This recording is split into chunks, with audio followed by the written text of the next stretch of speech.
Morning to everyone. Welcome to our second annual Hashim Sani Center for Palestine Studies conference.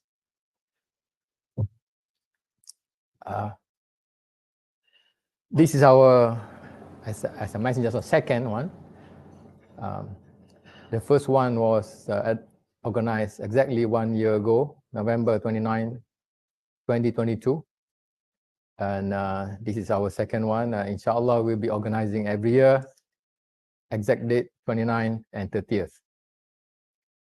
A bit about our center. It's now 1 year, 6 months old. We was with the funding by Puan Sri Norma. We started up with the objective to generate and disseminate knowledge on Palestine to both the academic and non-academic communities. And hopefully through this effort, we will contribute the global efforts to liberate Palestine from the river to the sea. Last year's conference was on settler colonialism, and we had 20 papers presented. And this year is going to be on ending Israeli apartheid in Palestine. Of course, it seems to be overtaken by events now because the situation in Palestine now is not only apartheid, but also genocide. So I was thinking to myself, probably the more appropriate topic for discussion is on genocide. But nevertheless, we will stick with the theme, and inshallah, we will also be discussing about the situation of genocide in Gaza now. Last year, selected papers is going to be published in a book, and the book now is with the publisher, University Malaya Press. Should be coming out very soon, and inshallah, we plan that selected papers from this conference will also be published in another book. I want to thank again Puan Sri Norma for continuing to fund the center. Without her generous funding, it will not be possible to operate the center and also to fund this conference. I want to also thank Dr. Syed Azman, who's the CEO of International Advanced Institute of Islamic Studies, IAIS, for agreeing to collaborate with us and to provide these excellent facilities. And of course, I thank all the keynote speakers who have agreed to present and to speak at this conference, to Saul for coming all the way from Tokyo, to Dr. Stephen, who came all the way from UK, to Yusuf, all the way from Istanbul, and all the other keynote speakers who will be speaking online. We'll be listening to a few more keynote speakers, including Saleh Hijazi, who is going to be speaking from Palestine. We are sad that one of our scheduled keynote speakers, Rana Shubai, is not able to join us. She was supposed to be one of the keynote speakers, but we have not received any news from her.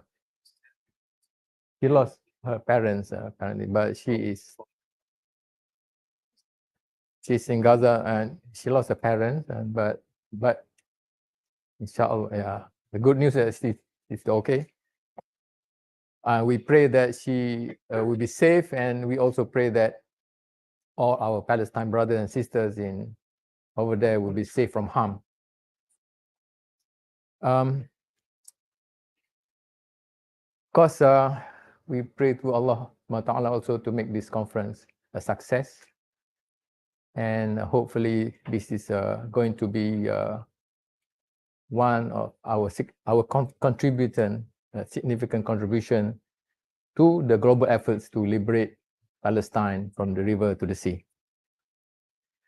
I will end here, and can I invite Puan Norma to give her also her welcoming address.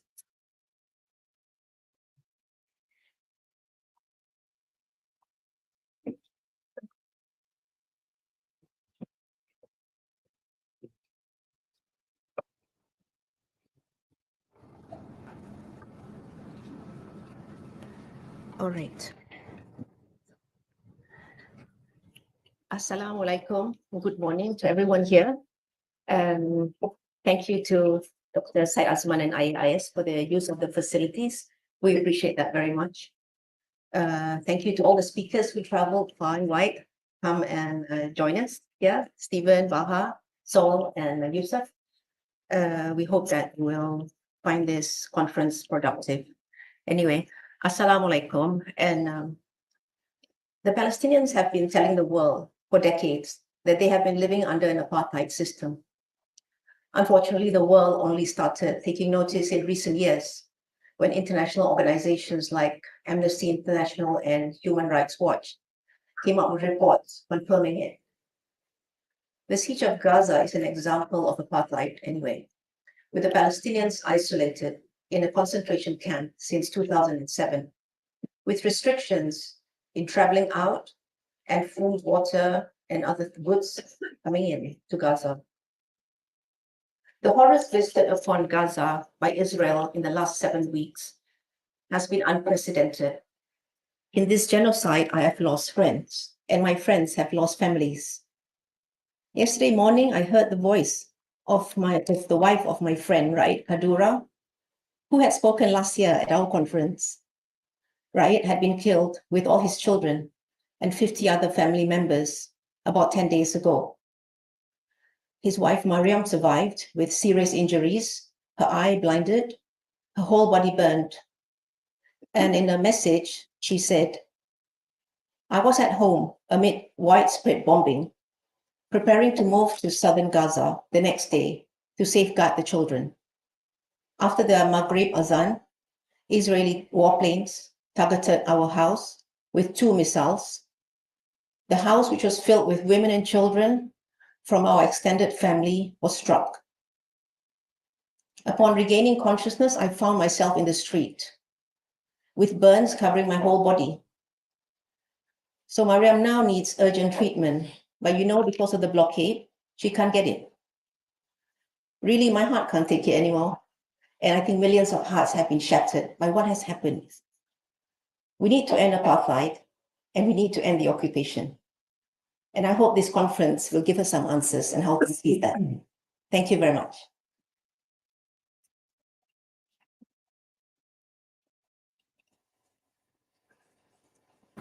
Now invite Dr. Syed Azman to give a few words of welcome. No, because it's live. Live.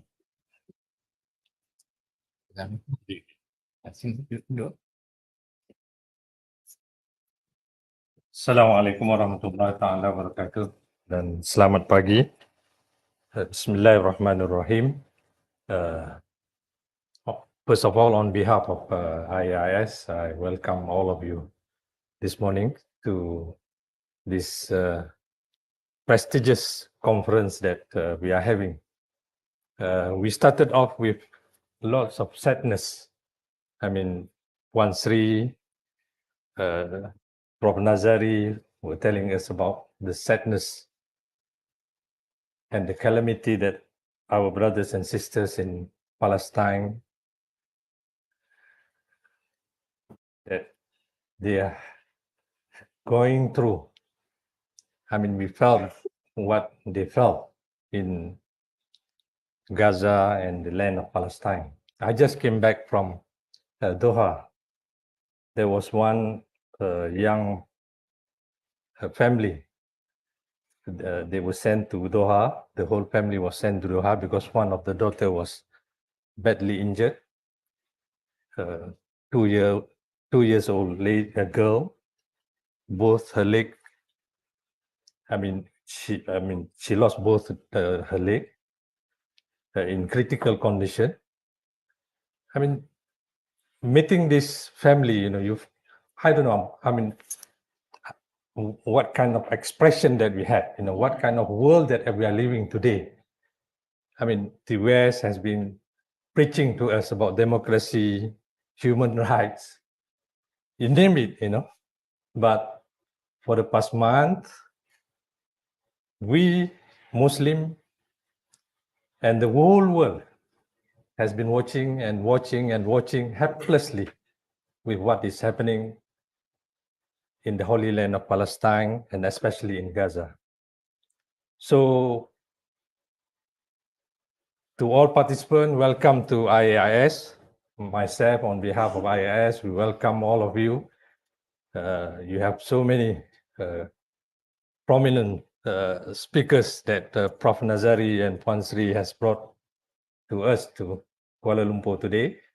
And I hope that with this 2 days conference that we are having, we can come up with a concrete resolution that are applicable and something that we can share together for the sake of our brothers and sisters in Gaza. I also would like to welcome Yang Berhormat Said kita, our brother Said, who has been working tirelessly in our Parliament House. And Alhamdulillah, we have the Palestine caucus for the first time in our Parliament. And I hope that something positive also will come out of that, inshallah. So welcome all of you to this conference. IIS will always be part of you, especially on the issue of Palestine. Assalamualaikum warahmatullahi wabarakatuh.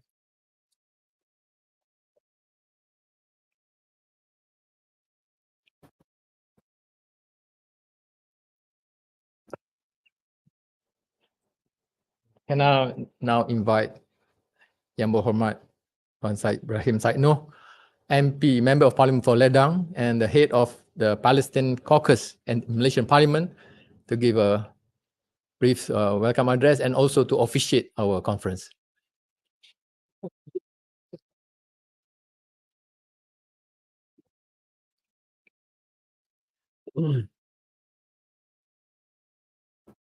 Bismillahirrahmanirrahim. Assalamualaikum warahmatullahi wabarakatuh. Good morning, ladies and gentlemen. Professor Dr. Nazari Ismail, Director for Hashim Sani Center for Palestine Studies, Puan Sri Norma Hashim, Founder and Funder of Hashim Sani Center for Palestine Studies, Dr. Said Azman Said Ahmad, CEO of IAIS, speakers, friends, ladies and gentlemen. First of all, thank you for inviting me and the opportunity to engage in the conference. Our Parliament is still in session. It will start at 10 a.m. today. So I'll be shooting off to Parliament later. But I think this is a very good opportunity for us to be here, especially on this day of International Day of Solidarity for Palestine. And I wish to express my heartiest appreciation, especially to the organizers, for creating this platform as a way for us to keep the issue alive. And for us to also search for ways and means to finally see freedom for Palestine. The current onslaught, massacre and genocide by Israel is a clear, continuous settler colonial project. It is a clear apartheid regime. It is a clear crime of humanity, barbaric, collective punishment that violates all international humanitarian law. And it has to stop, and it cannot continue. This is a crucial time for the world to come together and stand in solidarity with the Palestinians as they face unprecedented levels of violence, oppression, and injustice. Did you know that this is the exact sentence that I used last February when I attended the Malaysian Women Coalition for Palestine? This was the exact sentence that I used. And it seems that time is always crucial when it comes to Palestine, since decades ago and even now. And I think these are the challenges that we are facing now. It's sometimes insurmountable. However, struggle we must. And to me, it is as clear as day that Israel regime has been guilty of a litany of crimes against the Palestinians, massacres, destruction of homes, theft of lands, displacement of Palestinians, ethnic cleansing, and settler colonial project as described by Professor Ilan Pape. It is also a fact that many international human rights organizations have openly declared Israel as guilty of crimes against humanity due to its apartheid policies. We have also mentioned this many times. I remember reading lots of this description of the apartheid regime by Professor Dr. Nazari himself, quoting BT Salam, Human Rights Watch, Amnesty International, again and again. And now with the current edition of ongoing war, we will see changes. Will we see truth prevails? And even in times of humanitarian truce now, we see Israel violating the agreement. Although it may not be in Gaza, but they are doing it in West Bank, in Ramallah, and the rest. So will Israel be held accountable? Will we really see the end of apartheid regime, the end of genocide, the end of the siege or blockade of Gaza, as mentioned by Americans? They were saying that now that Gaza should be given the opportunity and they cannot be under the siege of Israel anymore. But that is coming from the Americans. I'm not sure we can trust them anymore. And as to apartheid and genocide, it is discriminatory and criminal action. And while they both tend to lead towards the believed supremacy of one group, apartheid and genocide, I believe the way in which they are meted out are in fact very different. Genocide is about ruthless slaying, killing to eradicate a particular group based on their difference in religion, culture, ethnicity, or race. Apartheid was focused on oppression, forced movement to designated areas, limiting of contact between groups, but again based on religion, culture, or race. So yes, there may be different way in terms of looking at it, especially in terms of the death, but again, both are definitely discriminatory and crimes of humanity, apartheid and also genocide. And short of saying enough of it, there should be no hypocrisy, there should be no double standards when it comes to apartheid and also genocide. So, ladies and gentlemen, I hope the conference can address these questions. I met briefly Mr. Stephen yesterday, very brief, at the lobby going up the elevator, but I do hope your sharing yesterday, Stephen, with the members of parliament was also very fruitful. And I hope the conference can project the foreseeable outcome, especially on the matter of apartheid and genocide. And I hope the conference can explore ways and means to end Israeli apartheid crimes against Palestinians. As a member of parliament and chairman of the caucus for Palestine in Malaysia, we will play our role in solidifying the awareness and support from all MPs in this region and globally. I am in the midst of forming a caucus for this region. I've spoken with our colleagues from Indonesia, from Thailand, and hopefully from Brunei as well. And I do hope to also speak with our colleagues from New Zealand, Australia, even as well as perhaps in Korea, Japan, because we know there are humanitarian elements out there And in this calamity, in the current onslaught, these perhaps are the hikmah that we can get out of the situation. And I do hope that they will be with us when we form this caucus later. So ladies and gentlemen, from the river to the sea, Palestine will be free, inshallah.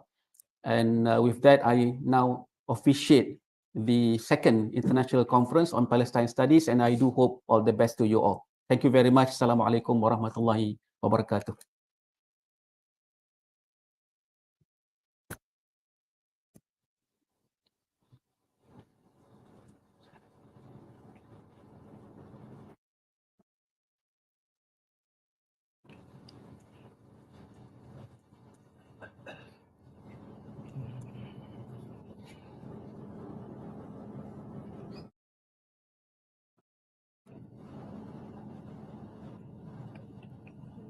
Okay, Alhamdulillah, we are actually ahead of schedule,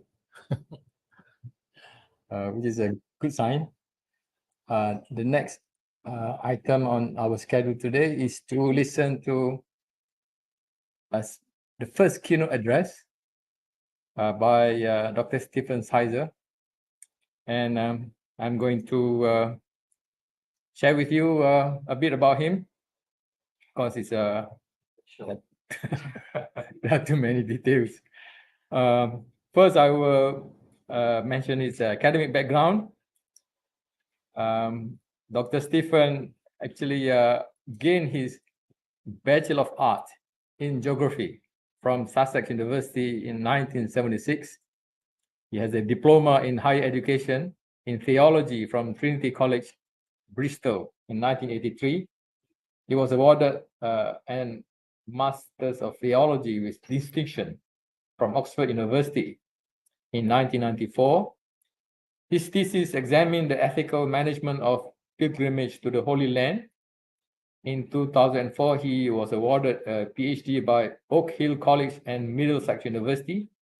His thesis examined the historical roots, theological basis, and political consequences of Christian Zionism in Britain and the USA from 1820.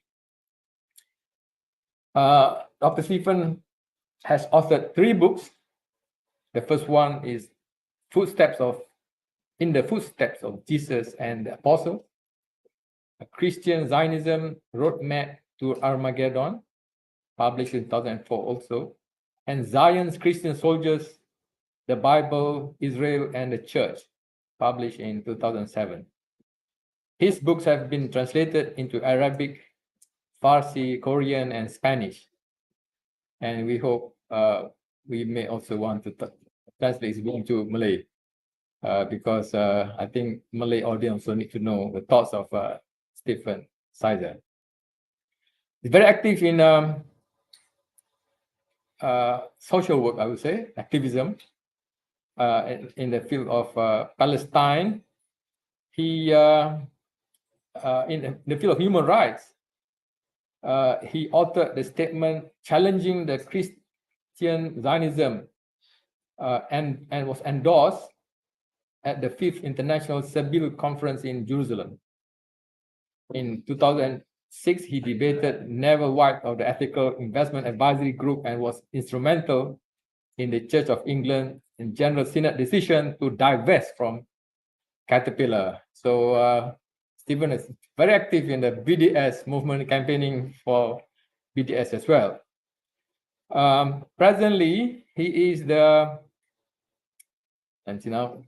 founder and director of Peacemaker Trust, a registered charity dedicated to peacemaking, especially where minorities are persecuted, where justice is denied, human rights are suppressed, or reconciliation is needed.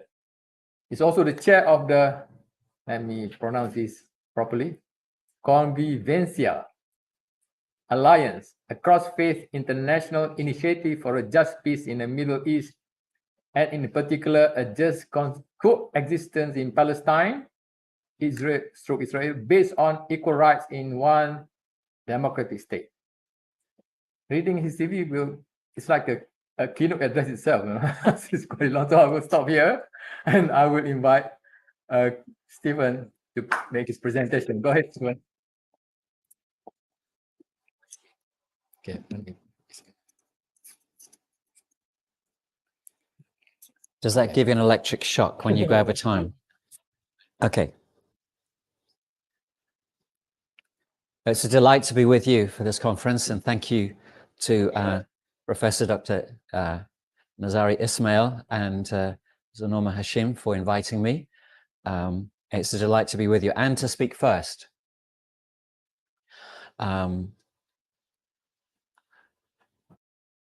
Wonderful. The theme I was given is on the board here. Ending Israeli apartheid in Palestine. That's our conference theme. And I specifically have been asked to speak on a biblical critique or a Christian critique of Israeli apartheid. Because as you probably know, the predominant support for Israeli apartheid, for Zionism, comes from the Christian Zionist lobby in the States. I'm not going to go into Christian Zionism today, but it's at least 10 times bigger than Jewish Zionism, probably 20, 30 times bigger. And it preceded Jewish Zionism by at least 50 years. So when you think Zionism, think Christian Zionism, not Jewish Zionism. That's why, for example, Benjamin Netanyahu quoted the Bible to justify the bombing of Gaza. He spoke about the Amalekites. He's appealing to his Christian Zionist lobby in the States to keep US politicians compliant.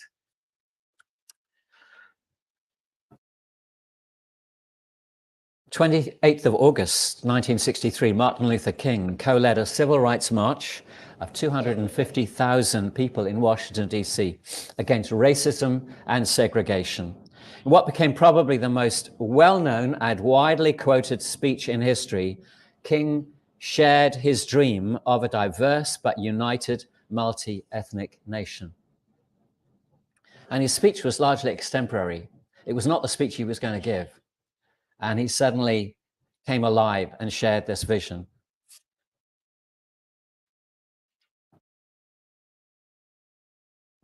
I'm going to read it to you. I have a dream, he said, that one day this nation will rise up and live out the true meaning of its creed.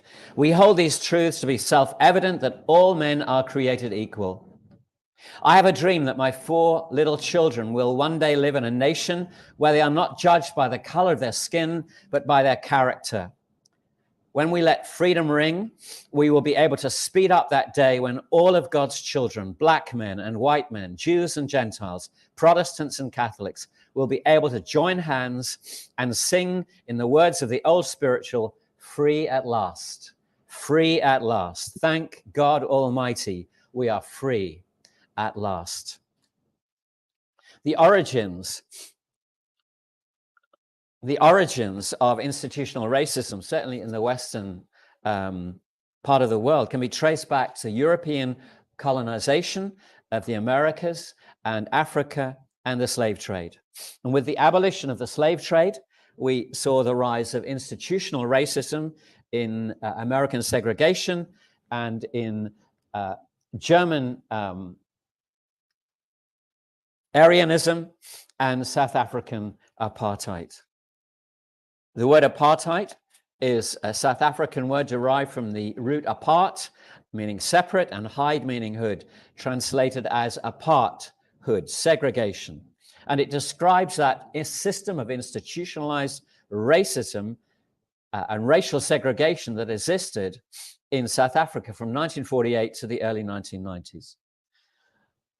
Coincidentally, the word Hafrada is the word used in Hebrew to describe the separation wall. It means apartheid. So the Israelis use the same word to describe their segregation.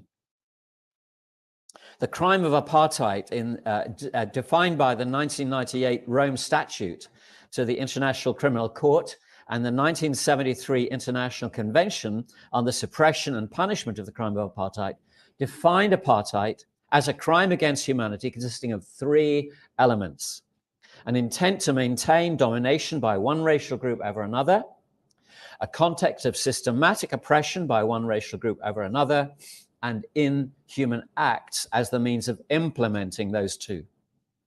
By the way, the whole of the text of my presentation is already on my website online, so don't worry about taking notes. In 1973, the UN defined apartheid as inhuman acts committed for the purpose of establishing and maintaining domination by one racial group of persons over another racial group of persons and systematically oppressing them.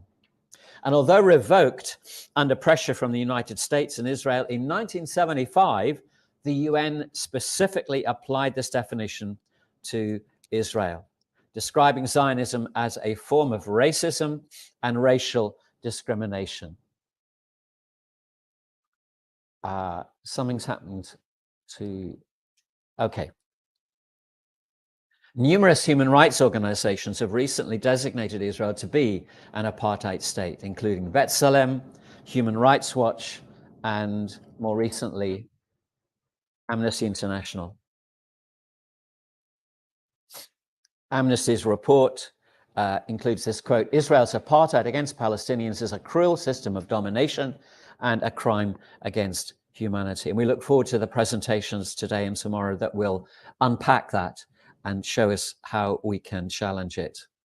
As I mentioned earlier, the word apartheid translated into Hebrew is hafrada, the very word used by the Israelis to describe the separation wall, the root of which is intended to maximize the amount of land annexed while minimizing the number of Palestinians still living on it. The irony is, when they say it's built for security, there are 200,000 Palestinians on the wrong side of that separation barrier in Palestine. It's intended to do two things. It is intended to subjugate the Palestinians and sequestrate the Palestinian land. It is indeed a system which Jeff Halper, the Israeli anthropologist, describes as a matrix of control. A matrix of control. If you've had a cesarean, ladies, or if you have had a hernia operation, men, you'll know that when they sew you up, they don't just sew you up one way, they sew you up in different directions, like a piece of woven cloth, so that it doesn't tear. And in the same way, the Israelis have created a matrix of control, the separation barrier, the military checkpoints, military control, the demolition of homes, the building of settlements, the exclusive bypass roads for settlers only. Combined together, they create a matrix which creates ghettos for the Palestinians in Nablus, Jenin, Ramallah, and so on. So it is a ruthless, systematic attempt to do these two things, to subjugate a people and to steal their land. And sadly, they're getting away with it. So today we're looking at a biblical critique of Israeli apartheid. And as I said at the beginning, to my shame, it is Christians who are defending and justifying this segregation, this apartheid, this ethnic cleansing. I don't have time to unpack how the Bible was used to justify apartheid, but again, on my website, you'll find much longer articles looking at the way in South Africa, Christian pastors and theologians justified apartheid on theological grounds. Weak grounds, but nevertheless, they attempted to justify it. What I'm going to do is the opposite. I'm going to refute it from the scriptures. I want you to imagine the theology of apartheid is like a glass of lemonade or Sprite. It represents the demands of racial purity, a ban on mixed marriages, fixed national boundaries based on ethnicity. But what happens when you add some Coke to Sprite? What happens? You know what happens. It changes the color of the Sprite. How much Coke do you have to add to Sprite to change the color? Very little. And once you've done that, you can't go back to clear lemonade or clear Sprite. In the same way, one mixed marriage contaminates racial purity. My son-in-law is Chinese. We have two beautiful English-Chinese grandchildren. Racial purity is a myth, and yet it's at the core of Zionism and the justification for Israeli apartheid. What I want to do is just give you 5 or 6 examples of how the Bible demolishes apartheid. The first,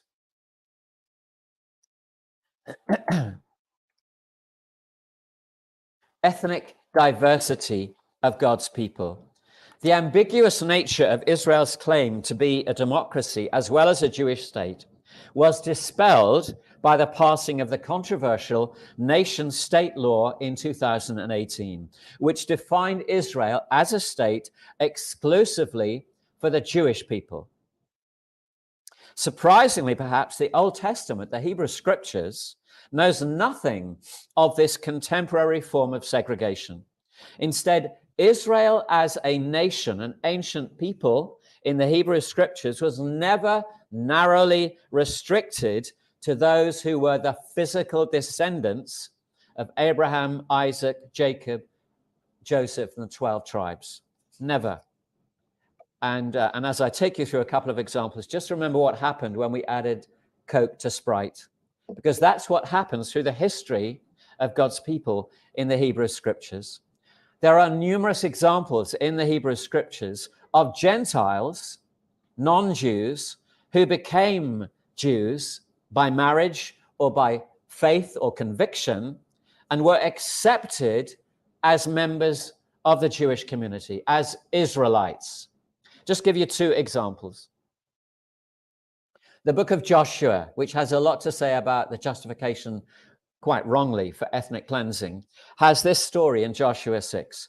Joshua spared Rahab the prostitute with her family and all who belonged to her because she hid the men Joshua had sent as spies to Jericho, and she lives among the Israelites to this day. And in the book of Ruth, we find this story. Ruth replied to her mother-in-law, Naomi, "Don't urge me to leave you or to turn back from you. Where you go, I will go, and where you stay, I will stay. Your people will be my people, and your God will be my God." And the irony is, in the genealogy of Jesus, both Rahab and Ruth are mentioned. They feature in the genealogy of Jesus. Jesus had Jewish and Gentile descendants. The ethnic diversity of God's people. I could go through many examples of that. But secondly, we find in the Hebrew Scriptures that Israel is defined as an inclusive people. This is reinforced where Almighty God explicitly refers to people in the surrounding nations who worship him. He defines them as citizens of Israel, as if they were born in Zion. I'll give you one example. Psalm 87. King David looks forward to the day when other races, other ethnic groups, Rahab was the Egyptians, Babylon, that's the Iranians, Philistia, Tyre with the Lebanese, Cush with the Africans. He says they share the same identity and privileges as the Israelites. God says, "I will record Rahab and Babylon among those who acknowledge me, Philistia too, and Tyre along with Cush, and I will say, this one was born in Zion. Indeed, of Zion it will be said, this one and that one was born in her. The Most High will establish her. The Lord will write in the register of the peoples, this one was born in Zion." Now notice, in 3 verses, God says 3 times, the Gentiles, it's as if they were born in Zion. Why does God say something once? It's true, it's important. Why does God have to say something twice in 2 consecutive verses? It's very important. But why does God have to say something 3 times in 3 consecutive verses? Because God's people needed convincing that it was true. Notice the phrase, this one was born in Zion. What do you normally get when you are born somewhere? You get citizenship. Citizenship rights. You see, God's people, the Israelites, did not want to share the land. They didn't want to share their identity. The only criteria for citizenship God lays down is faith, not race. God welcomes those who acknowledge him. And in the beautiful story of Esther, after God rescues his people from the hands of their enemies, what happened? Esther 8, verse 17. It's that little bit of Coke that contaminates the Sprite. What happens? In every province, in every city to which the edict of the king came, there was joy and gladness among the Jews, with feasting and celebrating. It's the historical roots of Hanukkah, Purim. Is it Purim? Where they wear masks. It's in January. It's a celebration of their deliverance from their enemies. But notice what it says. Many people of other nationalities became Jews. Let that sink in. Many people of other nationalities, plural, became Jews. So at the time, this is 500 years before Jesus, 400 years before Jesus, a Jew did not mean someone who was ethnically descended from Isaac, Jacob, and Joseph. It simply meant someone who believed in the one true God. If we had been there respectfully as Muslims or Christians, God willing, we would have been numbered among God's people at that time. So, an inclusive Israel, but it extends also to the land, an inclusive inheritance, because the land was the inheritance of God's people, but God's people were being given the leasehold, not the freehold. I don't know in Malaysia whether you have the difference, leasehold and freehold. They thought they were getting the land. They were not. They were being given the right to live in God's land. But it was intended to be shared. The history of God's people in the Hebrew Scriptures, when they obeyed, they could stay. When they rebelled, they were out. They were expelled from the land.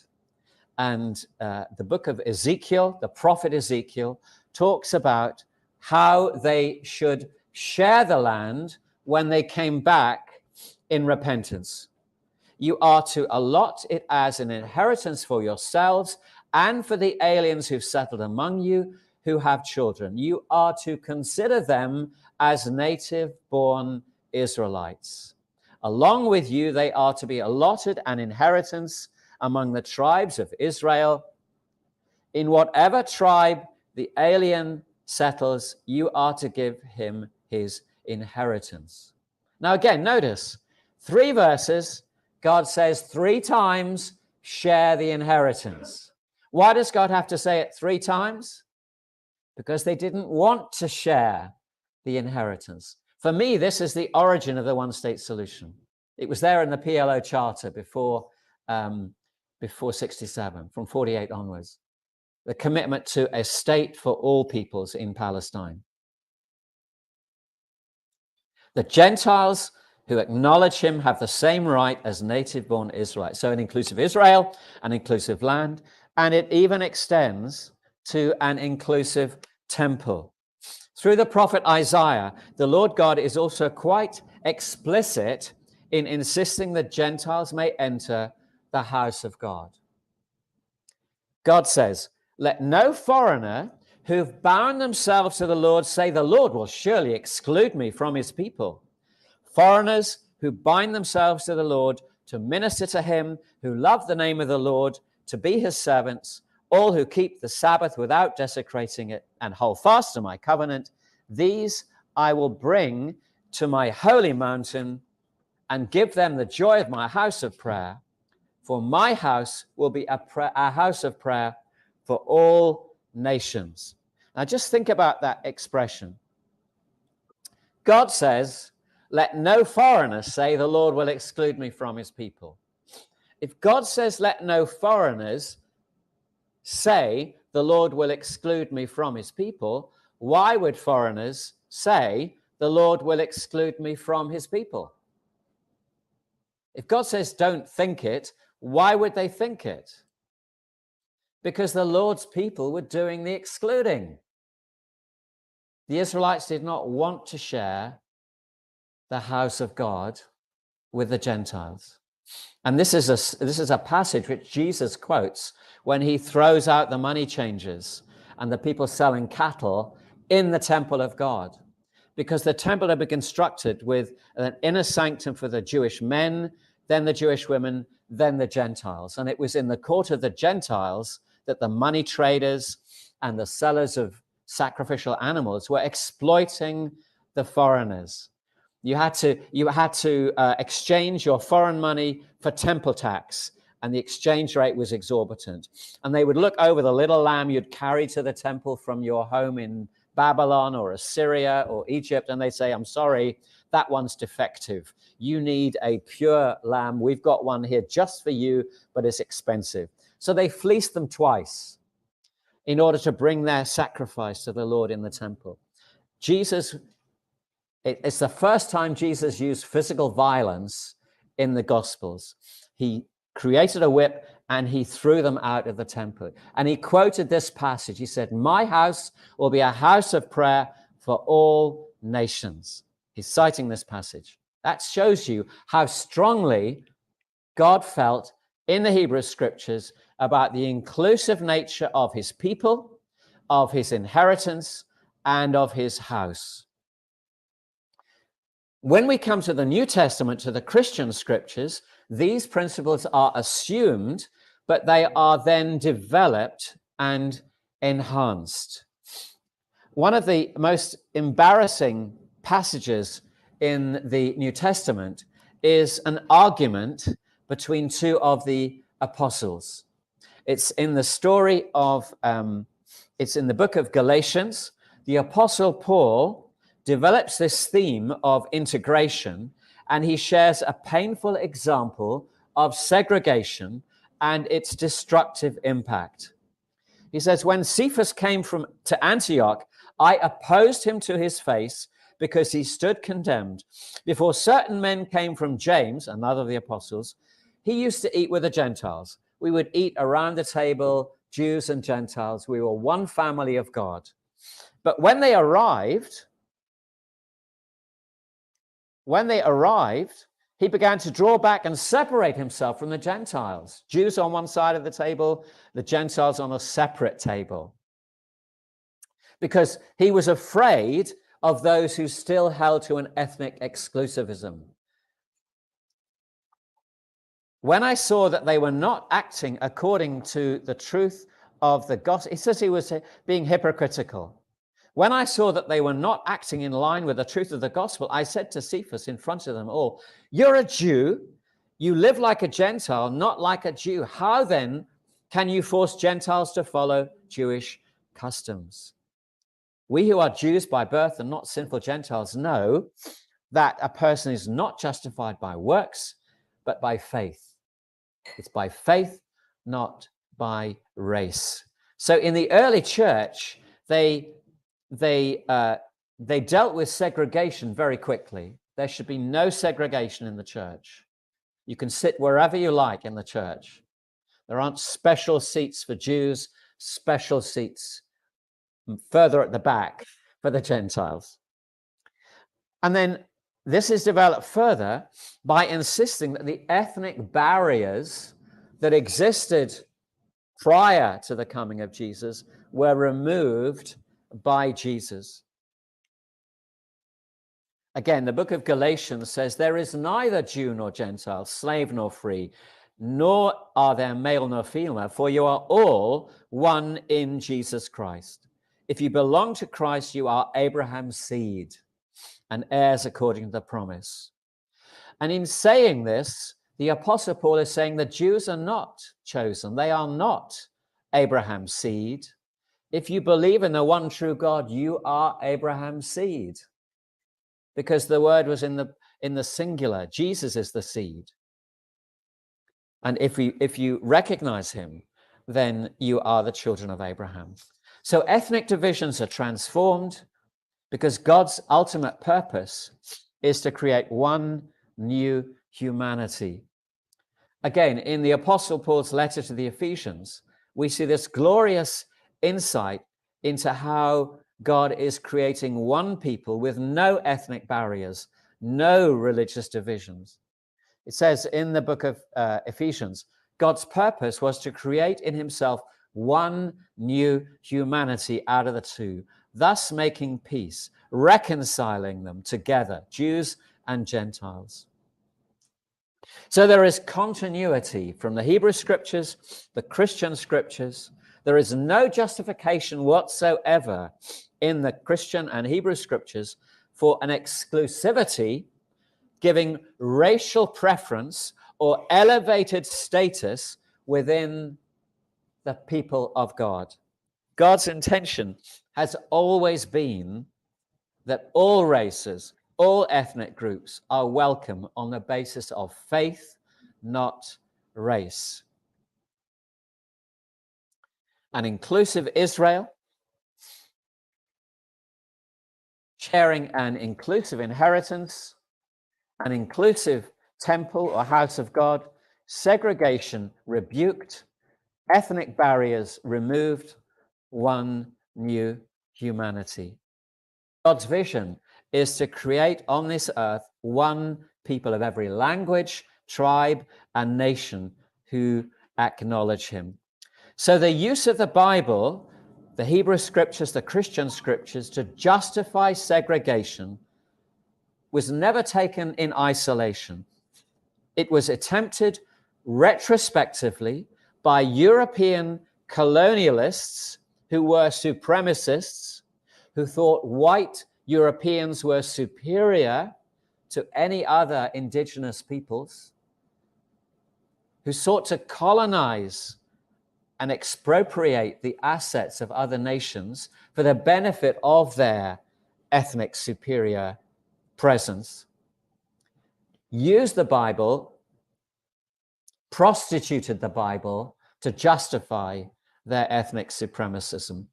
Apartheid was and remains not about maintaining racial purity, but maintaining racial supremacy.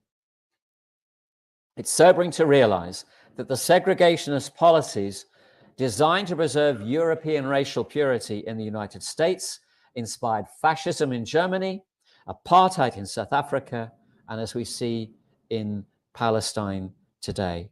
Largely with the complicity of the institutional churches, supremacism has led to blasphemous justification of slavery, segregation, fascism, apartheid, and as we see in Gaza in the last few weeks, genocide and ethnic cleansing. If we really care about justice, peace, and reconciliation, it's time to challenge apartheid in Palestine. It's what this conference is intended to do, peacefully and non-violently. 20 years ago, Desmond Tutu, the South African archbishop, said, "The end of apartheid stands as one of the crowning accomplishments of the last century, but we would not have succeeded without the help of international pressure." He said, if apartheid ended, so can the occupation of Palestine. But the moral force and the international pressure will have to be just as determined. The current divestment effort is the first, though certainly not the only necessary move in that direction. We began with a dream of Martin Luther King. What is your dream for Palestine? What is your vision of Gaza, post-Gaza, what's happening there today? What is your vision of the future? What kind of world do you want for your children and your grandchildren? In the book of Revelation, which is the last book of the Christian scriptures, there is a glorious heavenly vision of a restored humanity, ethnically, linguistically, and culturally diverse, yet standing together, not segregated, in one heart, soul, and mind, praising Allah, praising Almighty God. We have this vision. The Apostle John says, after this I looked, and there before me was a great multitude, which no one could count, from every nation, tribe, people, and language, standing before the throne and before the Lamb.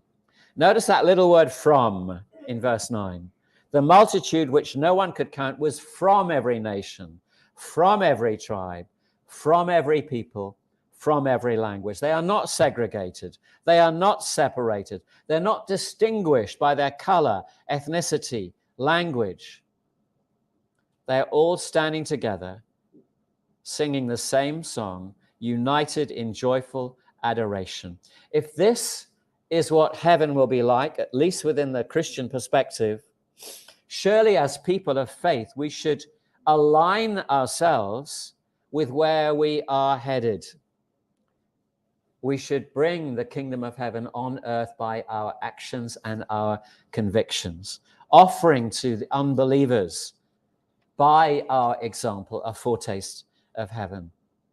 I'll just close with a conference statement, which I helped to draft for two Palestinian organizations, Sabil Jerusalem and Kairos Palestine. They are indigenous Christian organizations working very closely with anti-Zionist Jews and Muslim colleagues to represent an indigenous Palestinian Christian position on the occupation, on segregation, on apartheid. This statement was endorsed at our conference 2 years ago. Having considered a Christian response to Israeli apartheid, we affirm that all people are created equally in the image of God. We commend the B'Tselem and Human Rights Watch documents designating Israel as an apartheid state. We repudiate all forms of racism and discrimination, and we recommit ourselves to working for justice, peace, and reconciliation in Israel, Palestine. Thank you. And if you are curious to know more about Christian Zionism, go to my website and you can access all of my writings on Christian Zionism and this presentation on a biblical critique of Israeli apartheid. Thank you. I'll take my coat back. Any question? No. You carry on. It's 10 o'clock. Okay. Thank you. All right. Actually, now is coffee break, 10 a.m. If you have any question, you can always ask. If anybody is interested to ask any question, you're most welcome. If there is no question, if people want to go for a coffee break, we go for a coffee break then. Okay. Thank you, Christian. Okay. 30 minutes of coffee break. Long break. Tak apa.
When you hear the word apartheid, what do you think of? Probably the disturbing images of racial segregation between whites and blacks in South Africa, where a regime ruled by a racist white minority declared themselves officially superior to the black majority, then proceeded to dominate them. South Africa's apartheid system officially ended in the mid-1990s, but that doesn't mean apartheid can't happen elsewhere. Here, in Israel and the occupied Palestinian territories, Palestinians are being forced off their land and out of their homes, separated and segregated by laws, walls, and checkpoints. They live in a constant state of fear and insecurity, and deliberately impoverished. While, on the other hand, Israeli authorities have given the Jewish Israeli population privilege over Palestinians in just about every facet of life. The question is, does this all amount to the crime of apartheid? First, the definition of apartheid. The crime against humanity of apartheid is perpetrated when particular serious human rights violations are committed with the purpose of establishing and maintaining a system of domination by one racial group over another and systematically oppressing them. But does this system exist in Israel and the occupied Palestinian territories? And there's been a growing debate about whether the situation in Israel and the occupied Palestinian territories is apartheid. And now is the time for us, as the world's largest human rights organization, to offer up our analysis. Our findings and criticism are directed not at the Jewish people, but at the Israeli state. It's the Israeli state that put in place the policies that implement the laws and the practices that oppress Palestinians. Well, Israeli leaders have been clear about their intentions from the beginning. In 1948, just before he became the first Prime Minister of Israel, Ben-Gurion visited Lifta and other Palestinian areas near Jerusalem that were completely emptied of Palestinian residents following attacks by Jewish forces. He stated, "There are no Arabs, 100% Jews. If we persist, it is quite possible that in the next 6 or 8 months there will be considerable changes in the country, very considerable, and to our advantage." More than 70 years later, then Prime Minister Benjamin Netanyahu posted on Instagram that Israel is not a state of all its citizens, but rather the nation-state of the Jewish people and only them. So, it's no surprise that Israel built a system of racially discriminatory laws, policies, and practices that privilege only Jewish people. And Palestinians, well, Palestinians live there too. They were there before Israel was established. But, as we will explain, they've been trapped for decades in a system that treats them as a lesser, non-Jewish racial group. Before Israel was established in 1948, Palestinians comprised most of the population, around 70%, and owned the vast majority of private land, about 90%, in what was British Mandate Palestine. Jews, many of whom had emigrated from Europe, comprised around 30% of the population, and they and Jewish institutions owned about 6.5% of the land. The port of Haifa in Palestine lies shattered by bombs and strewn with dead.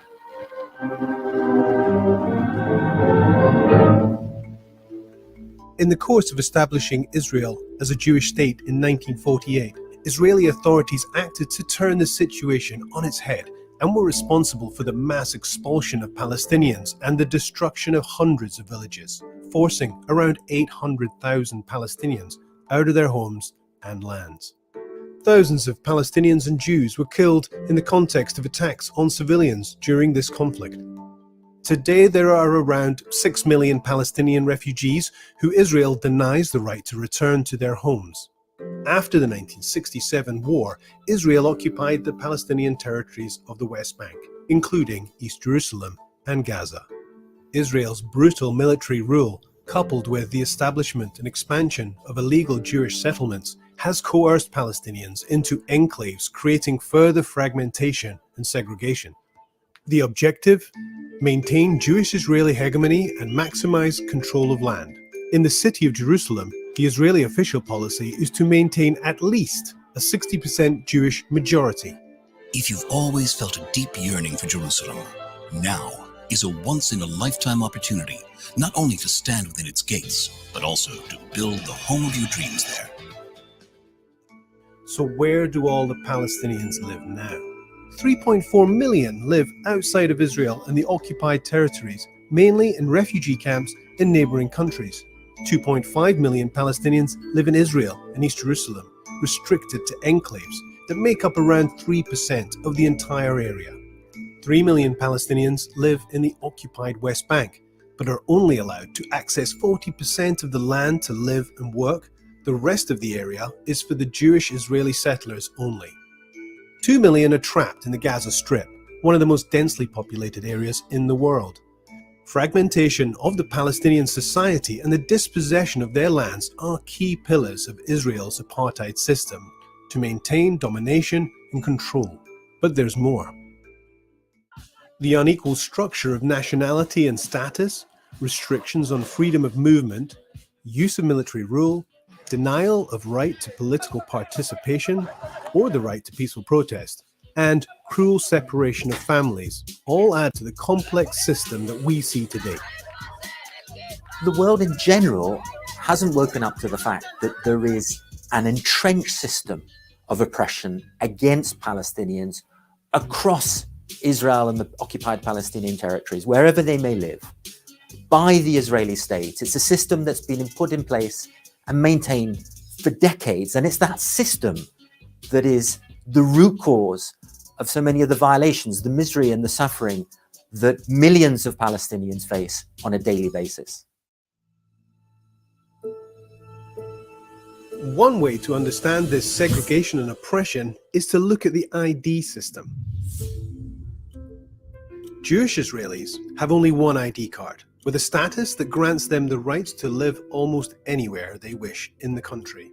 They can move freely with access to healthcare and vast resources. Palestinians, on the other hand, have 4 types of ID cards, if any at all. The kind of ID card you are given determines the level of rights you can enjoy and controls where you can go and what you can do. If you hold a green card, you are subject to military rule. And if you have a green card with a Gaza address, it means you're trapped in a 365-kilometer square open-air prison under Israeli military blockade in place since 2007.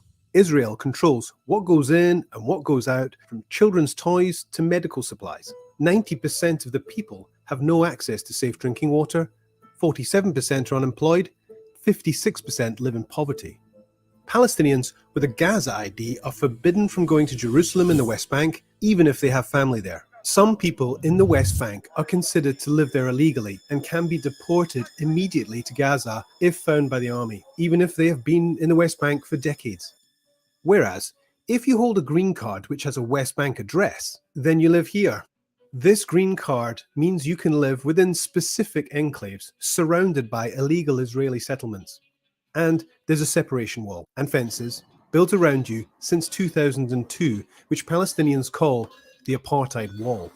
It's 8 meters high in places and 700 kilometers long. That's twice the height of the Berlin Wall and more than 4 times its length. 80% of it is built inside the West Bank, occupying even more Palestinian land. There are separate roads for Israelis and Palestinians, hundreds of checkpoints scattered throughout, not to mention the 54 years of occupation, which has devastated the lives of millions of Palestinians. Palestinians with a West Bank ID can travel to Gaza or East Jerusalem, but only if they receive a permit from the military to do so. This blue ID is for Palestinians in East Jerusalem. They can travel to the occupied West Bank as well as to Israel, but they are not citizens of Israel. They have only been granted a residency status. This means that they cannot vote in Israeli national elections, and if they leave East Jerusalem for too long, for example, to study or work abroad or in other parts of the occupied West Bank, their residency is revoked, so they can't return. Since 1967, Israel has revoked the residency status of more than 14,600 Palestinians from East Jerusalem. Finally, Palestinian citizens of Israel. They have been through it all. They are the group that remained in Israel despite the ethnic cleansing in 1948. They lived under Israeli military rule that applied only to them and not Jewish Israelis for 18 years between 1948 and 1966. They were made citizens but can never become nationals and enjoy equality unless they become Jewish, which the law prohibits.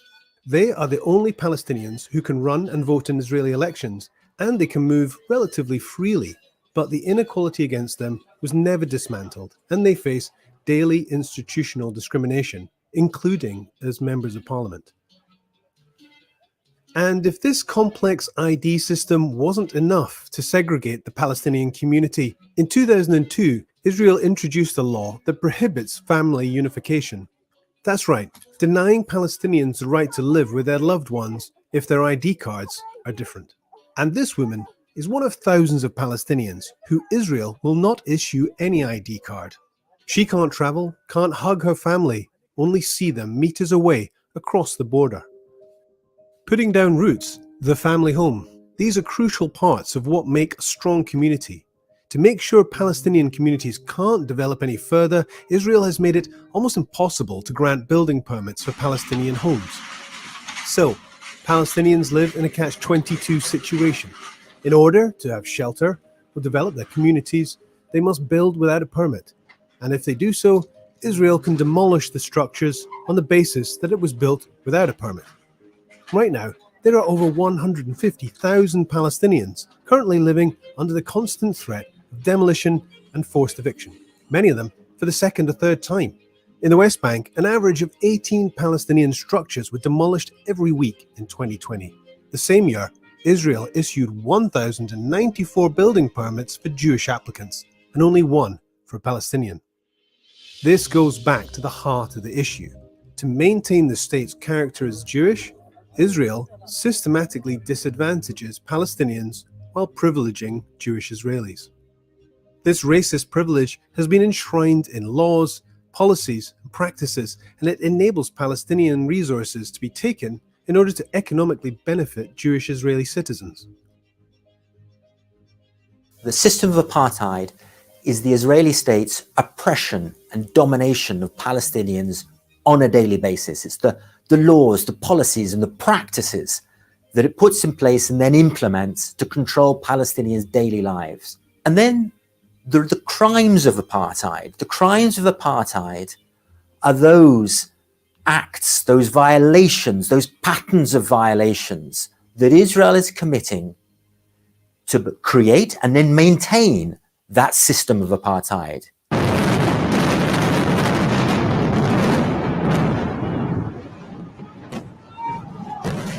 Amnesty International and other rights organizations have been documenting patterns of human rights violations and international crimes for decades. These are the most visible and violent part of this system. At the end of May 2020, 4,236 Palestinians were held in Israeli prisons, and 352, including 2 children, were held without charge or trial. Between September 2000 and February 2017, Israeli forces killed 4,868 Palestinians in the occupied Palestinian territories, including 1,793 children, outside the context of armed conflict. And Amnesty International is not aware of any case in which an Israeli soldier has been convicted of willfully causing the death of a Palestinian in the occupied territories since 1987. This imbalance of rights, justice, and accountability is never more clear than when a Jewish Israeli life appears to have more value than a Palestinian's. Israel's apartheid and its cruel and prolonged strategies deliberately disadvantage Palestinians wherever they live. They cannot claim and enjoy equality with Jewish Israelis. Look, everyone can make a difference. Together, we need to speak out on behalf of Palestinians. We need to speak about the human rights violations that they are suffering. We need to talk about the apartheid, the system of apartheid to which they are subjected. Because by campaigning together, putting pressure on the Israeli state, we can have this system of apartheid dismantled. Join us, join our campaign. Everyone has the power to make a difference.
the ringgit maybe 8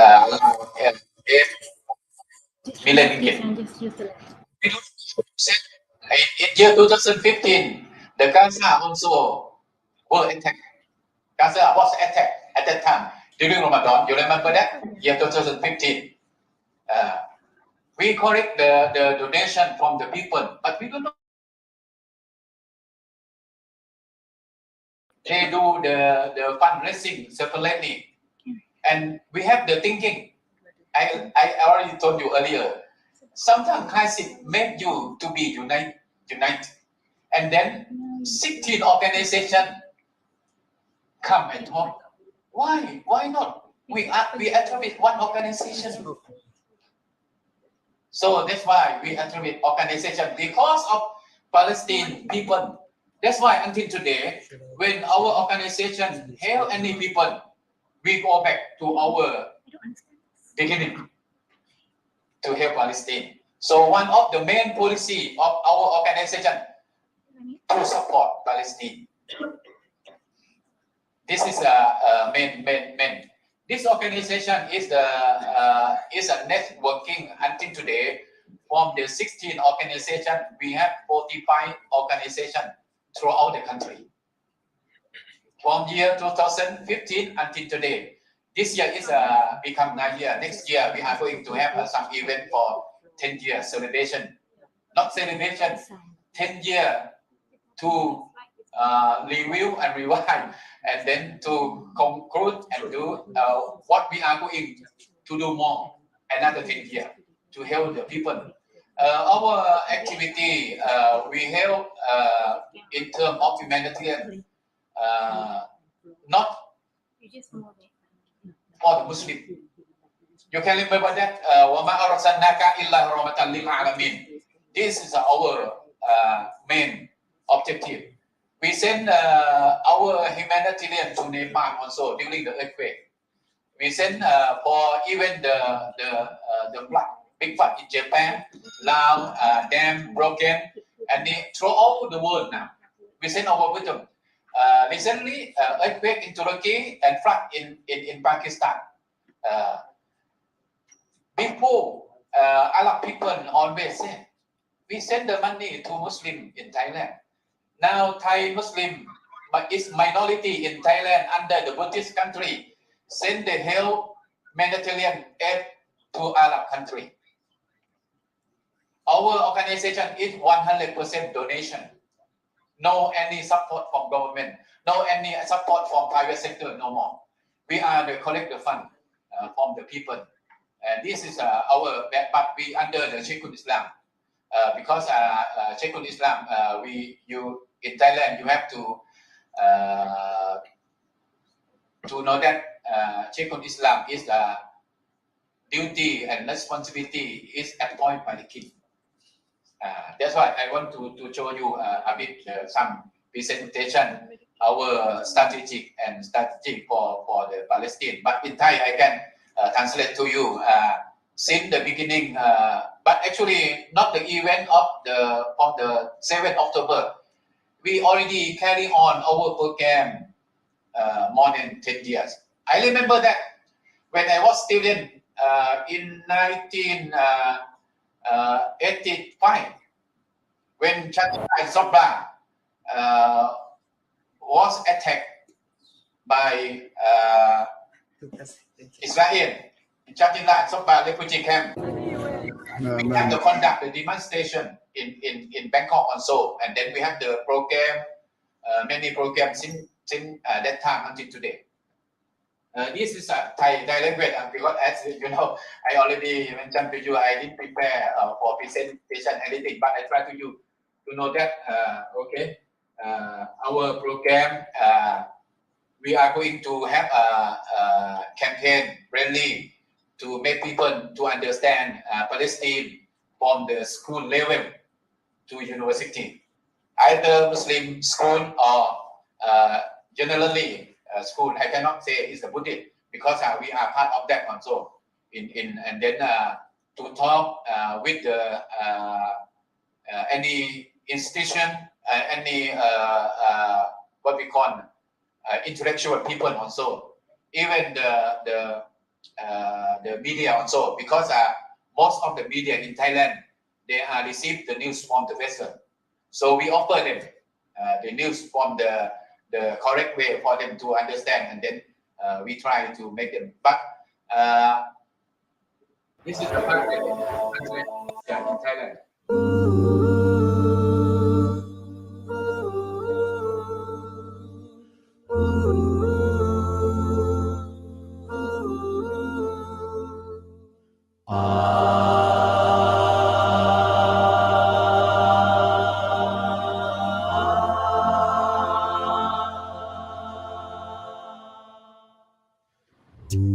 มากแม้นสังคมจะปวดร้าวหันห้ามเบียดเบียนไม่หยุดหย่อนศักดิ์ศรีของผู้คนถูกลิดรอนความถูกต้องวัดกันที่ปลายมือมาดแม้นผู้อ่อนแอจะพ่ายแพ้ถูกรังแกถูกเบียดเบียนอย่างไร้ค่าถูกไล่ล่าถูกสังหารสิ้นชีวาแต่สักวันสัจธรรมต้องมีชัย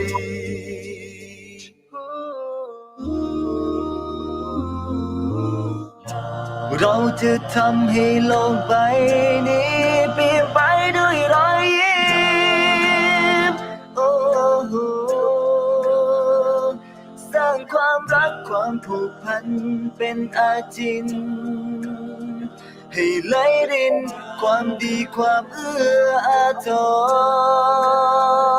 รเราจะทำให้โลกใบนี้มีประณียุติธรรมสันติภาพอุคุวาจับมือไม่พรากจากมนุษยธรรมค้ำจุนโลกต่อไป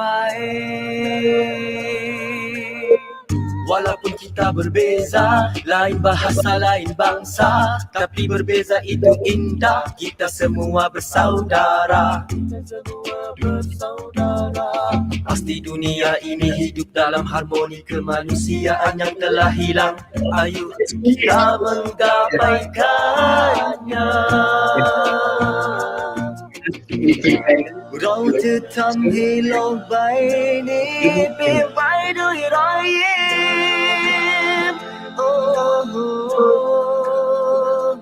สร้างความรักความผูกพันเป็นอาจินให้ไหลรินความดีความเอื้ออาท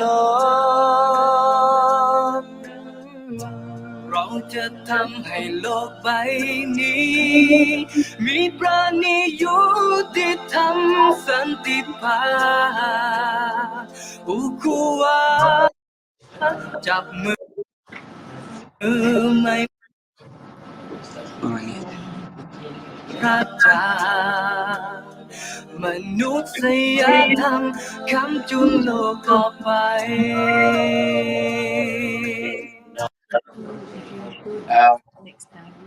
Before I end our mission internal anytime for disaster or flood or storm or earth in Thailand, we help a lot of the people also. Even the Buddhist temple, some Buddhist temple, when we enter, the master of the temple said, "You are the first group who from you." Who you come from? We are the first group to help them because they are in outskirts of Bangkok and then we far away also. And for the refugee also, you know that our border nearby the Burma, Laos and Cambodia, we also have the refugee in the camp, more than 30,000 Myanmar Muslim and non-Muslim, and then refugee in the city also. And also for the poor people. We have a lot also. This is our activity inside and in abroad also. So that's all from the activity from Thailand. So if you have any program from your side, we are willing to join. because Malaysia and Thailand, we are close the country, and then we want to keep relation also. We come here today, we bring donation to Malaysia or NGO organization, co-organization at this moment. So tomorrow, inshallah, we are going to hand over our donation to them for them to help Palestine. Thank you so much. Wassalamualaikum warahmatullahi wabarakatuh.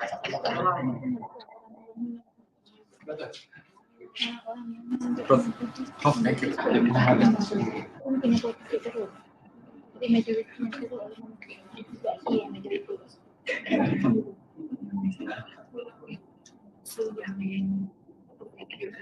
Okay, thank you very much for the advisor.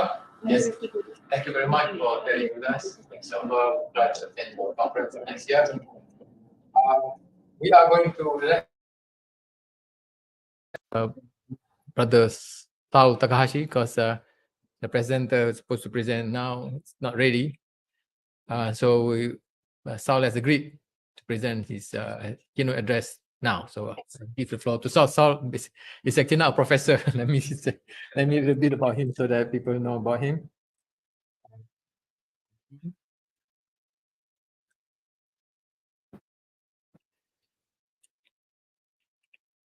He's now Professor of Human Rights and Peace Studies at Osaka Jogakuin University. He has had positions at Amnesty International in Tokyo and in London, and at the UN Office on Drugs and Crime in Vienna.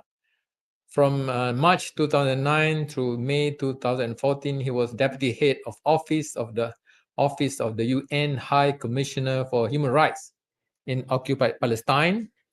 Saul returned to Japan in June 2014 and worked as Japan representative of the Business and Human Rights Resource Center until coming to Osaka Jogakuin in April 2019. Saul holds an LLM. This is Master in Law, International Human Rights Law from University of Essex, and is the author of several books, including Civil and Political Rights in Japan, A Tribute to Sir Nigel Rodley, published by Routledge, Human Rights and Drug Control, The False Dichotomy, published by Hart Publishing, Human Rights, Human Security and State Security, The Intersection, published by Prager Publishing, all very prestigious international publisher. Without further ado, Saul, the floor is yours. The floor is yours.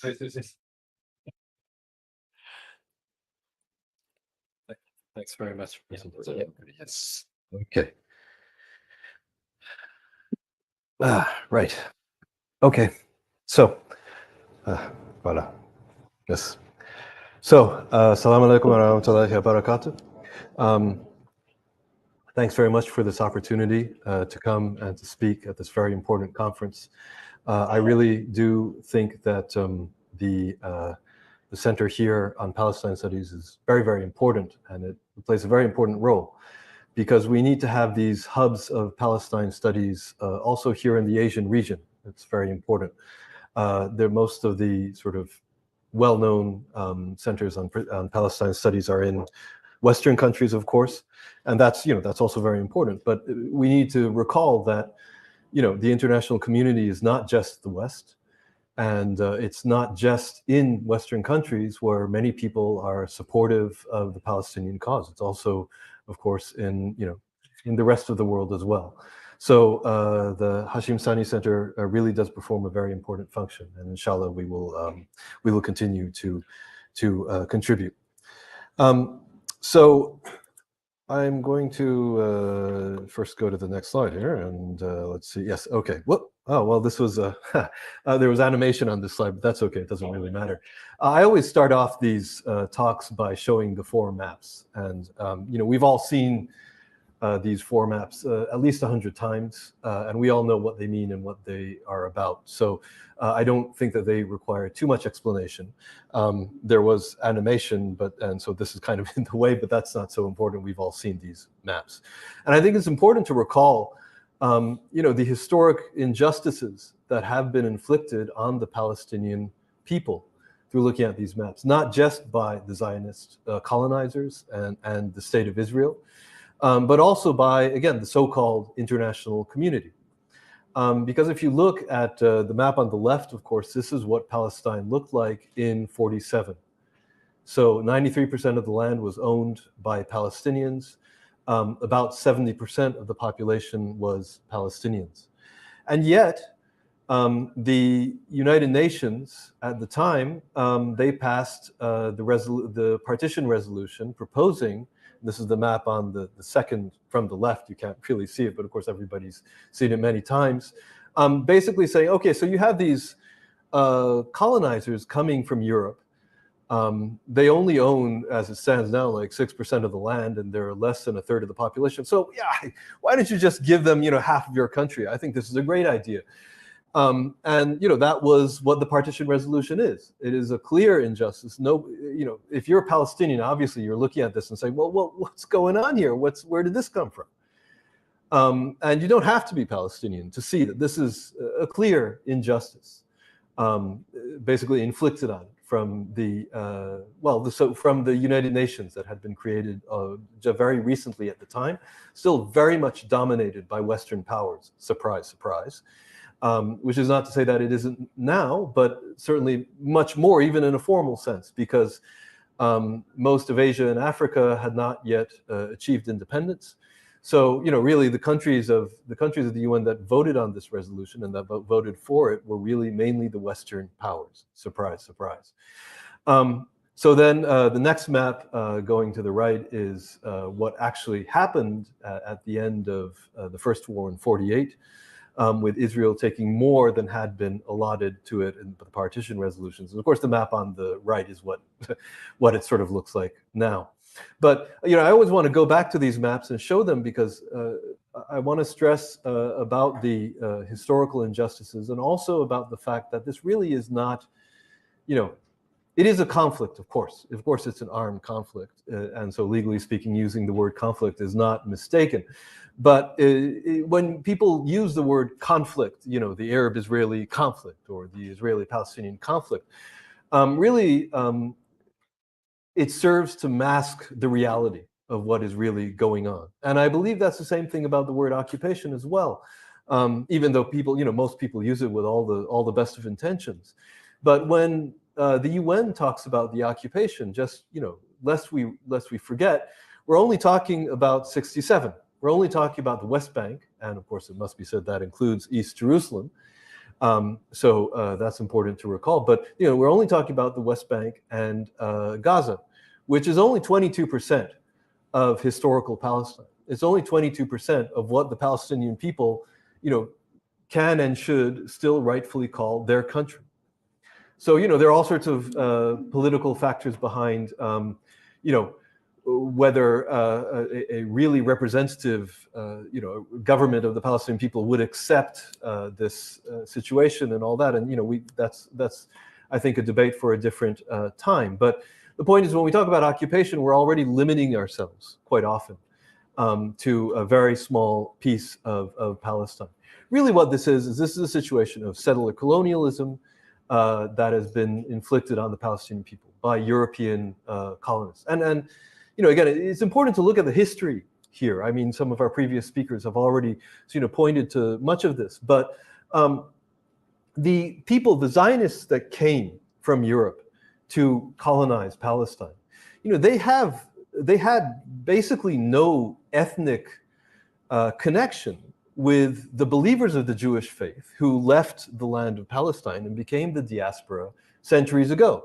Right, so this idea that their ancestors are from this land and somehow because we used to be here 2,000 years ago, we own it now. I mean, this is already ridiculous from its face, but there's no ethnic connection here. At the time, Judaism was like Islam, like Christianity, like it was a faith. It was a universal religion.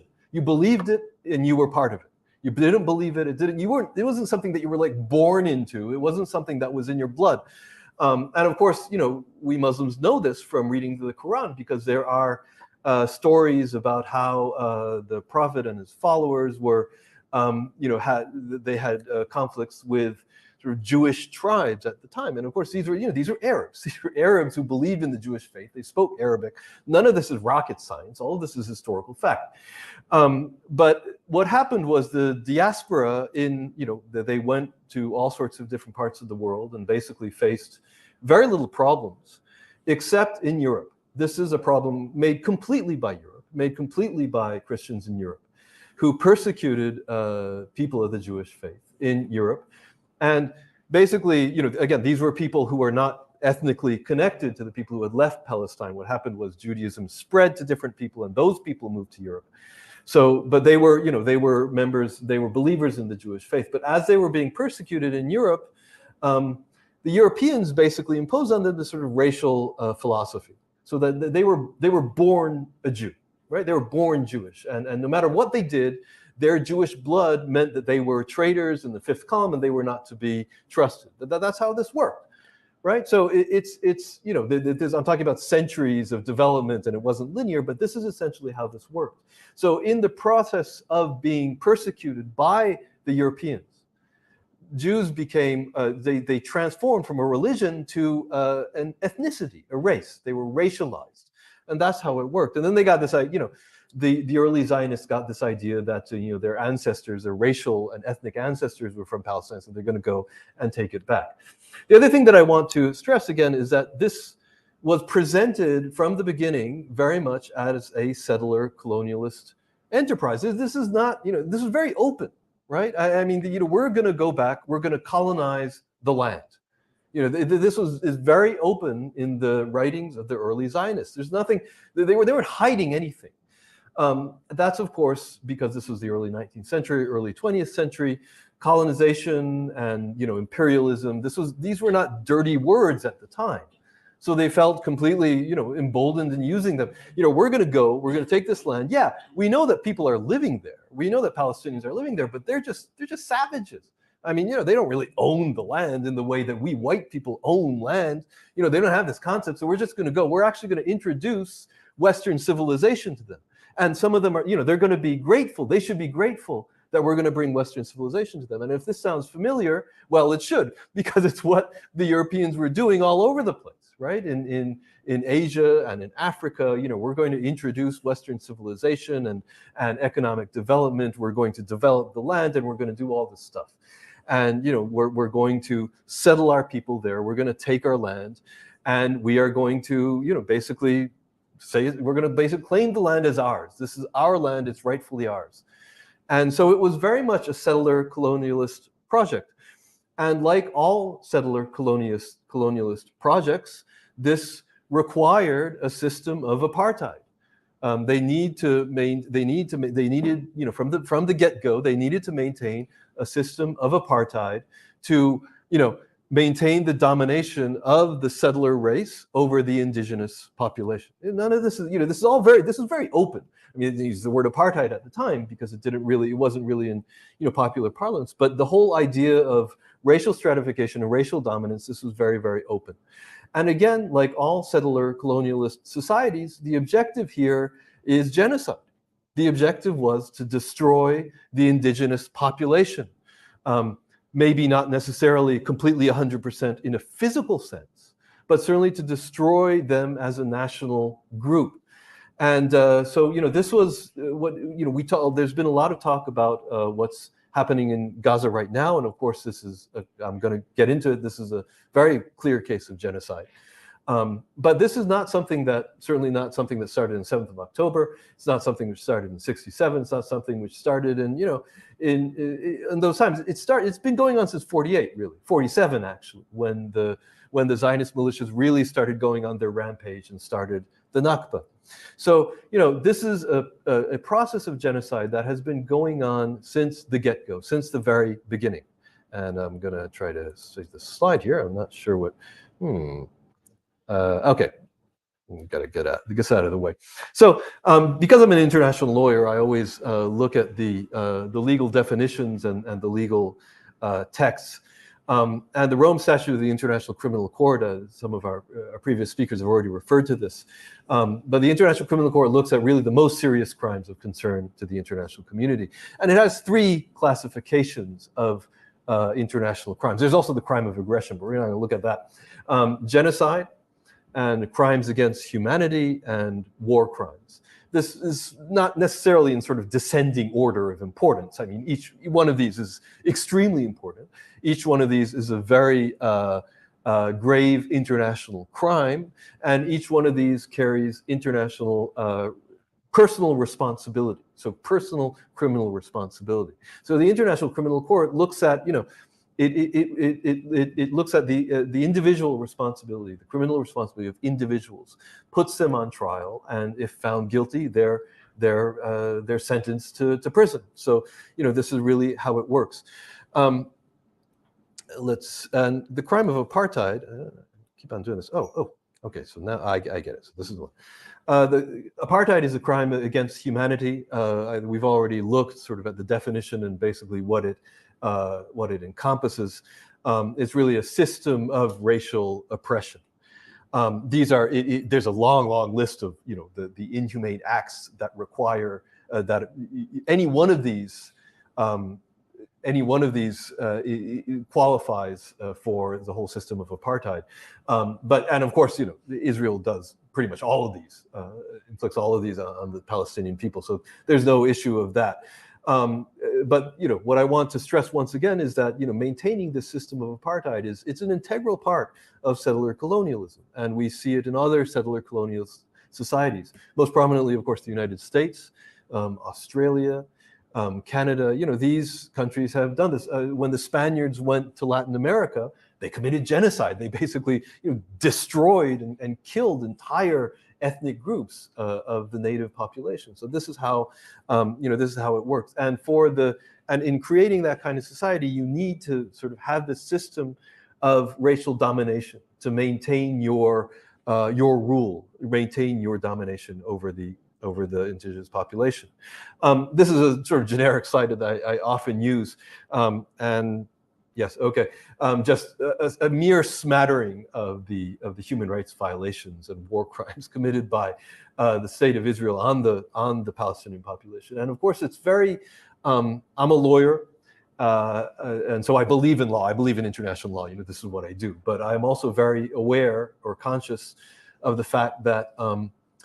As lawyers, we tend to get caught up in the trees and lose sight of the forest. So each one of these, human rights violations, each one of these war crimes, each one of these crimes against humanity, we get caught up in, trying to show how, particular actions fit into the definition, this definition or that definition, and look into that and try to sort of, convict the bad guys on the basis of particular crimes. But, it has to be looked at really as an overarching, in an overarching systemic way and as a continuum.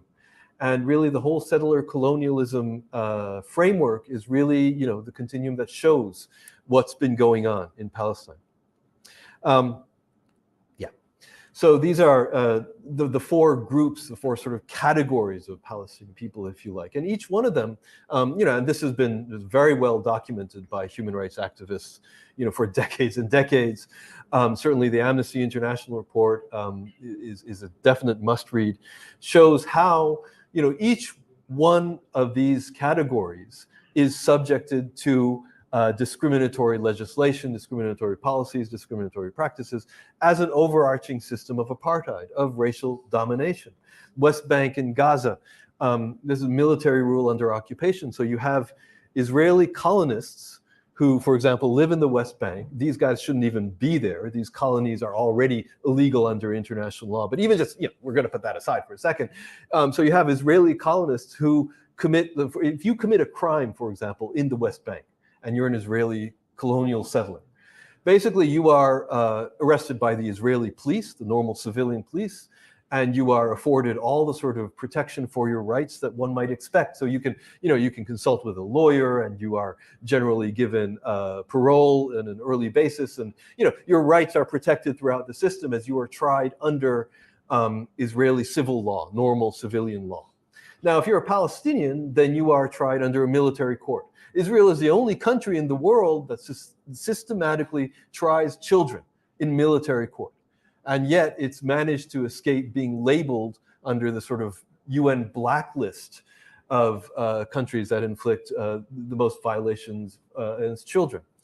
But it is, this is you commit the same crime and yet you're tried under different laws. This is like, apartheid 101. I mean, this is like the absolute basic of what constitutes apartheid. And this is it. I mean, this is what we have in the West Bank and Gaza. East Jerusalem, in theory, according to the Israelis, in blatant violation of international law, they've annexed the eastern part of the city. So to them, it is the eternal and undivided capital of the state of Israel. When I was in the UN, we used to joke, this was just in the office, that one day we'd try to write a report, the eternal and undivided capital of Israel, Washington, D.C., and we'd see if anybody would catch it. We never had the guts to do that, but it's a very telling joke. But it's, so this population of East Jerusalem, Palestine, East Jerusalem, they have been living in East Jerusalem for generations and generations. Many of them, their families have been there long before the state of Israel even came into being. And yet now, under Israeli rule, they are classified as foreign residents. That was mentioned a little bit in the Amnesty video, which we saw. So basically, they're like, if I were to, I would never do this, but if I were to, for example, be an exchange student in an Israeli university, for example, then I would get a visa as a resident of the state of Israel. And, I would do that for like 2 years and then my exchange would end. And of course I would leave. I mean, this is a normal thing. So basically this is the kind of status that they have, despite the fact that they have been living, this is their land. They have been living there for generations and generations. And yet they are like foreign residents. And as, we've already seen, if they, for example, leave for over a certain period of time, then their residency status is just revoked and they can't go back. Refugees, of course, refuse the right to return. One of the first actions that the newly created state of Israel took was, they passed these laws. First of all the refugees that we drove out and we took their land and we took their homes, they are hereby prohibited from ever coming back. And, even as tourists, most of them are unable to even just visit their land. And then the second law was any person who is who can show that they have 1/4 Jewish blood living anywhere in the world has automatic entitlement to Israeli citizenship, and they can come and live on the land, which we have stolen from Palestinians. Right? So again, a blatant system of racial domination, blatantly discriminatory legislation. 48 Palestinians also mentioned in the Amnesty video as Palestinians with Israeli citizenship.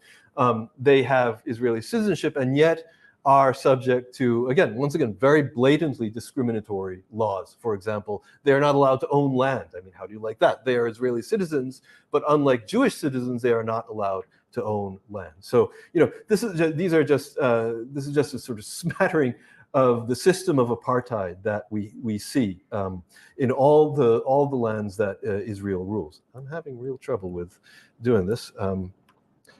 Here we go. So the Israeli offensive, again, this is just some of the just a smattering of the absolute litany of manifest war crimes and crimes against humanity that have been taking place in the military offensive against Gaza.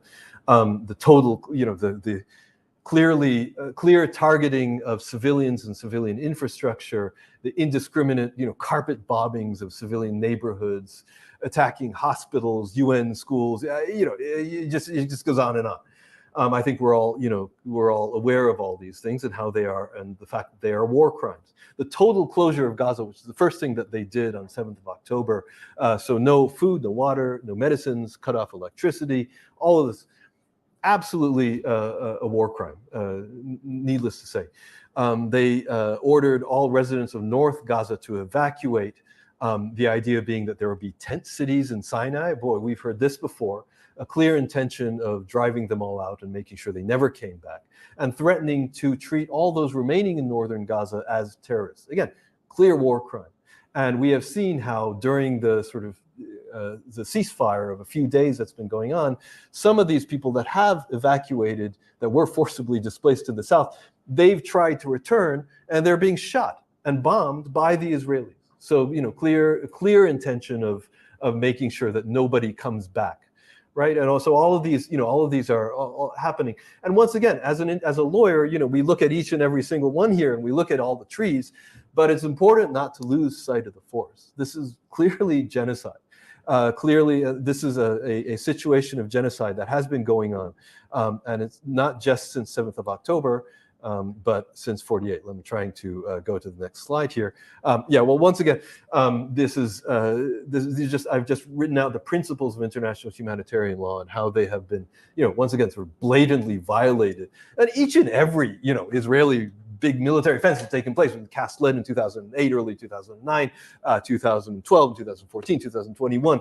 The blatant violation, but now this time it's even worse than it always has been, because they've generally not even, sort of tried to sort of justify their blatant violations. And of course, lest we forget, the closure has been going on since 2007, right? And Amnesty has also touched on it in their video, talking about Gaza often being referred to as an open-air prison. I think one of our previous speakers referred to it as a concentration camp. Right now, what is it? It's an extermination camp, really. It's the Warsaw Ghetto, and that's really what they're trying to do here. Gaza will be unlivable by 2020. Already in 2012, the UN had said this, where it's a situation of de-development. Okay? So it's a situation where, the Gaza is not economically developing and moving forward, but it's intentionally being pushed back. So really, this is a situation of collective punishment and really of genocide that's been going on for a while. The international definition of genocide, this is in the Rome Statute, and also there's a Convention Against Genocide of 48. And we have a list of the actions. Obviously, Israel does all of these. It's important also to remember that genocide is not necessarily about, it's about mass killings, but it's not necessarily about, like, there's no threshold of saying, or there's no clear threshold saying, okay, well, if it's over 100,000 people, then it's genocide. But if it's under, well, it's not really genocide. No, it doesn't really work like that. And it's not about results, right? I mean, I've had people also ask me, well, the Palestinian population is increasing, so how can it be that Israel is committing genocide? Well, it has nothing to do with it. It's not about results. It's not like, well, we have to have killed everybody for it to be genocide. No, it doesn't work like that. Mainly, the main issue here is an intent. And this is, international lawyers we've been having this discussion about, whether we can show Israel has the intent to destroy the Palestinian people. And I think one of the issues here, or one of the problems with a lot of the debate I see is, again, people are tending to look at things only as to what is happening since 7th of October. But again, we have to look at what's been happening since 48. And, first of all, the statements by Israeli political and military leaders showing genocidal intent since 7th of October this year are so abundant that it's, you can't refute this kind of thing. I mean, I think I might have had a slide, I think I had a slide at some point of showing just some of the real sort of gems of them. One of my favorites is, they're all human animals. And another, I think maybe it was the president, said that there are no innocent civilians in Gaza. There are all these kind of gems. Each one of these alone is clear. I mean, the genocidal intent is obvious. And clear and frankly irrefutable. But also we need to look at, the actions and what is actually going on. Given that genocide is internationally the crime of crimes, the most serious of all international crimes, nobody is going to be, well, I wouldn't say nobody, but very few people are going to be stupid enough and come out and say, yes, of course we're committing genocide and waving the flag and this is what we're going to do. No, of course that's not going to happen. People are going to be a little bit more careful. And I don't see, and I certainly don't see a document planning the complete destruction of the Palestinian people, a secret Israeli government document coming out, being leaked. I mean, I kind of doubt that such a document exists. Though certainly a document did exist about forcibly deporting all the people from Gaza, preventing them from coming back, and encouraging Western governments to resettle them as refugees. And in fact, the Americans were willing to pay for this. How stupid is that? But it's difficult. This kind of intent does not need to be proven with this kind of smoking gun. We infer these from the facts, right? And the facts are very clear. They're clear and frankly irrefutable. And also, again, we need to look at genocide as not just, the final event of mass killings, but as a continuum. And this is a framework for looking at genocide that's proposed by a scholar before, the 10 stages of genocide, and we look at classification of the other as a different people and symbolizing them, showing them how they are different and by extension worse than us, and not worthy of the land, not worthy of living, discrimination, dehumanization, et cetera, et cetera. So we look at this and we can look and see how all of this has been taking place, but since 48, and in a just much more extreme way since 7th of October. One of the sort of discussions that's also been taking place, and this is kind of an academic thing, but about whether we can prove the intent of genocide versus the intent of forced displacement. So I've seen a lot of sort of commentators talk about, well, it seems clear that the Israelis are intending to commit the crime against humanity. It is a crime against humanity, very clear, crime against humanity of forced displacement against the Palestinian people in Gaza right now. And but whether that's genocide is a little bit different. I mean, we have commentators, not so much right now, but people have spoken, like within the Yugoslav context, about forced displacement and how well, it's not really genocide because they're just kicking the people out. They're not actually trying to murder them all. They're just kicking them out. That's the objective. But this is really, it really is kind of splitting hairs here. When you're trying to figure out a distinction between forced displacement and genocide. Because, after all, what is a people except, a people who, the ties to the land in which they live, on which they live, is a very fundamental part of the identity of a nation, of a people. Certainly in most cases, and certainly in the case of the Palestinian people, like in most people. So to say that somehow forced displacement, that's a little bit different from genocide, and by extension, somehow not quite as serious, is to me a little bit, it's a little bit ludicrous. And once again, I would just repeat, if we look at what's been going on since 48, yes, the Nakba was a big, it was a big sort of bash of forced displacement. But they didn't go around, and they're not going around now, sort of asking people politely, "Could you please leave this country? Please leave this country, and we'll pay for you to leave." And no, they're not doing this. They're doing this by brute force, killing, pillaging, burning villages. In 48, there were rapes, all this kind of thing. So this is a process which basically it's like you're going to leave here. If you don't leave here, we're going to kill you. So how that is somehow different, and by extension somehow less serious than genocide, is a little bit, in my mind, a little bit silly, right? So this is something which has really been going on since 48. Now, having worked at the United Nations, of course, I do have a general sort of belief in the international system and in the need to call for the international system to hold Israel to account, and to really to push forward the cause of justice here. But of course, even I've been a little bit dejected by the attitude or the actions of the ICC, the International Criminal Court, in this. Of course, nobody here needs me to tell you that the double standards reek to high heaven, not only of the Western governments and in the Security Council and in their statements elsewhere, but also if you look at the International Criminal Court. The International Criminal Court, of course, is an international organization, it's an international agency, like the United Nations, and like the United Nations, it is susceptible to international pressure, or the pressure from powerful countries. Now, the United States is not a member state of the ICC, so it can't just it can't just like say don't investigate Israel or we're going to cut off your funding, because it doesn't fund the ICC. However, of course, it's a very powerful country and it has other ways to exert pressure. And in any case, we only need to look at the facts here. It took the ICC all of 4 days to announce that they were initiating an investigation into the situation in Ukraine. They indicted the political leaders of Russia, within a year. And yet in Palestine, well, look here, it took 6 years and all these sort of legal maneuvers on the chief prosecutor at the time, trying to sort of, weasel their way out of having to deal with the situation. So it's a very dejecting situation, but I do want to sort of close on an optimistic note.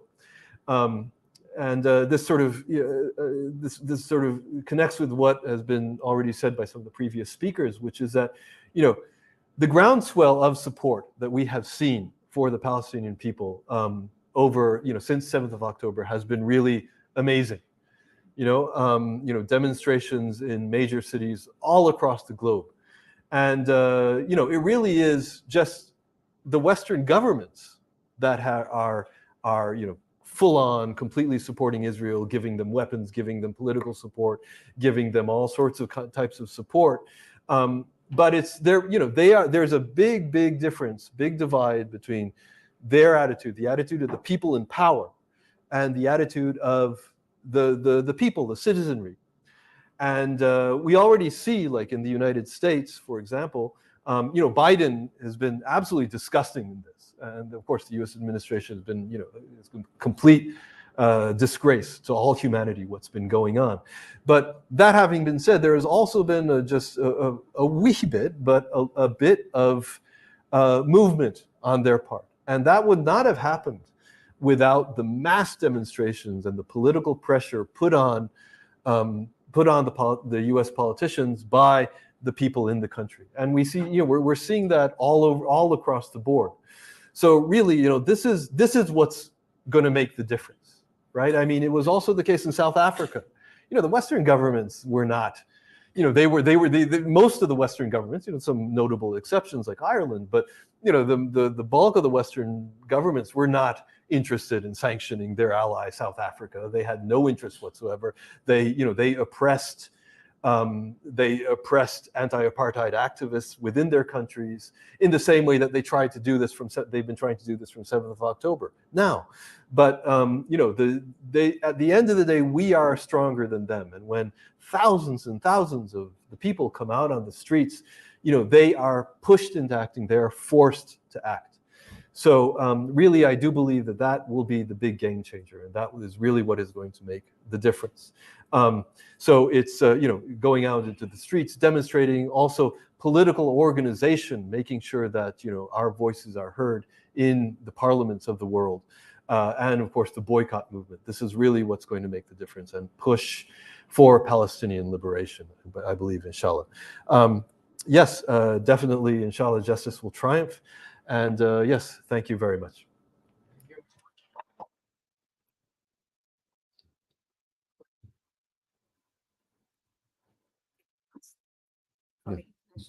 Yes. What's the most effective way to hold Israel accountable? Well, I mean, two things. Of course, from the legal perspective, the strongest way of doing this is, of course, the Security Council. If the Security Council adopts a resolution under Chapter 7, demanding that Israel comply with international law, that would be a first. And instructing all other member states to sanction Israel until and unless it complies. This is, under international law, of course, the strongest sanction. We see, it's difficult to imagine that happening. But, the Berlin Wall came down and none of us foresaw that either. So, it is a possibility, but legally that is possible. The other thing is, of course, the International Criminal Court. And I really do, I put on that slide about the International Criminal Court and the double standards and everything. And I am very sort of disappointed by the double standards in the way that has been going on. But look, tyrants and dictators all over the world, they wake up in the middle of the night, sweating and screaming, having seen nightmares of being arrested and held accountable for their crimes. This is, I believe, this is what it is. I mean, they know that they're committing crimes. They know that they're committing awful atrocities. And what they fear more than anything is, being arrested, being held on trial, and being thrown in jail and having the key thrown out. There is a dedicated, team of lawyers within the Israeli army whose sole job is, if and when Israeli soldiers, when they are like traveling abroad, if they are arrested and accused of war crimes, their sole job is to go and defend them, right? So they see a realistic prospect, and it's not just the International Criminal Court. I should also stress, every country is entitled, and frankly, they should exercise universal jurisdiction.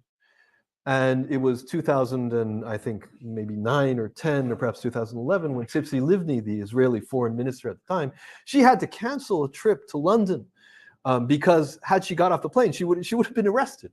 Right now, at the end, the UK, they changed their laws, so that was kind of a shabby end to that. But the point is that this is a big deal. This is something that could happen and could very well, happen. And Israel. The state of Israel is very sensitive of this, and they are afraid of this. The fact of the matter is, the state of Israel is, we get this picture of, we see how it's, able to sort of influence many Western governments through its lobbies and these sort of murky civil society organizations that it has very close contacts with in many different countries. The US, obviously, the UK, also many other countries as well. But the fact of the matter is, Israel is actually a very vulnerable country. It's a very small country, and it depends on international legitimacy. It banks heavily on being seen as the good guy. And I honestly do believe that since 7th of October, it has overstepped its boundaries, alhamdulillah, finally. I mean, it's been doing this for decades, but this time I really do believe it's gone so far that it's just irreversible. The people of the world see this, they see what's going on, and it is getting much, much more difficult for Western governments to afford it the kind of unconditional support that it has been. And, the process could go very, very quickly, I think. Inshallah, it will. So I do think that those, with strong and sustained pressure from the citizenry, inshallah, those kind of legal measures will be made possible. Okay. So thank you very much. Assalamu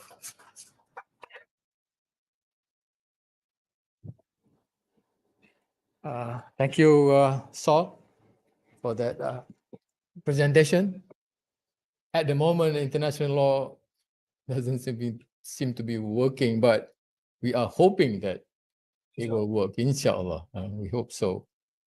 So because people keep saying that nothing's happening, murders of 15,000 people, and they are still getting away with it, we really hope that we can have faith in international law. Thank you again. And we are lucky that after this, another speaker couldn't make it. So, but Baha Hailo has agreed to make a presentation in place of the scheduled speaker. Before Baha is invited forward, let me say something about Baha to all of you. Baha is a speaker, an educator, a Palestinian native born and raised in the town of Bethlehem, a graduate of Brizit University with a degree in sociology. He also worked with various human rights and advocacy groups, and the co-founder of an organization called To Be There, and which is involved in annual olive harvest, olive planting, Palestinian Land Day, summer study programs, and Christmas in Palestine. And he's also the co-founder of an organization called the Citadel, which is a multi-purpose and a culture space. Baha, the floor is yours. Thank you.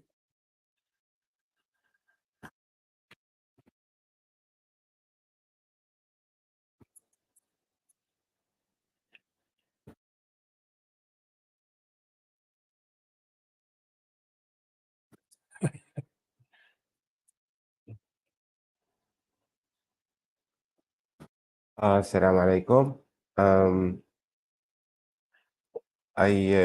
I'm actually supposed to present my keynote tomorrow, so I'll leave that for that and do something I really enjoy doing, which is like bring us back to basics in order to understand like how simple the reality in Palestine is, because what we suffer through all the time is we try to solve problems that we don't understand because we're not given the tools to understand it. In reality, it's like what we see in Palestine is like a very simple reality. If you are born to a Palestinian family, you are subject to elimination. And if you're born to a Jewish family, your rights are granted and protected. So it's a matter of birth. It's not a matter of my attitude. It's not a matter of their attitude.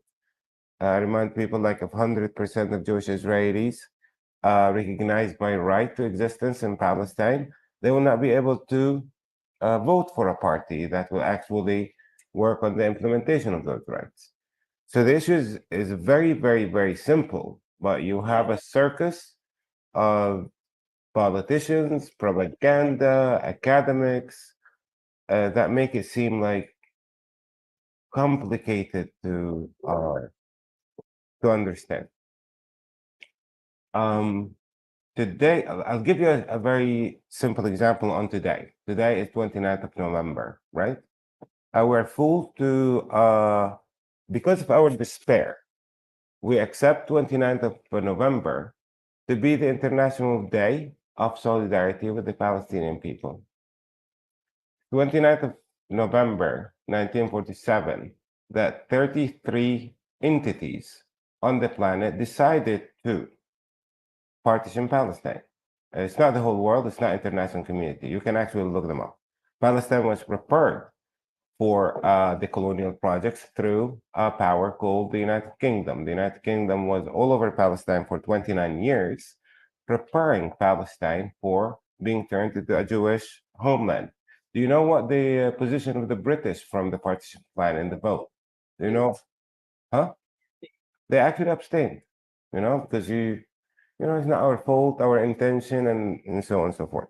So what I'll try to do today is like just show the progress of what's going on and show you why our elimination would be inevitable unless the state of Israel is subject to a Nuremberg trial. Okay? What we witnessed in the genocide that have been taking place before our eyes for the past 7 weeks is a natural outcome of Israeli criminal behavior. It's not something exceptional.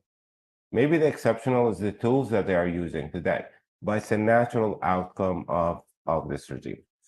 When we when we look at what's happening, there are two stories. Like one is rooted in faith, like 4,000 years ago, God created Adam and Eve. Eve gave Adam the apple, and somehow God gave this particular piece of land to the Jewish people. That story have been a very good distraction from the fact that religion has always been abused to justify criminal behavior. The one thing that is brought to the picture is that for the very first time, Jewish faith is being abused to justify that crime. We know of ISIS, we know of the KKK, which is the Christian ISIS, we know of Zionism, which is the Jewish ISIS, we know of Hindu nationalists, we know of Buddhist nationalists, and so on. Religion have always been abused to justify criminal behavior. So, like, that narrative is based actually in belief, and it's a very good way to actually have a debate between beliefs. But what will that take us to? My belief is wrong and your belief is right? Nobody will ever say that to you. Not on a personal level and not on a political level. The other story is based on facts, reality. Like in 1897, just like we are here in a meeting discussing Israeli apartheid and the possibilities of, figuring out solutions for Israeli apartheid. In 1897, there was about 208 Jewish nationalists that came from all over Europe to a town called Basel in Switzerland, discussing the possibilities of creating a Jewish homeland in Palestine. And as was mentioned before, like this kind of behavior was not viewed as a criminal, savage, racist behavior. It was a typical European behavior, right? So what to do from the end of that meeting up until today was about creating and maintaining a Jewish homeland in Palestine. Now, there's so much details that actually prevent us from seeing the process, which is the same process that happened everywhere. When you want to create a replica of Europe anywhere in the world, let's say New Zealand, let's say Australia, North America, South America, what are the things that you would do? You would go to that land, subject this indigenous population. Well, of course, use accusations about like we are morally superior. We are, we're the peak of social Darwinism, all that kind of, all those kind of norms that are actually savage in a sense, are being used against the indigenous population everywhere. So in our case, yeah, Jewish nationalists, self-called Zionists, came to Palestine, and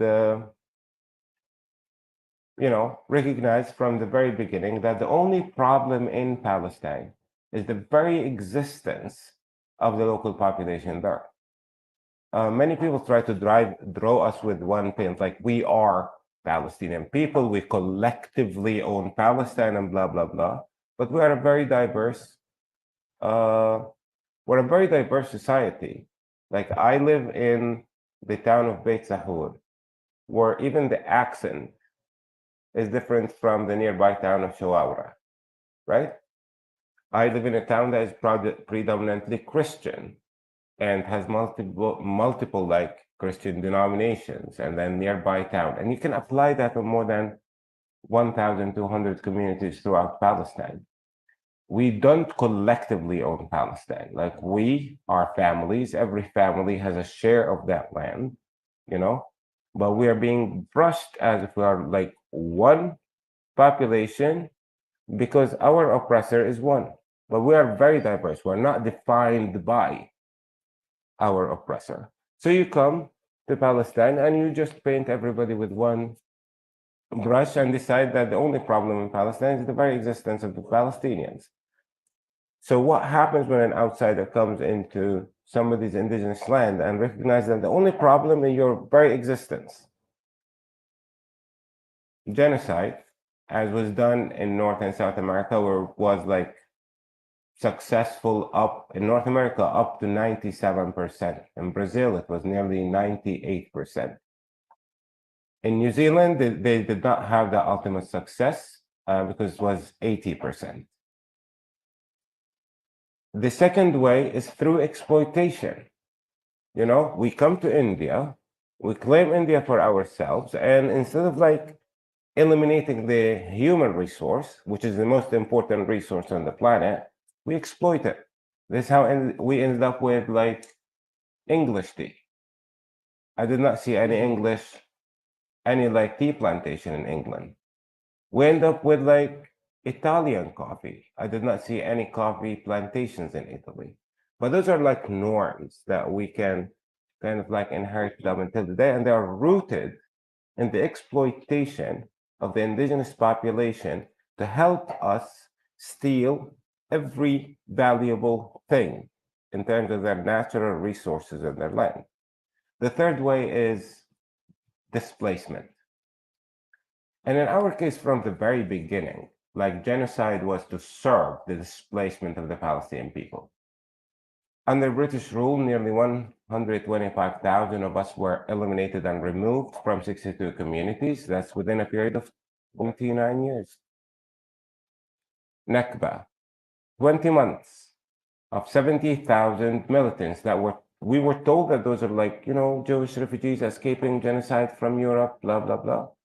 Like, why do you have 70,000 militants among you? Like, I know there are problems here, or a debate about the Rohingyas in Malaysia. Some people are, you know, desperate people are an invitation for a debate rather than an opportunity for assistance. But I'm not here to judge. But imagine, like, if 30% of the Rohingyas who escaped to Malaysia were like militants. I'm sure, like, not everyone will be okay with their presence here. So we have those 70,000 militants who carried out a very detailed plan that my ancestors could not actually think it was a plan. It's just that right now, like, you do not think that was being carried out, the genocide in Gaza, you cannot even think it's actually a plan. You know, I don't care if Israelis admit to it. The documents are there. Look at Dahia Doctrine, which I'll speak about in a second, or by the end. In 1967, nearly 400,000 of us were eliminated. Because the point is removal. Mind you, that the crime of forced population transfer that Palestinians have been subject to since the first step of a British soldier in Palestine, you know, is not recognized. Why? Because Palestinians don't exist. International community recognized us partially in 1993. But like, when you say Palestinians don't exist, what does that actually mean? I'm here. If you don't see me, change your optician. Like, why is it on me to prove my belonging? But what does it actually serve? If the subject of your crime doesn't exist, then the crime never took place. That's what it serves. This is why, in the mind of every single defender, beneficiary, and supporter of Israeli criminal behavior, we are good people. We're victims. It's just like the Israeli representative in Australia was like, we're not the victims here. We are the victims. I was like, get your mind straight, But like, they do believe that they are superior because we don't exist. So the crime never happened. So the process that you have to recognize in understanding where we are today is a process that started back in 1897. And when you judge by results, you'll see that up until October 7th, nearly 66.7% of the Palestinian population has been subject to forced population transfer. That is the progress. The numbers will increase. The second thing you see, which is the only thing in common you find between nearly 15 million Palestinians on the planet. We're very diverse. You can't find anything in common between all of us. But the one thing you see between the 3 Palestinians who are here, do we have more Palestinians in the room? 4 Palestinians in the room? Without knowing anything, I know that the one thing in common we all have is that we belong to families that were robbed completely of their land. Because you want to turn Palestine into a Jewish homeland, right? Land is important. All the resources that the state of Israel has in terms of military power, diplomatic power, even God in the state of Israel is being abused to justify the robbery of families' property. Some families have went into complete submission to the point where that property, their inheritance, is no longer important. It's not there. We're not allowed to have access to it. So it's out, But that's not every Palestinian family. But you should know that the state of Israel have succeeded in robbing Palestinian families of nearly 97% of their land and property. The third process that you see is replacement. And I'm not saying like replacing Palestinian families and their authority over the land with, it's not like my family's property was stolen to be sold to a Jewish individual. No, it's stolen to become the property of the state itself, And then even the beneficiary of the stolen land you know, have to also pay revenue for the state itself, you know. But the state of Israel is so coward to the point that it's willing to sacrifice Jewish identity, Jewish individuals in order to maintain the robbery and put us in conflict with Jewish beneficiaries of Israeli criminal behavior. What has been happening for so long, you know, is those three processes. Now, in order to prevent people from seeing those processes, we have, next slide.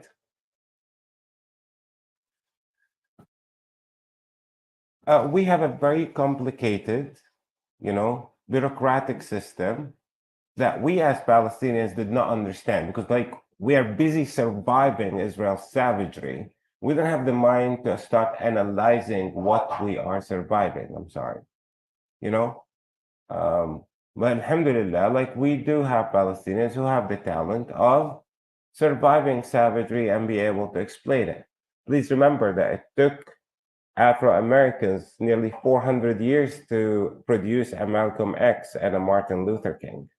We did not take us 400 years to have those people who are willing to survive Israel's savagery and explain that savagery to the world. So those four systems that were explained in the Amnesty International film, like those four systems are profound systems. The State of Israel upholds 5 legal systems. One's applicable to Jewish Israelis, and the 4 are applicable to the remaining Palestinians in Palestine. Survivors of ethnic cleansing of Palestine who live within the white area of Palestine, they're called Israeli Arabs. You have 65 different laws that maintain their inferiority. And I'm not saying that they are treated as lesser people. Israeli caste system does not include Palestinians. But we're so desperate, we think that this is how you mistreat a second-class citizen. We're outside the class. The only thing that, to add to the confusion, is that, oh, they are allowed to vote. Yes, they are allowed to vote within a party, within the Israeli election law. If you negate the Zionist Jewish identity of the regime, then, sorry, you're not allowed to participate in the elections. So any party you want to vote for has to be completely submissive to the racist nature of Zionism. Otherwise, sorry. This is why I say all the time, I remind people that even if 100% of Jewish Israelis recognize my right to justice, freedom, reparation, and all my basic rights, and decide to go vote for a party to implement those rights, they will not find any, because equality and justice are illegal in the state of Israel. The second set of apartheid is what Palestinians, 400,000 of us in Jerusalem, are forced to survive. And then, of course, Palestinians in the West Bank, where they're supposed to survive. And then the concentration camp of Gaza. Finally, we will recognize the plan that was set back in 1949. A concentration camp for Palestinian refugees that were expelled from 240 communities. It's the bleeding heart of Palestine, you know? But like, you need to be bombed into submission in order to accept that you are robbed of everything. And not 99% of you. We want 100% submission.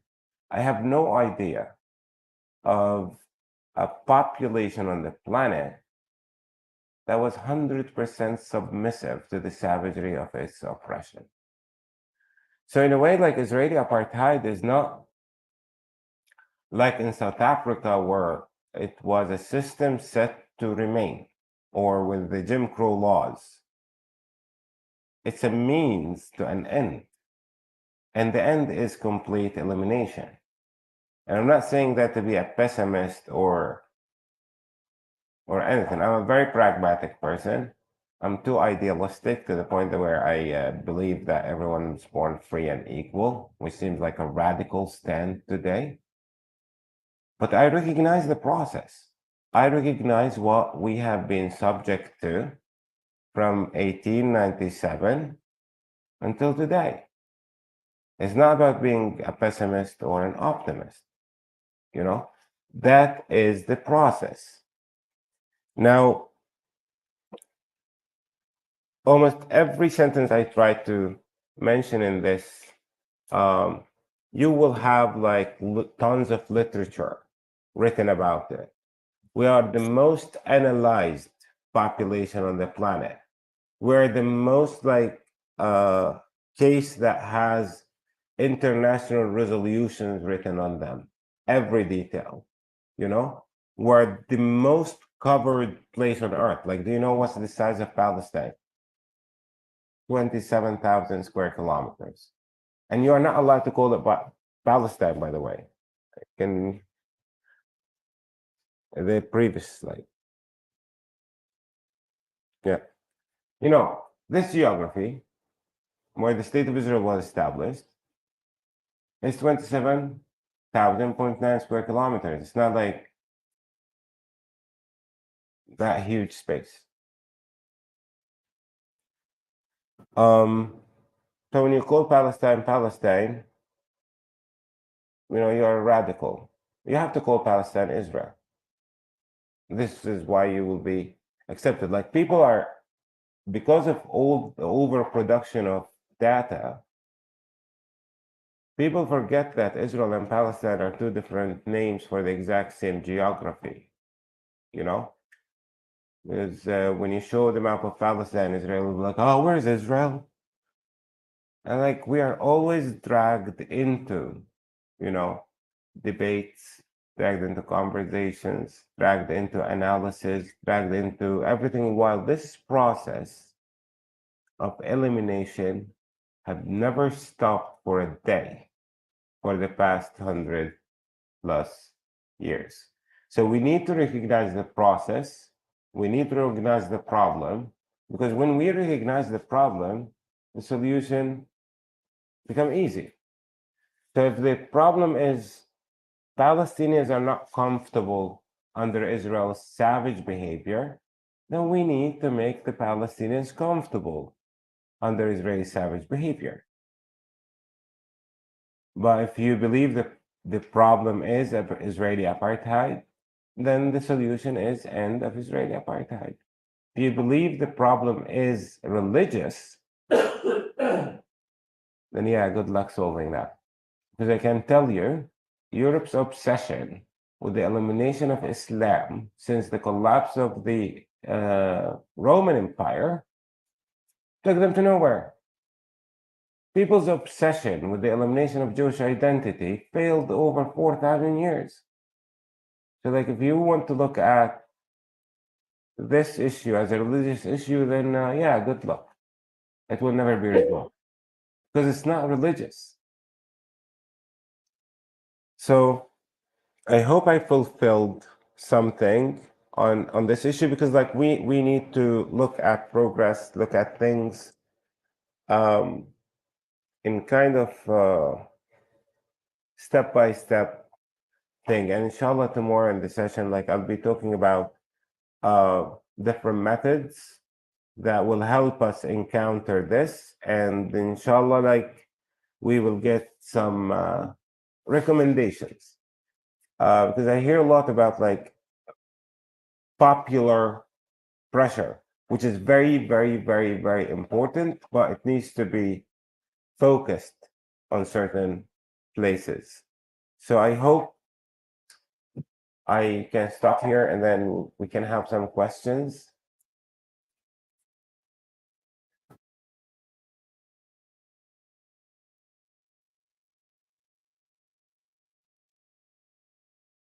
No questions mean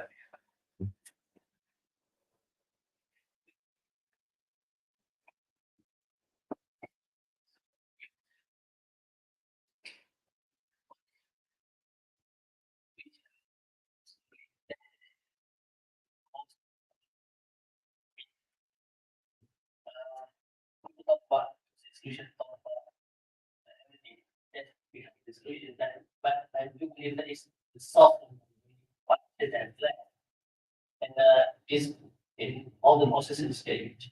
So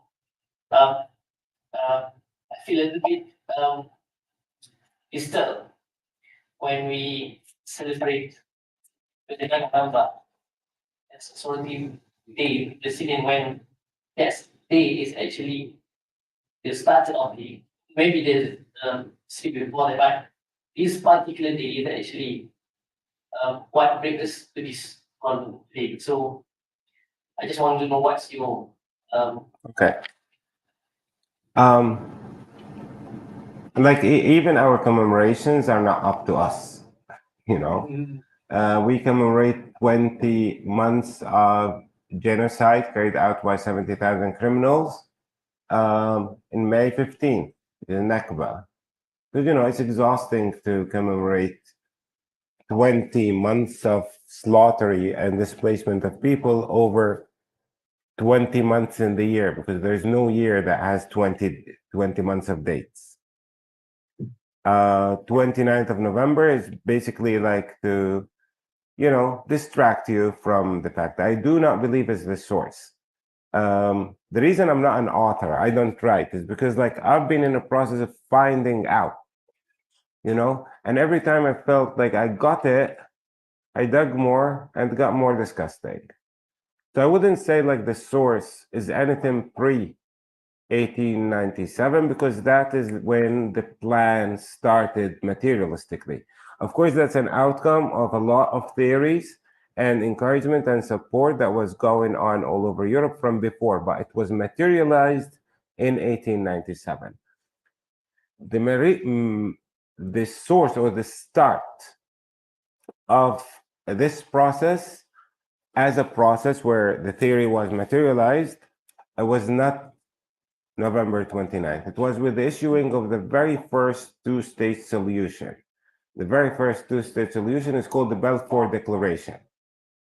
So it started then, and then we started having British boots on the ground in Palestine to implement that vision, because the Balfour Declaration was the very first proposal for a two states. And then we had commissions that were talking about two states in the 30s, the Peel Commission or the White Papers, and so on.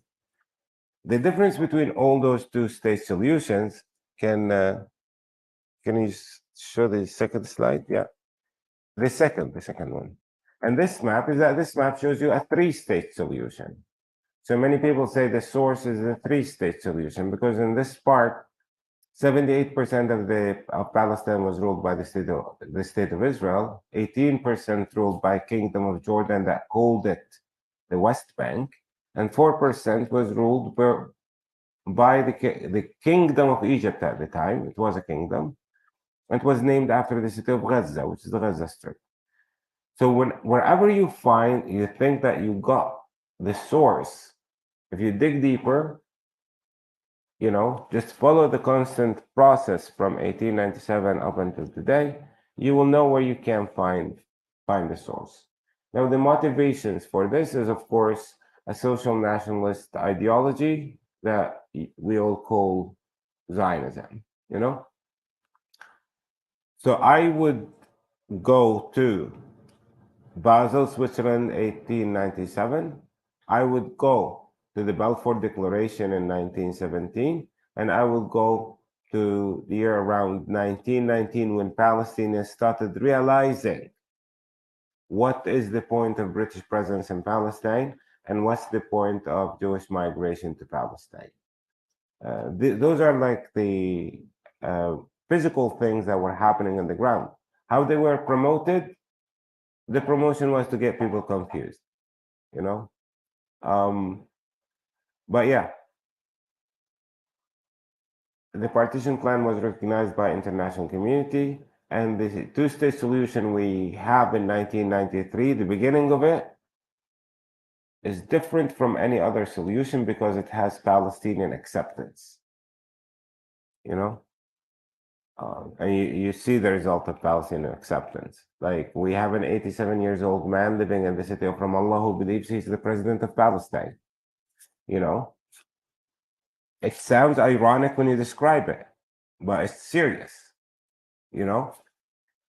So yeah, that's the source. You go to the behavior or the political stand of the British government or of Lloyd George government in 1917, and you start there.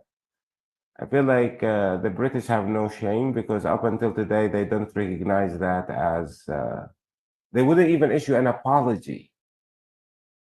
But it's understandable.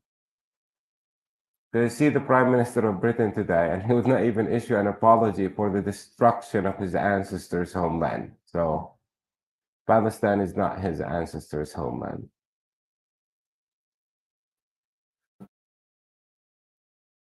Any questions? يختي.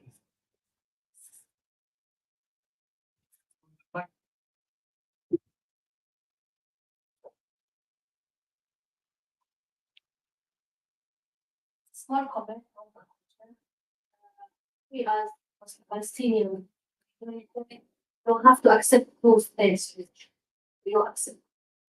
I believe that all the land is that is stolen by the force. We can return it back and state only by the force. That's what I believe. أخذ بالقوة لا يسترد إلا بالقوة. Two-state solution in Palestine is just to legitimize the crime. So that's about it. And once again, like the thief in this case, like the state of Israel is willing to sacrifice Jewish people, Jewish identity, Jewish legacy, you know, in order to maintain that crime. Like many people promote equality and justice in Palestine to be the end of the Jewish people, which is actually ridiculous because the state of Israel promotes Jewish people as people who are allergic to justice. Or, you know, like if you have equality, Jewish people will die. Like that's kind of a ridiculous stand that many people take seriously. It should not be taken seriously. Yes.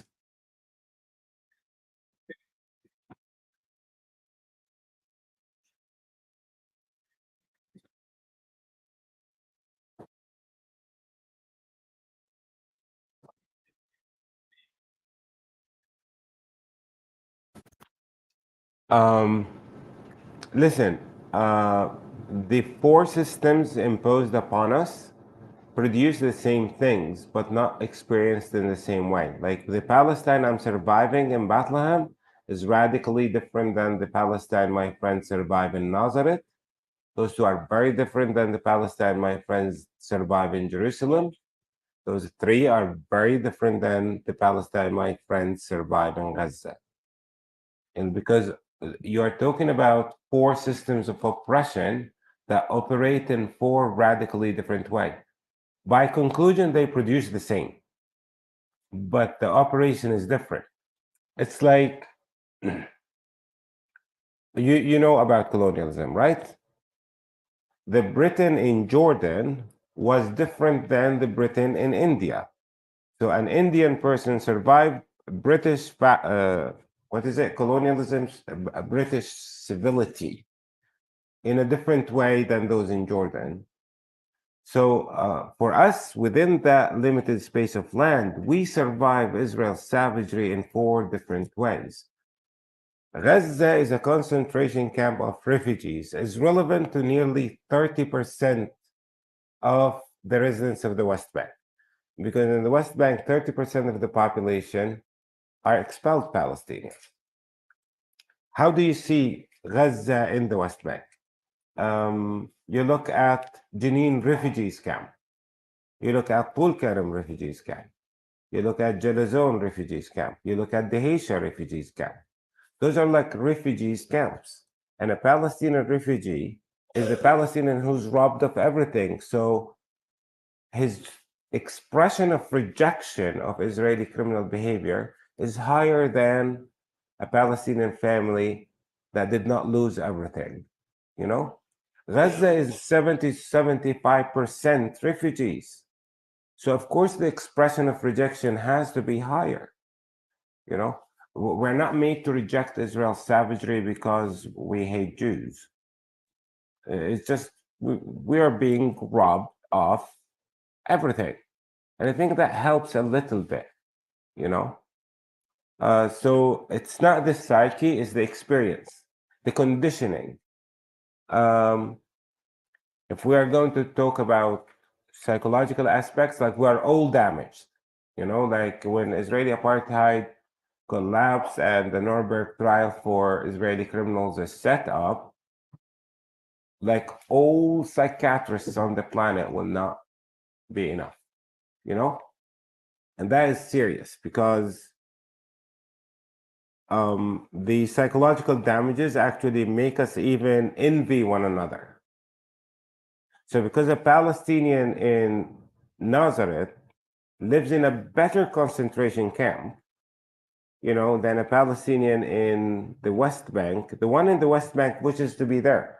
It's like if you're in prison where you're not allowed to eat more than a meal a day, you will always wish to be sent to a prison where you can have 3 meals a day. If you're there, you'll wish you were in a prison where you have 3 meals a day and airco in your prison cell. But you are in prison nonetheless, you know? So those are the psychological damages that we sustain as we actually grow to survive the Israeli control.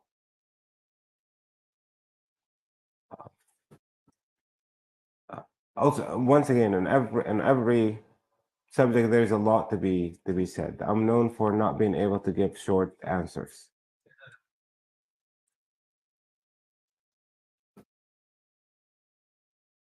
So, talk to you tomorrow, inshallah.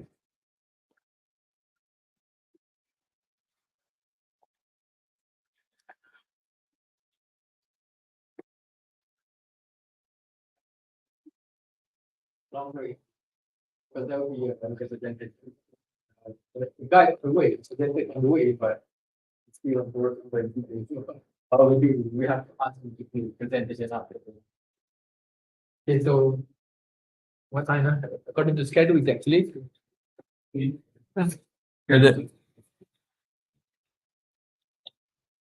2:30. Yeah.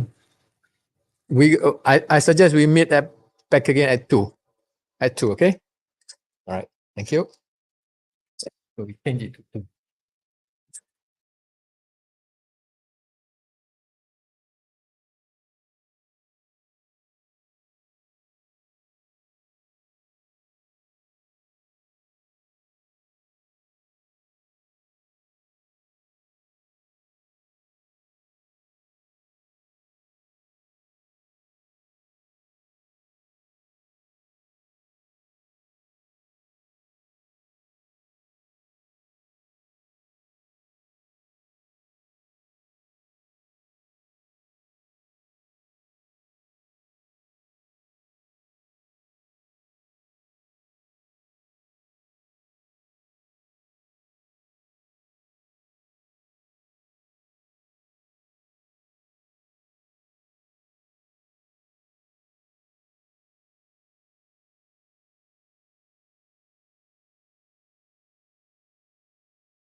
legal regime or within the domestic mechanisms, as in state mechanisms related to international law.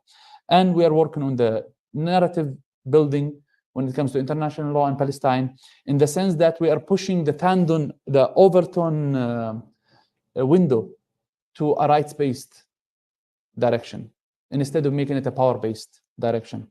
As you may very well know, those with legal background and international human rights background, that the whole regime of international law, I'm not talking about the principles are different, but the regime, as in the sense of the institutions and the legalization and the text, came initially in a very codified way after the First World War, and then after the Second World War.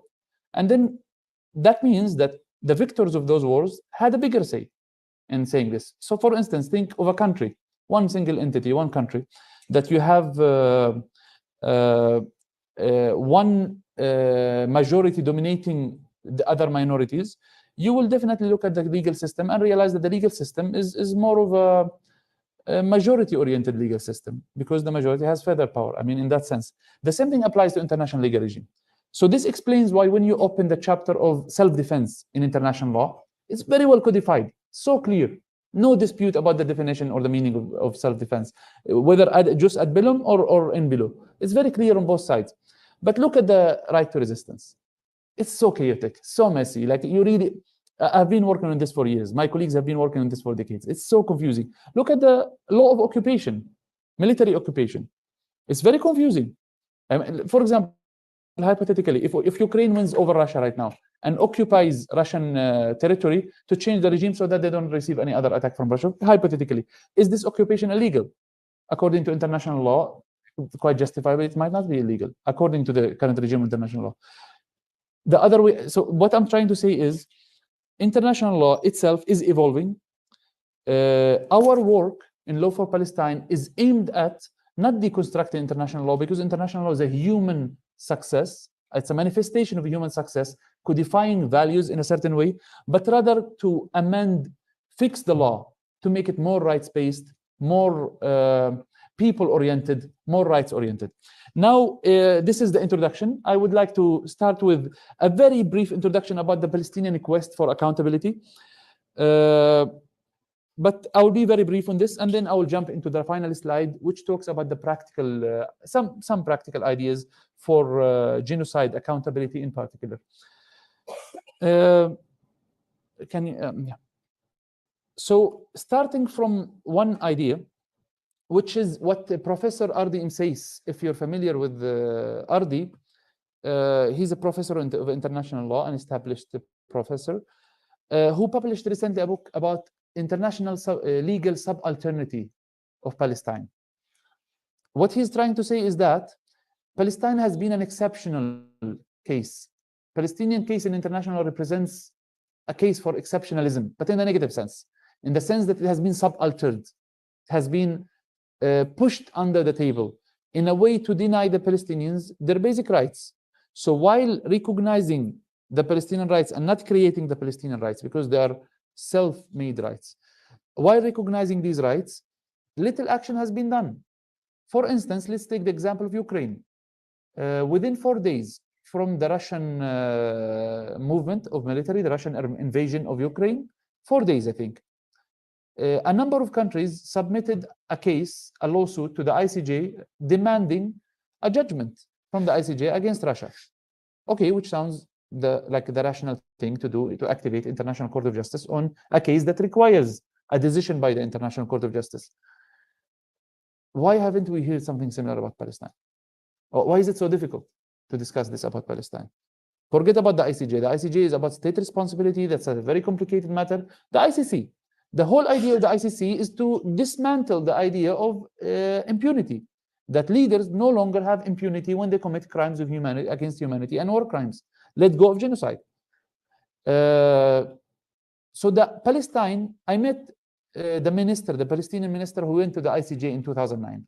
He was just talking to me about how ridiculed they were for attempting to go to the ICC in 2009. After so much discussion within the court, at that time prosecutor was Mr. Ocampo, there was so much discussion. to whether Palestine is a state or not a state. So yes, should we or should we not? Then the case died.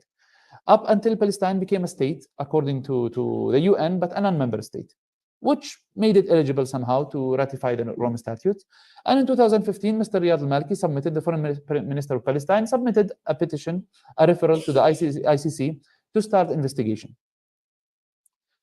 This went on for 6 years, 2015 until 2021, and nothing happened in the ICC about Palestine. There was no budget for Palestine in the ICC. Investigation was commenced only in 2021 after so much pressure on the prosecutor, Madame Fatou Bensouda. She was very brave to start the prosecution despite very serious pressure against her. And by serious pressure, I don't feel at ease to explain how serious the pressure was against her person as a person. It was not a political pressure on the court. It was of course, but it was personal pressure on the person of the prosecutor. And as we know, judges are humans. They're not robots. So pressure pays off sometimes. Then we had the change in the ICC. The investigation was commenced in 2021. Now how many years? We're talking about 2 to 3 years. The budget of Palestine case in the ICC up until the end of last year was less than a senior researcher at Human Rights Watch. A senior researcher at Amnesty International, Human Rights Watch, gets paid more than the budget of Palestine to the ICC. And when you speak to the lawyers of Palestine in the ICC, they tell you something very simple. There is no money, no cases. Who's going to fly? I mean, who's going to investigate the cases? You need budget to start investigating. Investigation is not it's not like a conversation you have. It's a hard work of verification of facts, of legalization, of matching the actus reus with the mens rea, verifying the mens. It's a very complicated work. And there was no case.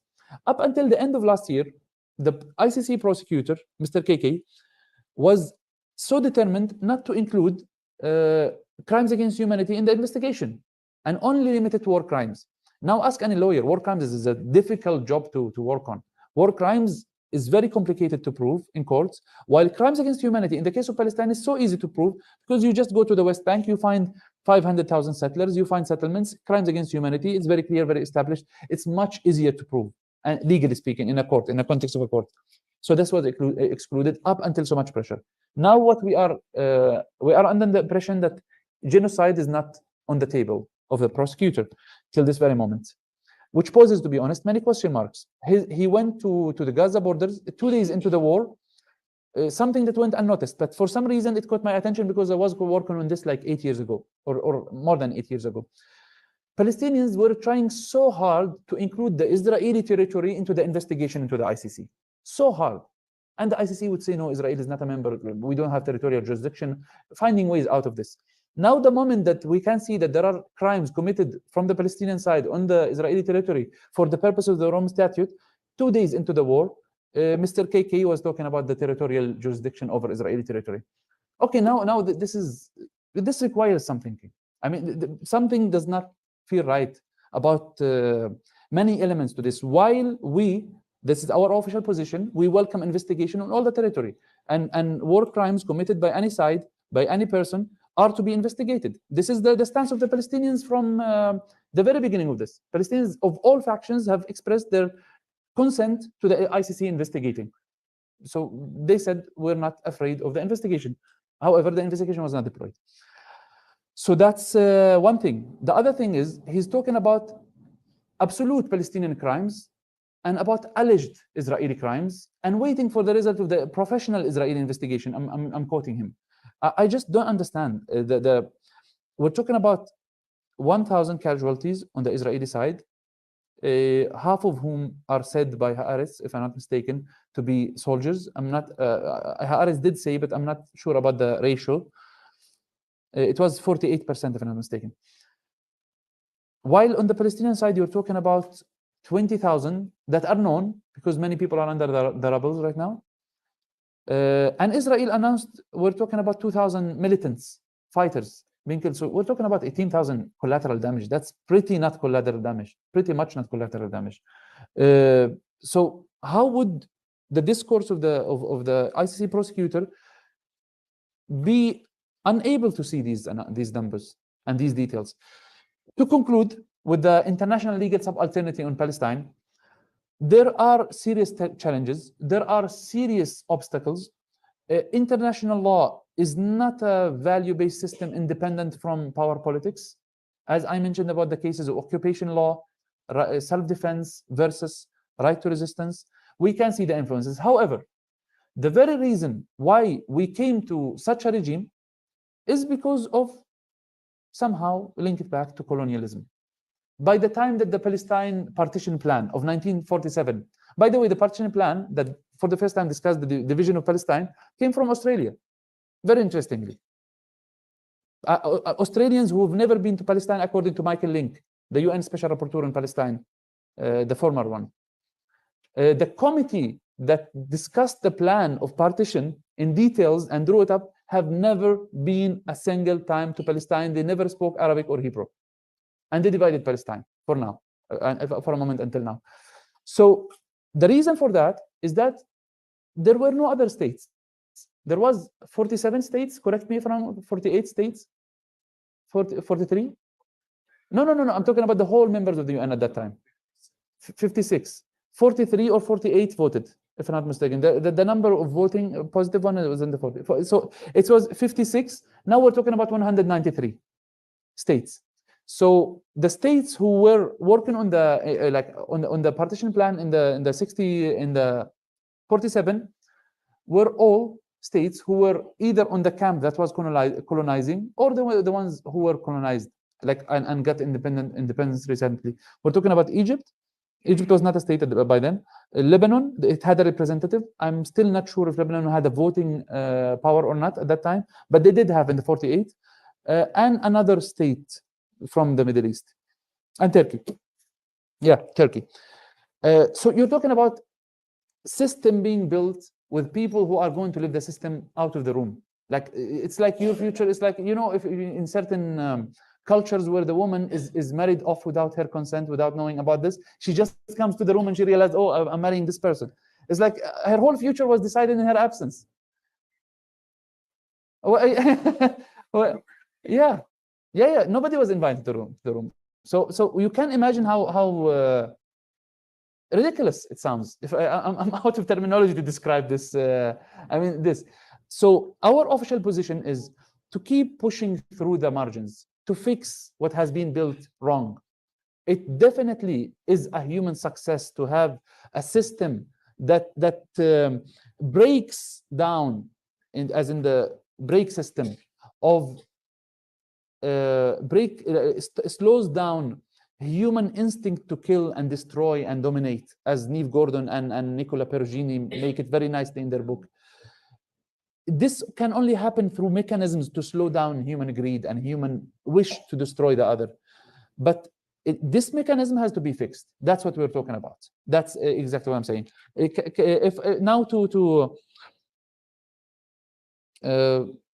I think we need to jump 3 or 4 slides.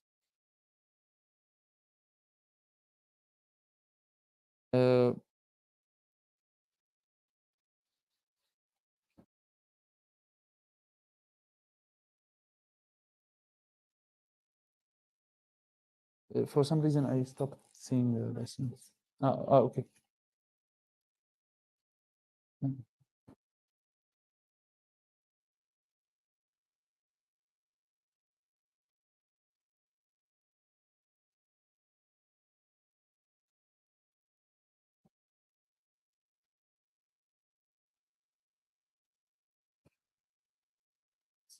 One more.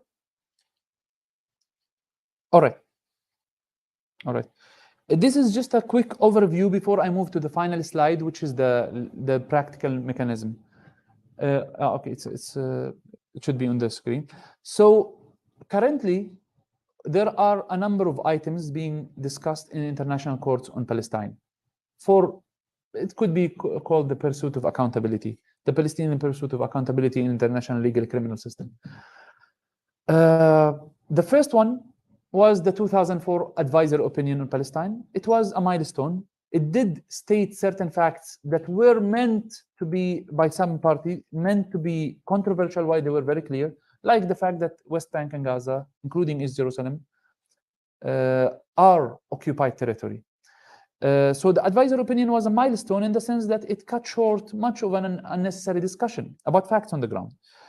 Then, thankfully, there was another case in the ICJ, referred to the ICJ by the UNGA in December 2022 for 2023, sorry, for an advisory opinion on the root causes of the problem and the illegality of occupation itself. Now, one detail: occupation in international law is not necessarily an illegal act. It could be legal, it could be illegal. It's in strategic sciences, they see war, occupation as a logical and rational conclusion of war, since one party is gonna win over the other. So the winning army would advance against the losing army in a way that they would acquire their territory temporarily to eliminate the risk. So this advisor opinion is supposed to settle this discussion. Now, the growing consensus in the international legal system is that the Israeli occupation is illegal in and of itself. So it's not illegal because of the practices. The mere existence of the forces in the West Bank and in Gaza, the mere control of internet, electricity, and water in Gaza, let go of annexation, let go of anything, is illegal in and of itself, which absolutely negates any right to self-defense. And here I'm talking about just at below, as in the right to initiate self-defense, because there are other details when it comes to the practice of it. So this decision is due in, there is a hearing in February 2024. Only states are able to provide statements, oral or written. South Africa has made a referral only 2 days ago with this regard.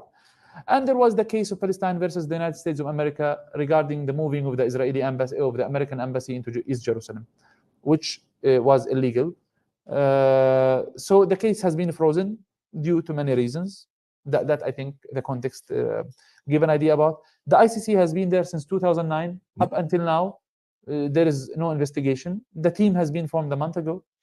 There are many details that are questionable, but that's a discussion for another time. And then finally, universal jurisdiction or taking cases in local courts. And this is something we should be discussing, in my opinion, about Malaysia as well. Finally, the civil cases that have proven to be quite useful, like the civil case in Italy, when there was, I'm sure you're familiar with Steve Harvey, the American comedian. He has that competition show where people come and answer questions, and it's an X or a tick on the screen if it is correct or wrong. So there was a show like this in Italy where someone was asked to win a prize, what is the capital of Israel? He answered Tel Aviv, but it was an X on the screen because, you know, according to them, it was Jerusalem.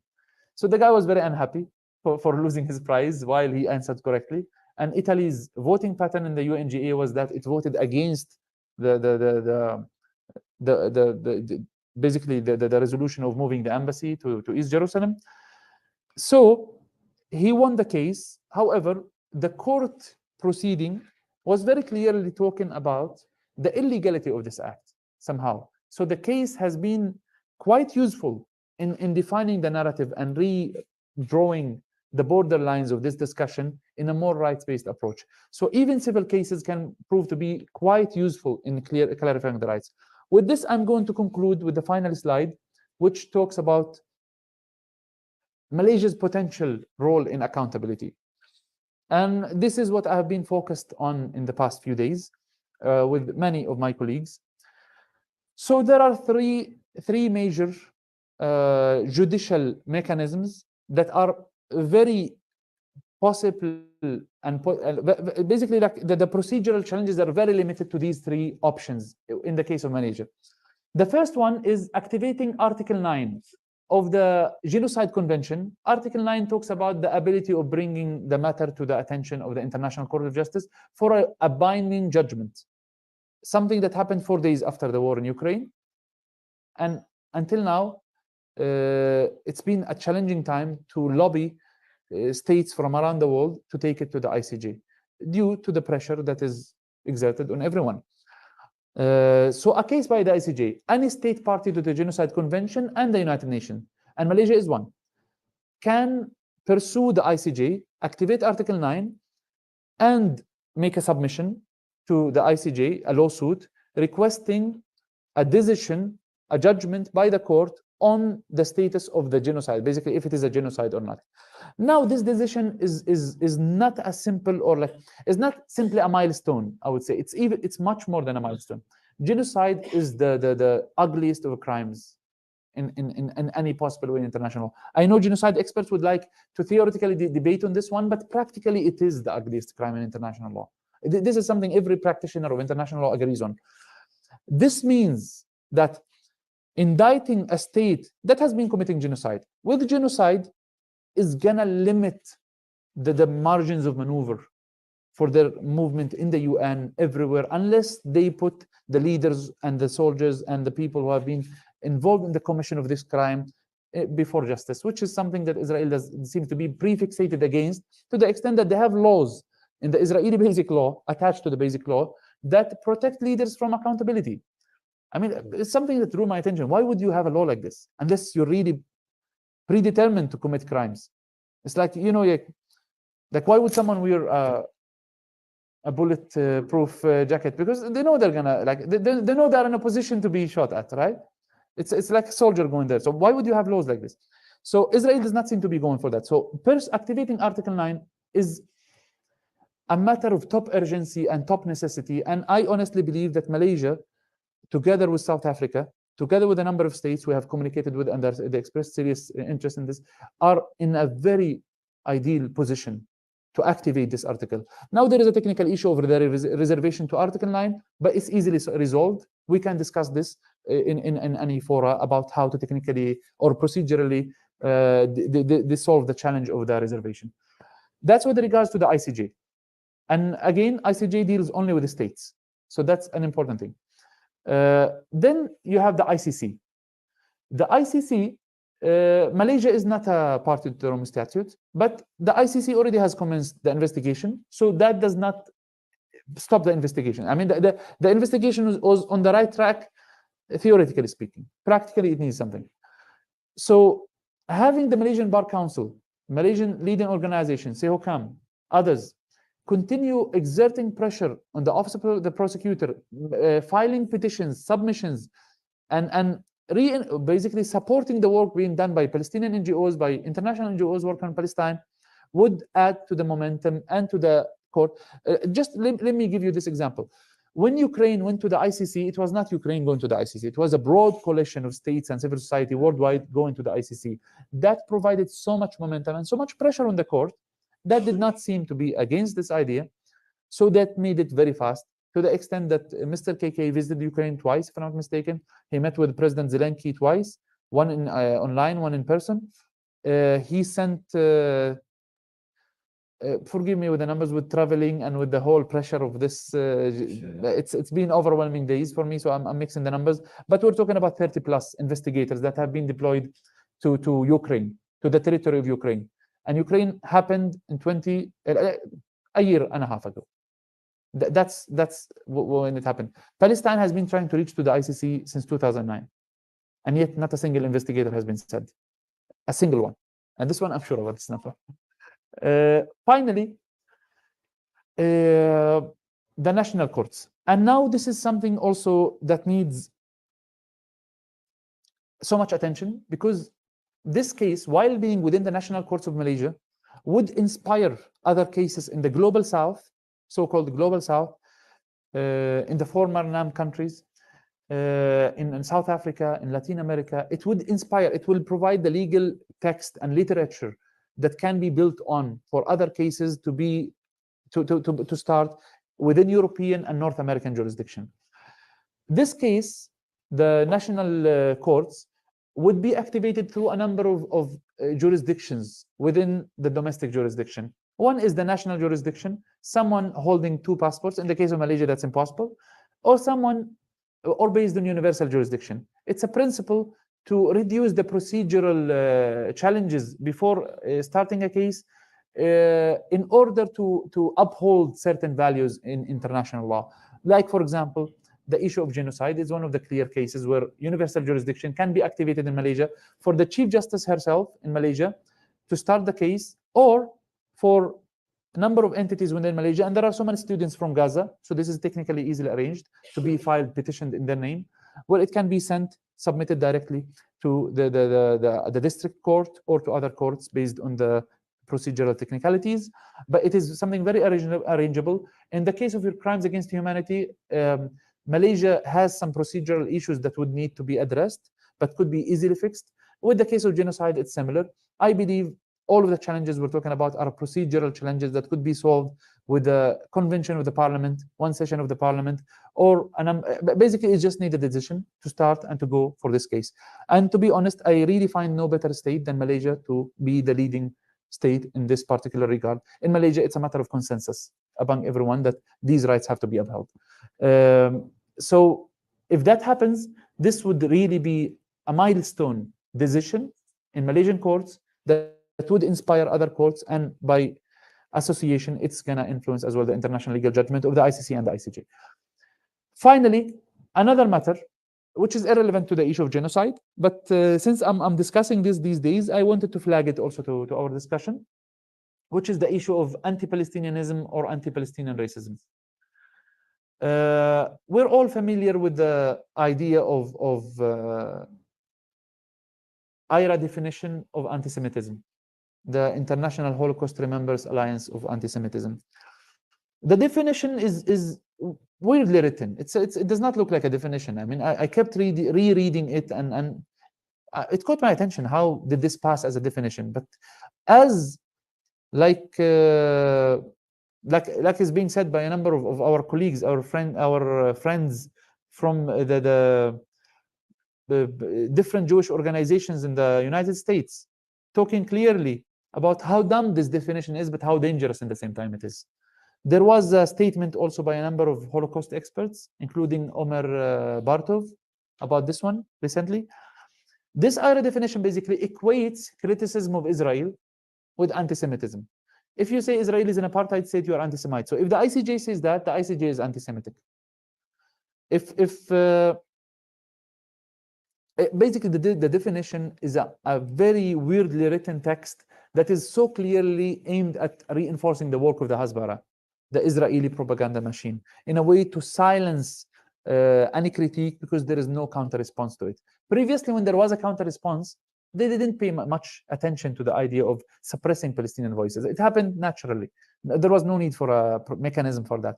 But now the moment that becoming defenseless intellectually, in the sense that the crimes have been naked, so clearly seen by the world, they needed to develop this mechanism. They needed to push for it. It was very clearly coming based on the recommendation and request of Israel, the government of Israel. So it was not an independent work happening from civil society, in order to suppress any sort of criticism in Europe and North America in particular.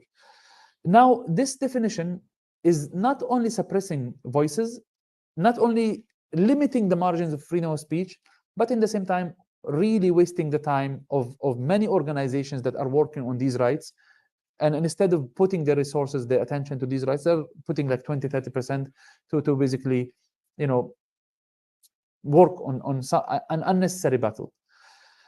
Now, if we look on the other side of the spectrum, there is something called anti-Palestinian racism. The Arab American Canadian Lawyers Association has made a very clearly defined definition of that one, and a report. Others have worked on it. I can provide you with the text. And there have been a number of leaders talking about this one. Anti-Palestinian racism or anti-Palestinianism is meant to talk about basically the denial of Palestinians' rights to Palestinian access to their basic rights, the right to self-determination, the right to exist before that, the dehumanization of the Palestinians, so on and so forth. Advancing this one would just, instead of wasting time with dealing with IRA, advancing this one would just recorrect the understanding of basically the discussion would be balanced in such a way where people would see the full picture. And advancing it, this requires so much of a long discussion. Since there was no background, I will just make it very brief. Having the Malaysian Parliament put this on the table as well on the agenda is something that is very useful in our opinion. That's it for me. I hope I did not exceed the time limit, and thank you so much.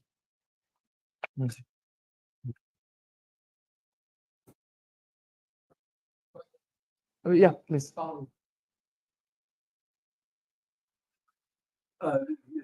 Yes. Yeah. Thanks. Thank you. Thanks very much for that. I'm sorry. Very inspiring.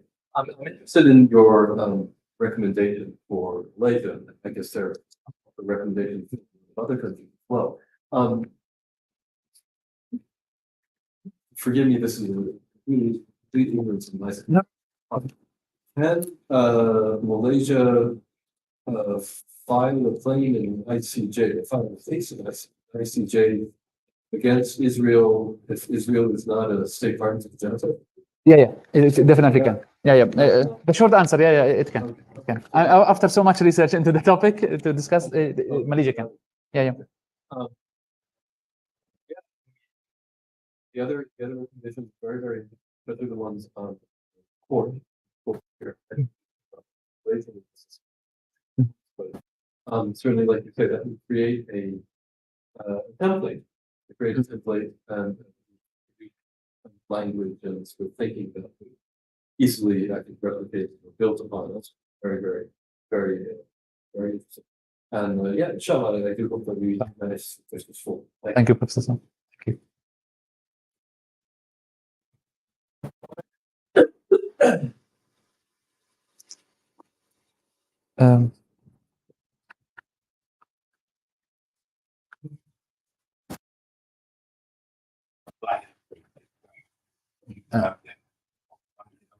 ضحية doctrine, yes. Yeah. And it makes it clearly that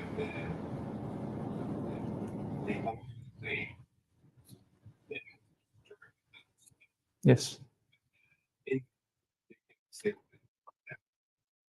And spark that. So, okay.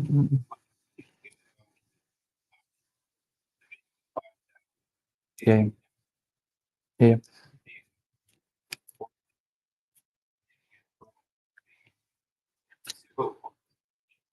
Universe of Justice.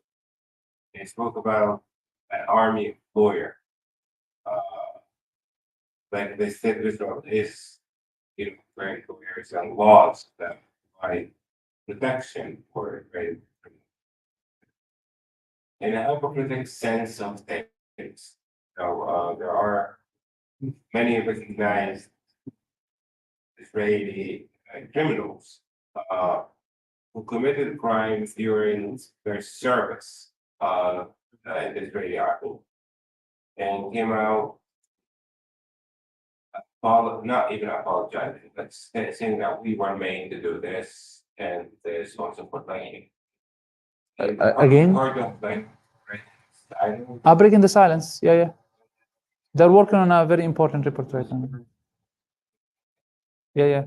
The 52 testimonies, right? About the Israeli soldiers committing crimes and saying that they were forced to do certain things.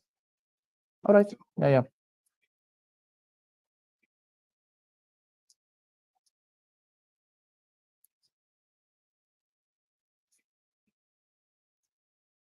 I would say, starting from the second question, I don't see much value in going after soldiers to cut it short. You're talking about how many soldiers have been deployed to Gaza? 300,000 soldiers, right? The reservists and the standing army. Almost everyone that was engaged in the combat has been involved in war crimes. Almost everyone. That's a big deal. However, the point of international criminal justice is more of a corrective step for certain. It's a restorative step for at a certain end. So here the question of chain of command would be more relevant. The leaders that have commissioned the practice of these crimes would be more relevant to pursue. But the testimonies of these soldiers, that one is different. It won't be judicially relevant. However, breaking the silence must be working on another report right now for other soldiers who would like to provide their testimony, but they would have to communicate with the courts directly. And here we're talking about the ICC.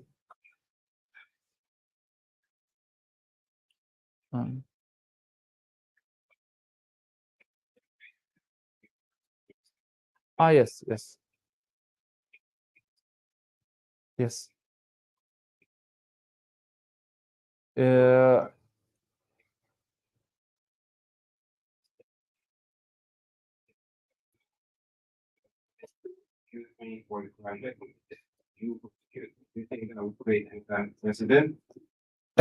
not familiar of such a case before, but I can talk about the procedural law about it. Yes, it can happen procedurally. If you're talking about the procedural, but I'm not familiar with a single case, not ever since Nazi Germany until now, that happened in this way. I'm talking about universal jurisdiction, but yes, procedurally, any person, any individual, if the case is admissible or justiciable by the court, and that's where most cases fall in European courts, and American courts as well, if the case is justiciable and admissible based on the threshold, then yes, that could be an option. But even without this, it can go forward. So we do not have to find a soldier that establishes this fact.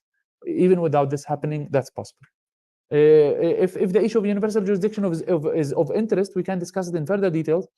But if we're talking about this line of discussion, then we will go to national jurisdiction, which is much more comfortable and defined than, I mean, national jurisdiction will make it more hard for the court to drop the case. National jurisdiction is when someone is dual national. So that's the second issue. But the first issue you were talking about, Dahya doctrine. So Dahya doctrine in itself is genocidal. That's a fact about it. However, genocide, if you read the definition of genocide, Article 2 clearly adds the intent as a basic part of the commission. That's the only crime, or up to my knowledge, that has been so clearly stated that the intent is so equated with the action. So the commission of genocide without the intent would not make it a genocide in that sense. So the Dahya doctrine contributes to the intent, but it's not enough alone of an intent, while it does contribute. But to be honest, in the case of Israel, there was a friend of mine, a lawyer who has been dealing with the ICC for a long time. They were saying a very interesting thing about the intent when we were discussing how much of intent we have right now here. So the conclusion was that, hey, Hassan, it's like there is a race to establish the Manzuriya here. There is a race within Israel to push for the intent. There has not been a single case of genocide ever in history, modern history, where genocide has been so clearly stated, probably because of social media. Now social media has made it much more facile. Because I think if you go to the Republika Srpska, the Bosnian territory of Serbia and others, if you listen to the discourse on the street, maybe it was the same. But right now we have it recorded on social media. New York Times claimed that there was an 18,000 tweet on Twitter in 1 month from Israeli accounts in Hebrew and English expressing clear genocidal intents about wiping out 18,000. There are organizations, we documented 600 from chain of command and public expressions, 600 statements. So yeah, I think the issue of intent would be easily proven. Dahya doctrine would contribute to this, along with other items. I would be a bit reserved discussing the sub-items of the argument up until it's submitted to a court. Yeah.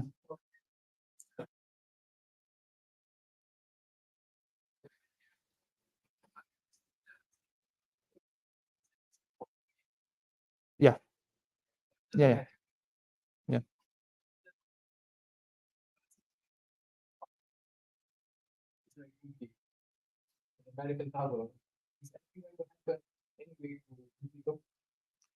If I may answer your question, Doctor, in a different way. The international legal system and the UN, and I can say it very comfortably, needs Palestine more than Palestine needs the UN.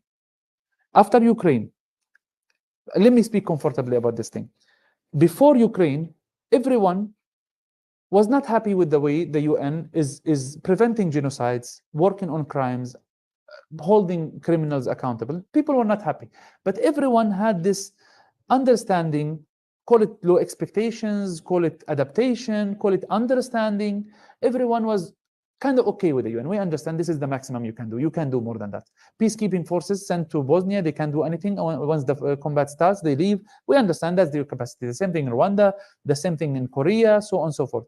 It's peacekeeping forces. You select the capacity of the UN, or the limitedness of the capacity of the UN was understood and accepted by most actors all over the world. for many reasons. Everyone was saying this is an intergovernmental organization, the limitations are so much, the budget issue, the technicalities, the bureaucracy, the limits are huge. So we understand UN, we would like certain further action from your side to prevent genocide, prevent crimes, but we understand that, you know, our expectations are not that high. However, the moment Ukraine happened, all of a sudden the UN has been the most beautiful organization the world has seen when it comes to genocide prevention, when it comes to everything. Yes, they did not prevent, but to be honest, any legalist, any jurist all over the world would be very impressed. 4 days the ICJ started. I don't know how many days the ICC jumped in. 30 plus investigators there. The Mr. KK, the prosecutor of the ICC, is already in the territory of Ukraine, risking his life in Kiev, discussing this. Wow, I mean, this is pretty nice thing. The international legal system works or can work. So after this happened, the expectations are back to high. And you can see that the higher where you stand, the more dangerous it gets.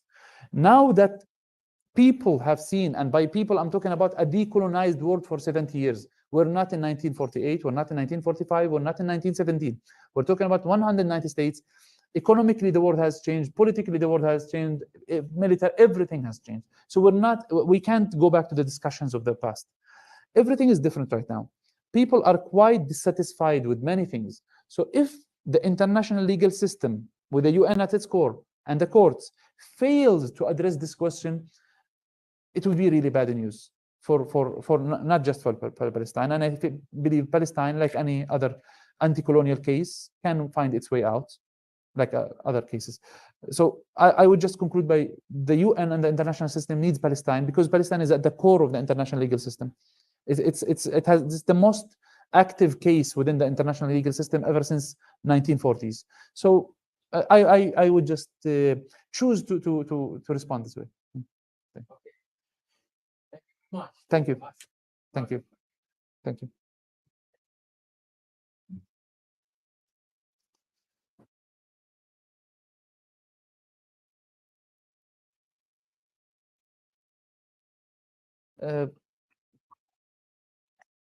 Thank you so much. Thank you so much.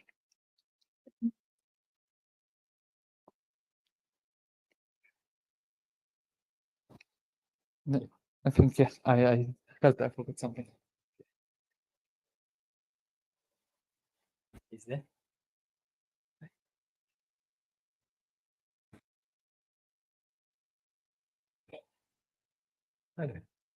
Okay. Actually, you're supposed to have a presenter online now. She agreed to present, but she hasn't showed up in the studio. So we need somebody to back up, a backup show.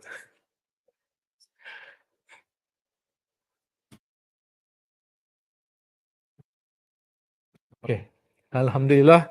So, you know, my presentation will be different than other presentations because it's the end of the day and I'm also jet lagged. I'm very sleepy, but I'll try to talk about Gaza in the context of history, the relationship with the settler colony, Israel, and just to give you a different picture from Gaza, away from destruction.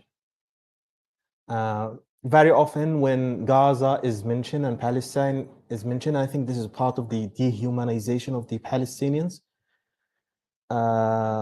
Our history is not mentioned, our joy, even amidst destruction, our celebration of life. We are rendered into numbers, statistics. Today we talk about 20,000 Palestinians killed in Gaza.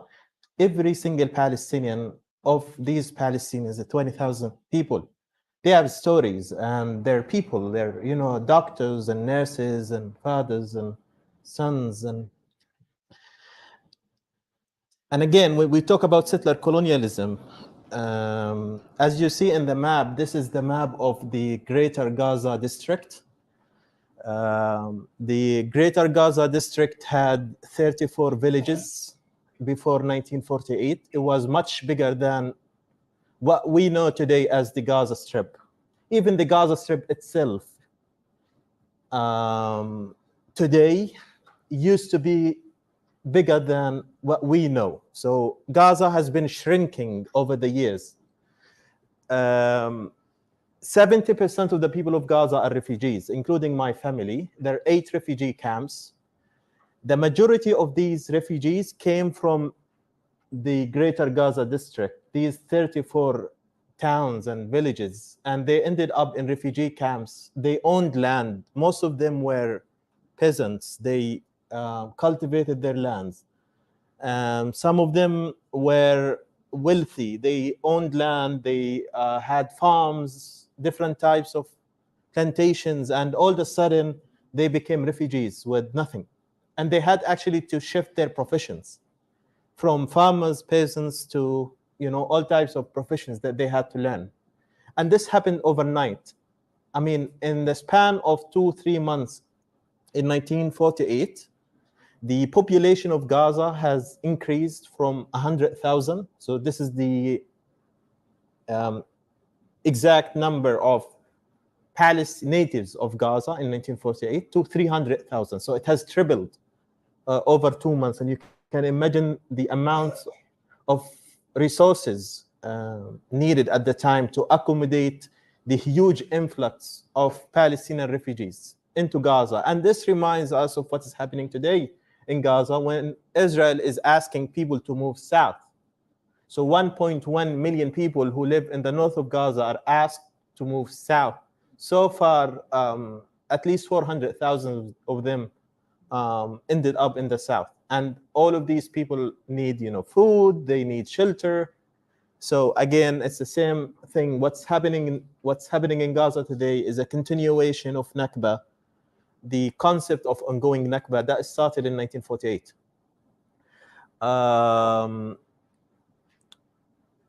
Okay.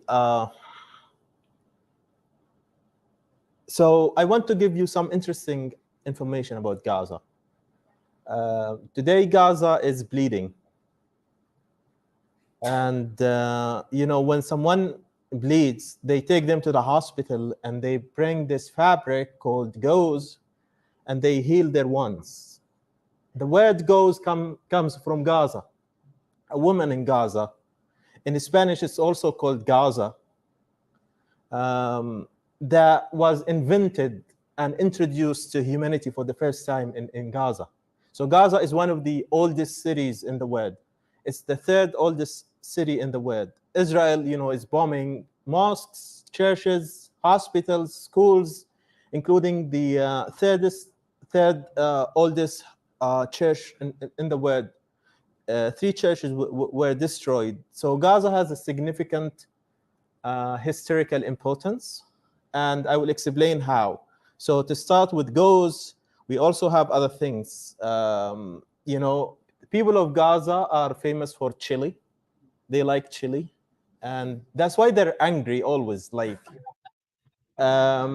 over the years, and this has history. So when we talk about chili and spices, a lot of these chilies and spices came to the old world from Indonesia.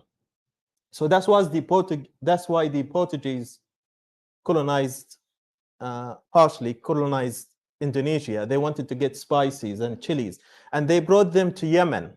And from Yemen, they were brought to Gaza, to countries like Jordan at the time. They had, all these countries did not have these names, but they were brought to this part of the Middle East through Gaza. So Gaza's seaport is one of the oldest in the world again, and all these spices were brought into the Arab world through Gaza. And that's why this is a stereotype. I don't like chilies.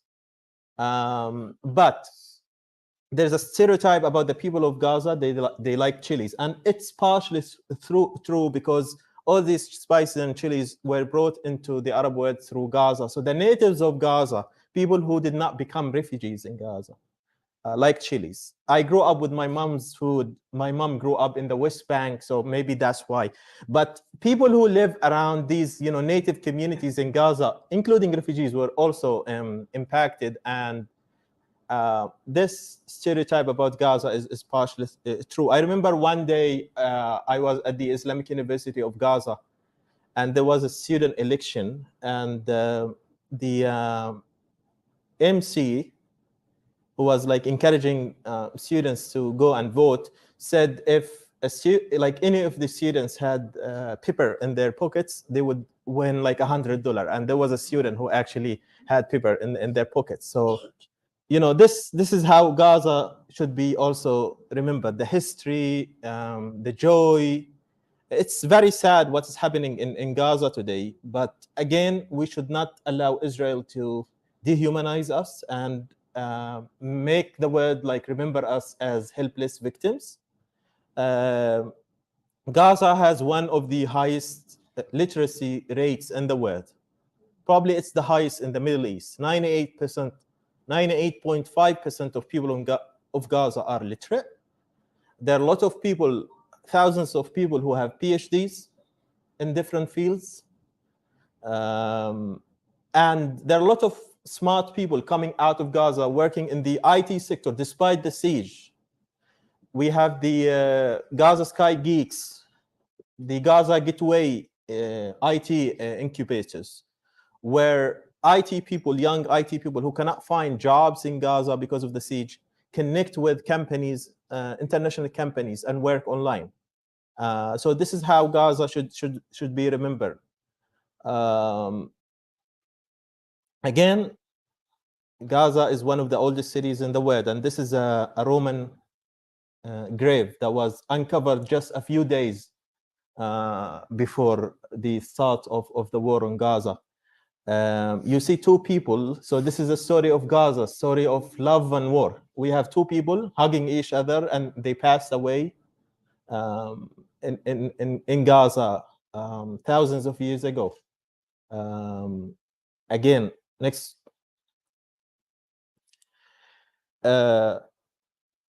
Baha, what is Baha? Okay, so Baha talks about Christian Christmas in Palestine and the relationship between paganism and Gaza has a good share of this history too. So in September and October every year, it's the olive harvest season, and people wait until it rains for the first time in the season. So in Gaza, we have 4 seasons, not like Malaysia, it's raining 24/7 throughout the year.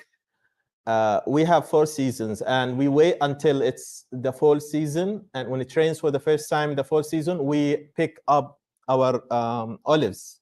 And picking, even during the war in Gaza, I saw videos of people picking up their olives. So there's this special relationship between olive trees and Palestinians, especially in Gaza. So when it's the season, it rains for the first time, people say, Salla bis-salib, the cross has materialized. And again, this brings us to Gaza's Christian history. My mom is from the West Bank, from Bethlehem, so it's like the Mecca of Christianity. She didn't know about this term, but when she moved to Gaza, she started using this term. And one time I asked her, what do you know about this term? She said, I don't know, people say it, even like Muslims. And then they pick up their olives. And then we go back to the oral history of Gaza. I don't know whether this is a myth but still interesting and, part of our oral history. The story goes like that there was a priest who came to Gaza. So Gaza has been very rebellious over the years. And I'll explain how. People of Gaza are not easy. They do not surrender easily. They do not accept injustice easily. And I'll give different examples from history. So Gaza was the last Palestinian city to convert to Christianity when Palestine became Christian. So they remained pagan. And the priest came to Gaza and he saw all these dry trees. And he told people, like, why don't you believe in a Christianity? If you believe in a Christianity, I'm going to pray to God that it rains. So people told him, Yalla, go and pray. If it rains, we're going to believe in a Christianity. So he went and he prayed. And that it rains and it rained, and people said the cross has materialized, that the priest was right, and they converted to Christianity. And since then, they have been connecting the first time it rains in Gaza and Palestine with the olive harvest. And they would say, Salla bis-salib, the cross has materialized, that the priest was right. So people are still using the same terminology today without knowing, the context. So Gaza had also an interesting Christian history. It has a Jewish history. It has a Muslim history. Up until 1948, there was a Jewish quarter in the Zaytun neighborhood in Gaza of Jewish merchants who came to Gaza and lived in Gaza. So throughout history, even in Gaza itself, there is a family, like the last name is Sohyun, Zion. So people have converted from Judaism to Christianity to Islam. And I mean, the issue today is with Jewish colonizers and using, Judaism by Zionism as a political tool to oppress Palestinians. So people have always coexisted in peace in Palestine before the arrival of Zionism. And the majority of people who identify as Jewish today have no connection to Palestine whatsoever, historically. So there's a very good chance that my family at some point were Christian or Jewish in the past, and that I have more, connection to Christianity and Judaism than the majority of, Jewish colonizers who came to Palestine as immigrants from Europe.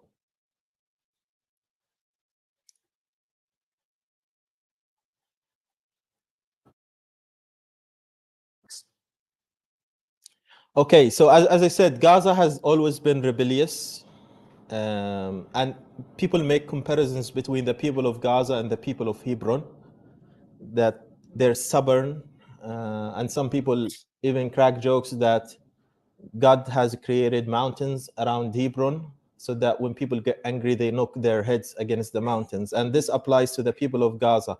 So this is Alexander the Great. He tried to conquer Gaza 3 times. He failed first time. Second time he failed and he lost his leg. The third time he was able to conquer Gaza. So again, people of Gaza do not give up easily, and they fight until the very end. And this has been proven. He went to many different cities across the globe, including Alexandria in Egypt, which was named after him. And he conquered all these cities. But when it came to Gaza, it was not easy for him. He had to try again and again, and he lost his leg on the way. Next, another example is, the Allied forces. When they tried to capture Gaza, they failed. There were 3 battles. The first battle of Gaza, second battle of Gaza, and the third battle of Gaza. The first battle of Gaza, they lost. They couldn't capture Gaza, and they lost thousands of forces and soldiers. Second battle is the same, and there are two of my great grandfathers were killed in these battles. Bringing even indigenous people from New Zealand to fight along Anzac, the Australia-New Zealand force in the Allied forces. And some of their graves, so that we have the British cemetery in Gaza. It's one of the greenest places in Gaza because Gaza is very overcrowded.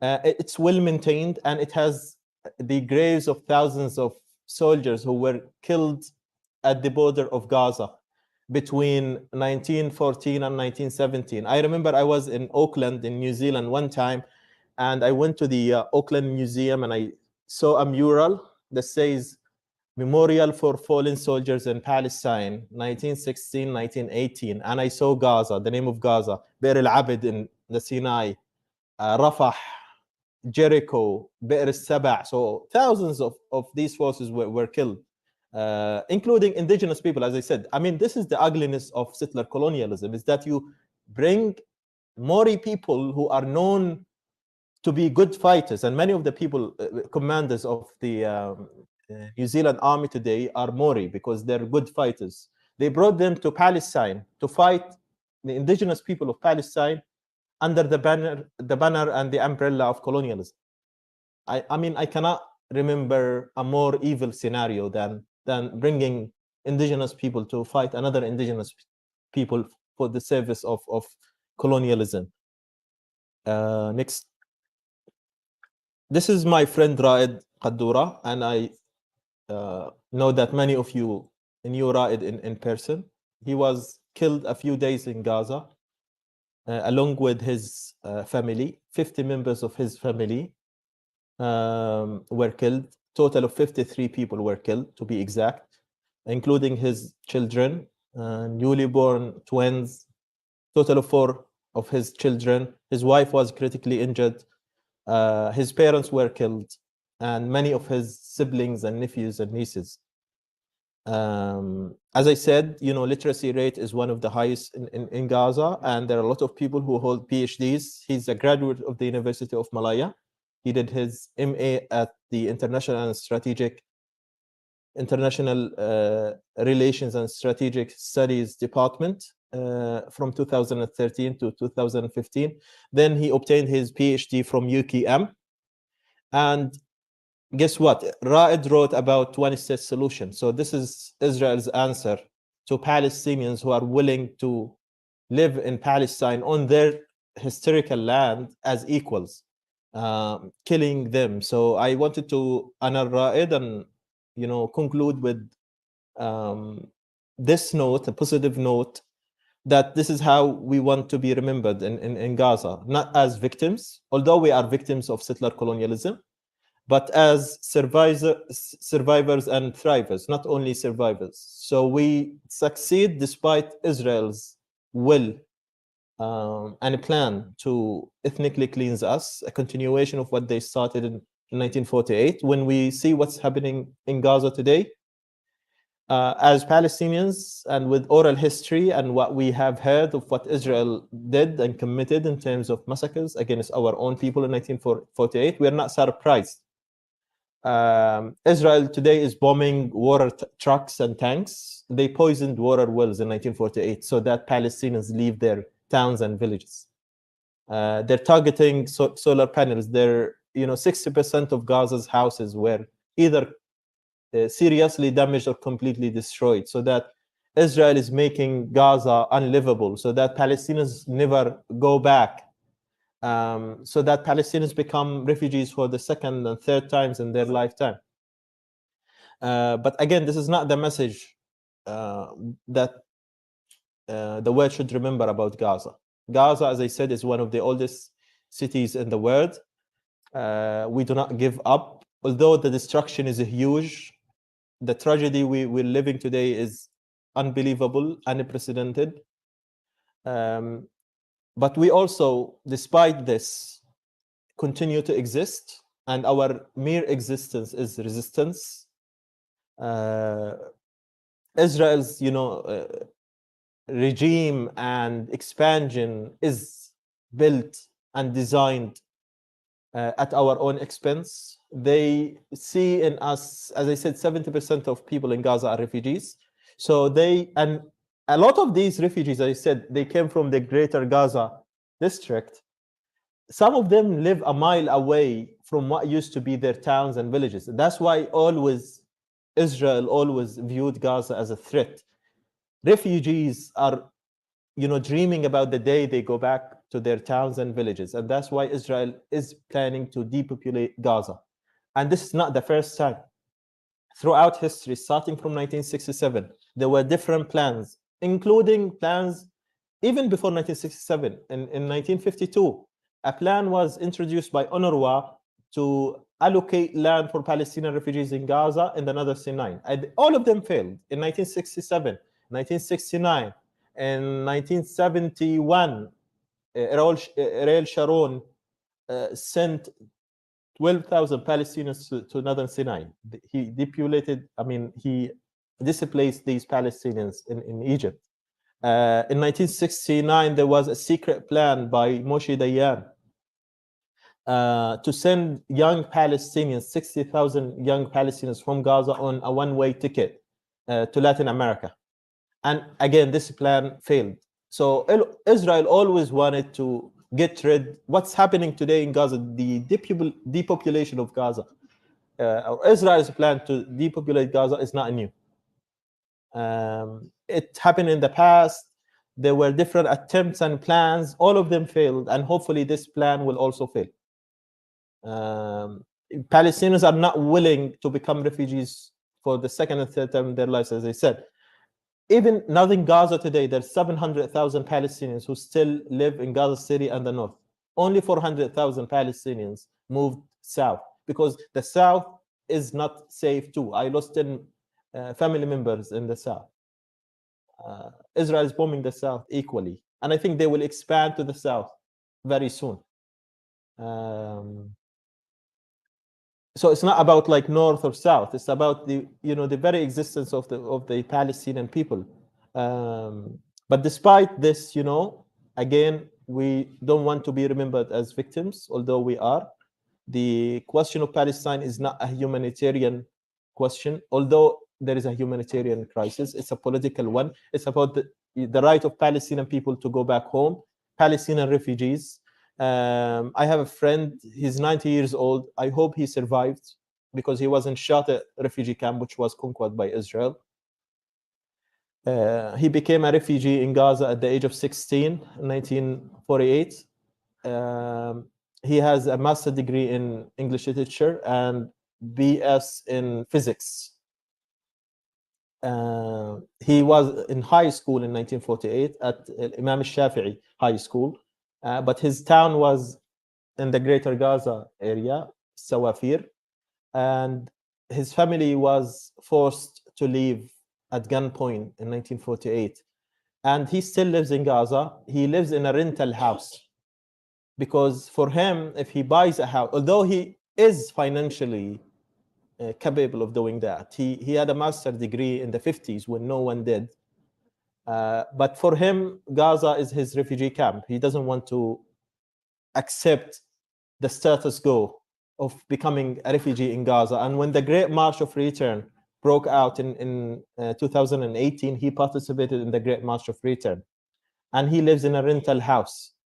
This is how we want Gaza to be remembered, that Palestinian refugees want to go back home. And it's a political question of refugees rather than reducing us into rubble statistics or victims. Thank you very much.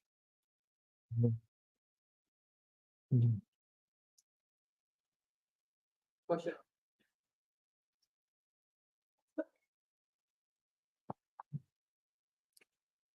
There is, Mustafa, there is another slide. Yeah. Allah Afik.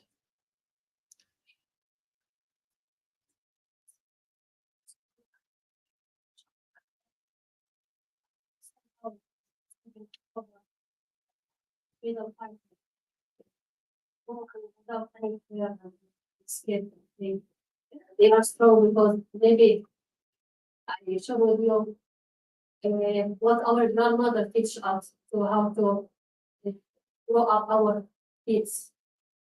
From the day one of the newborn, we treat our children we make like massage of olive oil. That's the meaning of the olive oil. Why it's very important for us. The culture is like from the day one of the newborn, we make the massage whole body for the baby. So in the olive oil until the 40 days. 40 days make massage for the baby. This gives the bone very strong for these babies and grow up very strong body. And this, we are following this one for our Prophet Muhammad sallallahu alaihi wasallam sunnah, like what dahanu bizayt. They are from our Prophet said. And I like chili. My kids eat chili like candles and some sweets, like as sweets. And I remember from when I am young, we are make a race who the one can eat the chili very fast and who can swallow the lemon, it's very sour, the lemon. وده يعني very strong. You can imagine the people that can swallow the lemons and the chili, how they are very weak. They are very, very strong lemons. Thank you. So this is also a statue in Gaza, Saha. So many of these buildings were also destroyed because some Israeli tanks got there. It's right next to the Baptist hospital where 500 Palestinians were killed by Israel. And this is the symbol of Gaza municipality, Phoenix. So the bird, and this bird is known to be rising. It lived in Arabia for hundreds of years, and it's known as the bird that rises from ashes. So this is Gaza, the history of Gaza, Gaza City. It will rise again from ashes.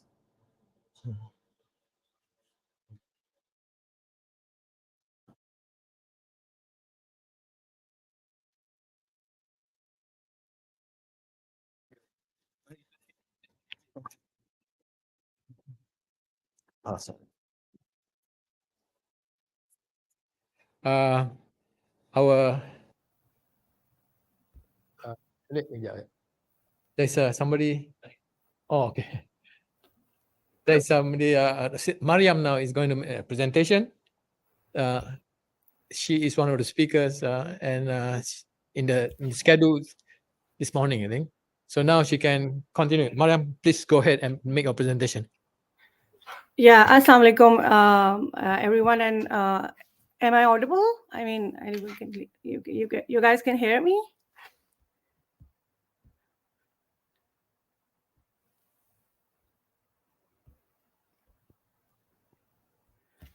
Am I audible? Yes. Okay. So, assalamu alaikum, everyone. Apologize, really apologize. I'm a little bit sick, so I had to schedule my presentation and I couldn't come at my designated time. And also, thank you for the opportunity. I think speakers before me have covered a lot of things, and especially the speakers coming from Palestine and Gaza. So there's hardly anything left for me. But I'll, just quickly focus on the basic question. What's happening right now in Gaza and even the last 75 years as well, we have been seeing, and this question has been kept on coming again and again. So can we picture everything as a genocide or not? So as a conflict study student, I would like to just take you through some stages that has been okay. So basically, the purpose of this presentation was to just thoroughly analyze the ongoing conflict or ongoing oppression, and can we categorize the entire thing as a genocide or not? So it's a framework by conflict. He's a great scholar, Gregory Stanton, and he had given some stages, so whether you can identify a conflict or not as a genocide or not. So it's basically, we would like in this presentation is just to identify and evaluate and illustrate different stages. And I think speakers before me have covered the entire history and international law. So I won't be delving into, not just to waste any more time. So I'll just quickly go into what exactly is genocide as per the Convention of the Prevention and Punishment of Crime of Genocide. So as per the Article 2, in the present convention, genocide means any of the following acts, like any. You just don't have to categorize all of them. They can be any of them. And this is one of the important part here. So like national, ethnical, racial, or religious group first. So it has basically two parts. First is the mental element, is the intent, So it's their intent to destroy in whole or in part a national, ethnical, racial, or religious group. And then it's the physical element. And that covers basically, any of them, killing members of the group, causing serious bodily, mental harm to the members of the group, deliberately inflicting physical destruction. And if you just analyze this basic definition of genocide as per the Geneva Convention, we can actually analyze the present situation as, step by step, this is what's happening. So further on, what it is very important to understand is that genocide is just not that out of the blue somebody's coming and just start killing. No, it's a process. It takes years and years in the making, and now we are actually seeing the interlinked processes that I'll just share you in a while, that how they have, one by one they have come inside, and now we are like witnessing basically a text bookcase of genocide, as per many Holocaust survivors, as per many genocide scholars. So basically, it's just not sudden occurrence. It's kind of a methodological progression. It's systematic, just like any other process. And it's very interestingly, it comprises of several interlinked stages. It's just like you'll see there one, it's just not like one stage after you're done with one, then you are on the second. It goes like in a systematic manner though, but they are interlinked. They keep coming back and going further. So it's like, a very complicated yet simple to understand process, that how things are progressing and how you can evaluate and categorize things in a manner that it is a genocide or not. So it's basically a gradual process, and then it paves path for, and unimaginable tragedies. So these are the 10 stages of genocide. In the next few slides, I'll quickly go through each of them.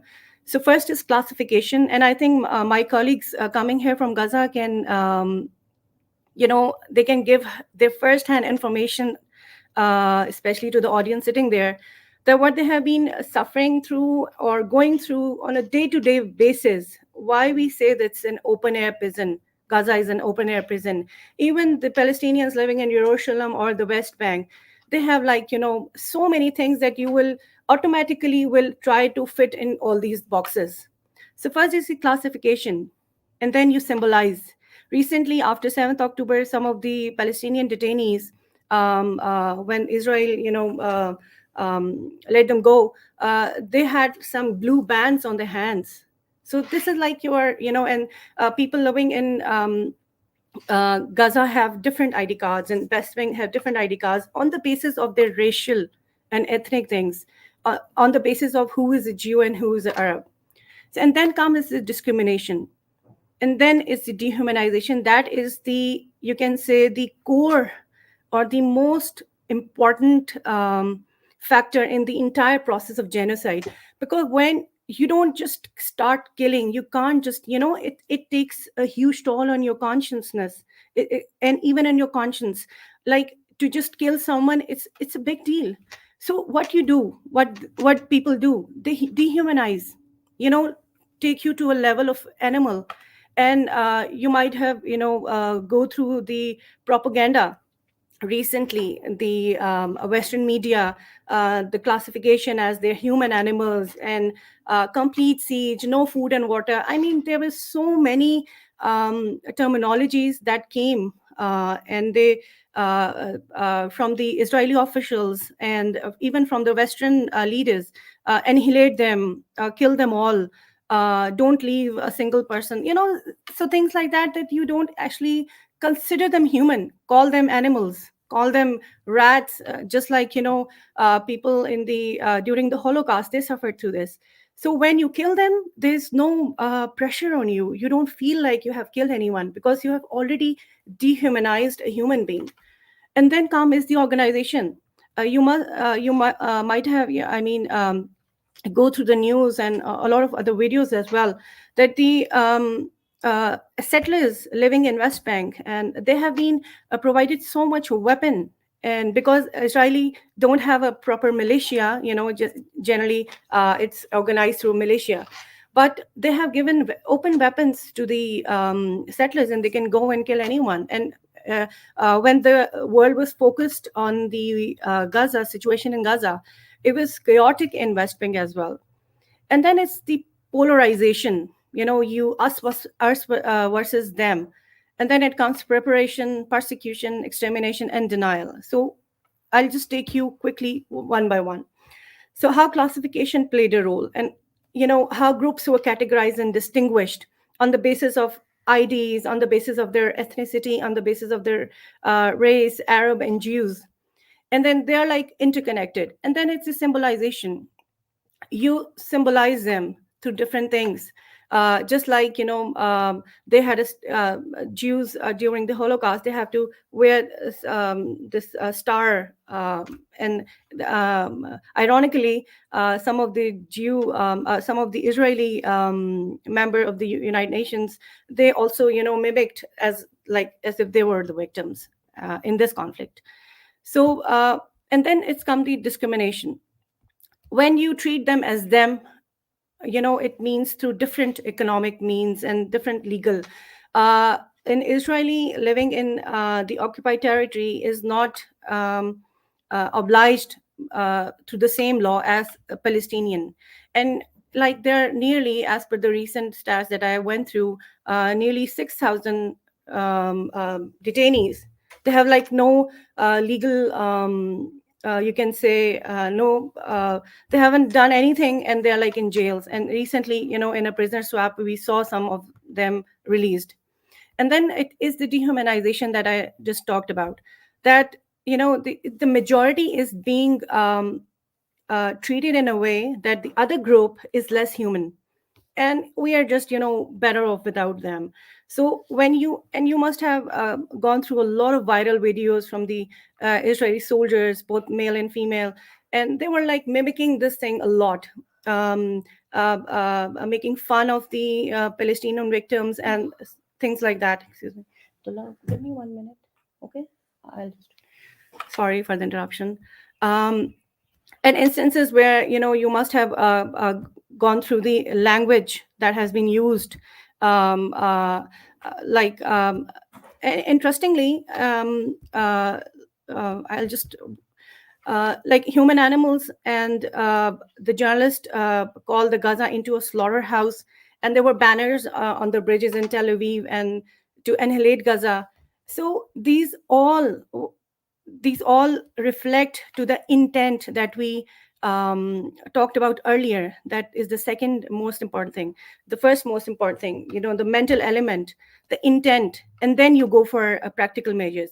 So all these things practically show you the intent and both the practical things. And then is the organization we are talking about.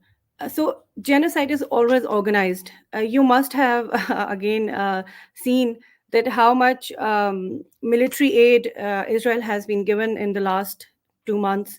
And even before that, they have a very systematic, every person in Israel has to go to a military training.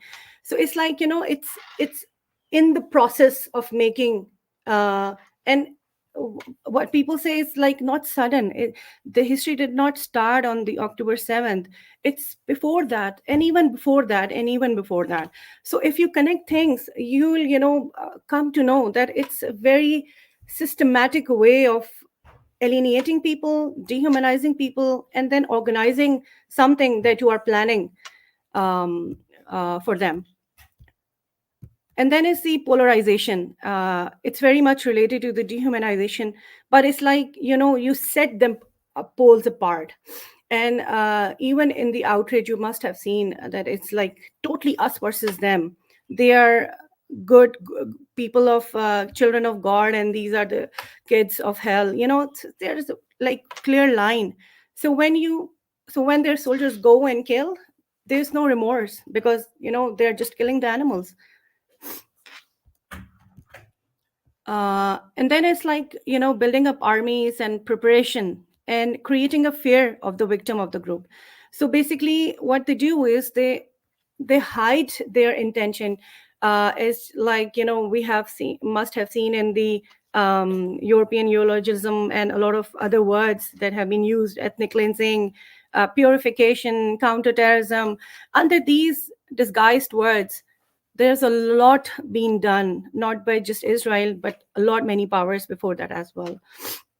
So in different countries, you must have, like in Iraq, it was, a different case. So if we pin the situation on what's happening right now in Gaza, or even before the situation in Gaza, it's very, you can just link things in your mind. It's like a connection. And then, when everything is like, you have dehumanized, you have organized, and like you have prepared, you have weapons, you have army, the settlers are armed. Now what? So it's like the persecution. So they're like separated out because of their ethnic or religious identity. And you must have seen, as the speaker earlier than me, reflected that they are making Gaza unlivable. So that is the point. And even before that, when we say it's an open air prison, before that, they were segregated in ghettos and like concentration, like camp like situation. And what's happening now, there was no humanitarian aid in the Gaza, and there was completely famine struck. And like clearly a lot of Israeli politicians and even the defense minister, so like cut their food and water. So this is what I mean. You can actually categorize things even academically as well.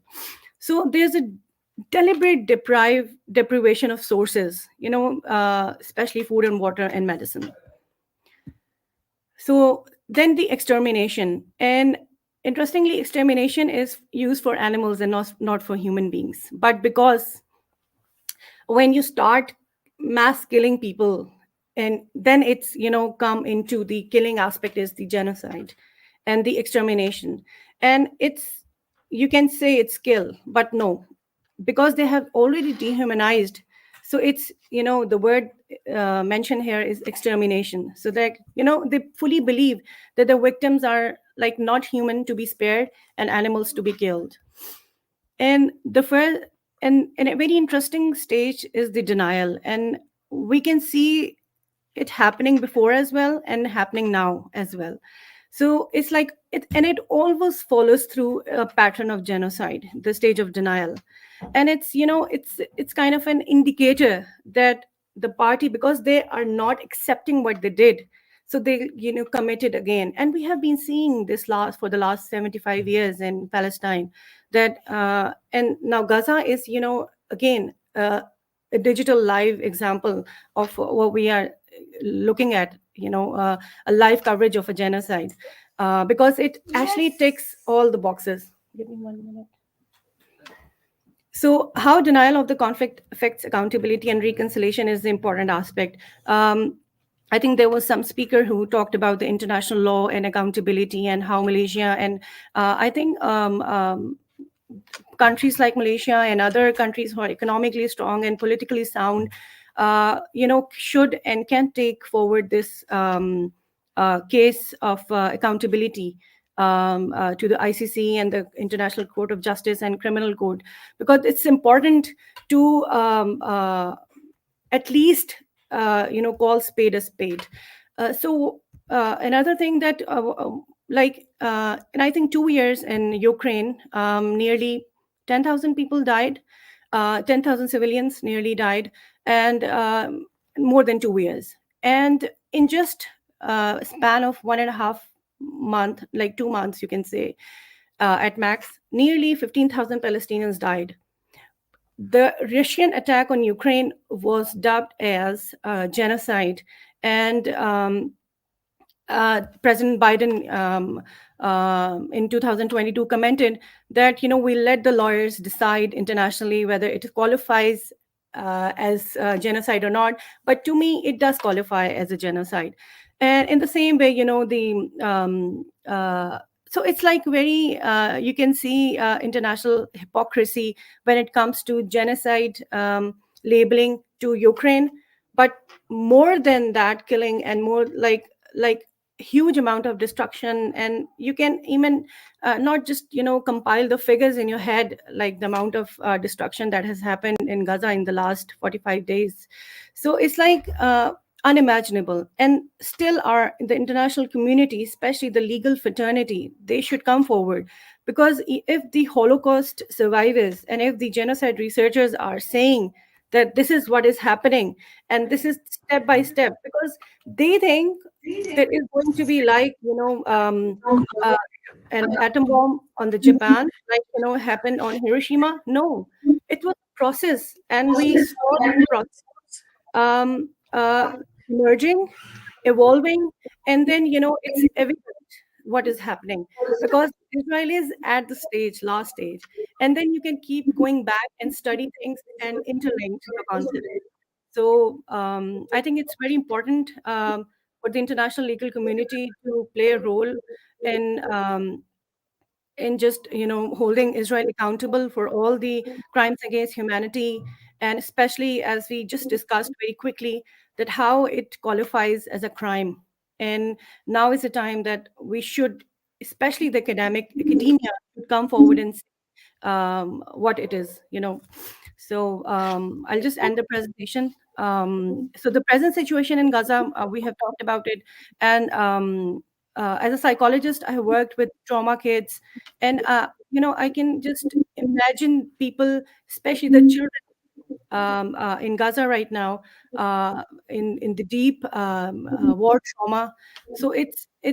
I mean, I cannot actually put in words. Um, we are expecting things that adults should do, but we are expecting kids to show that resilience, and they are very strong. Yes, they are strong, but come on, this trauma is going to haunt them for the rest of their lives. So this is the time, and it is important to understand the genocide because it's the worst of the crimes first.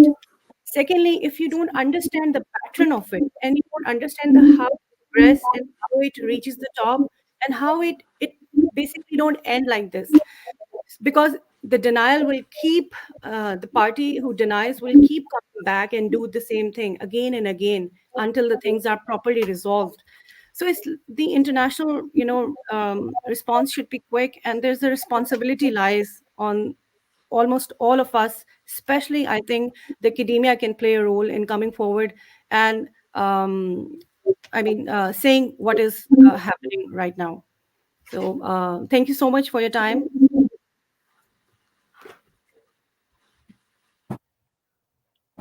Thank you very much, Mariam.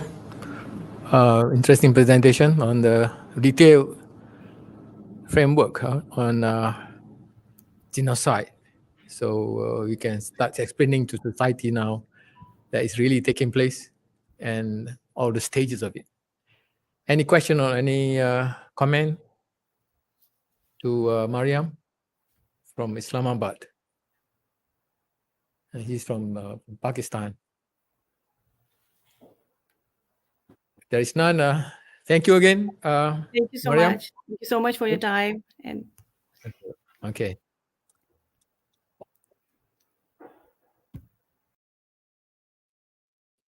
Our last presenter today is Saleh Hijazi. Is he in the studio? Not yet. He said he's going to come into the studio. But I think he will be coming in very soon.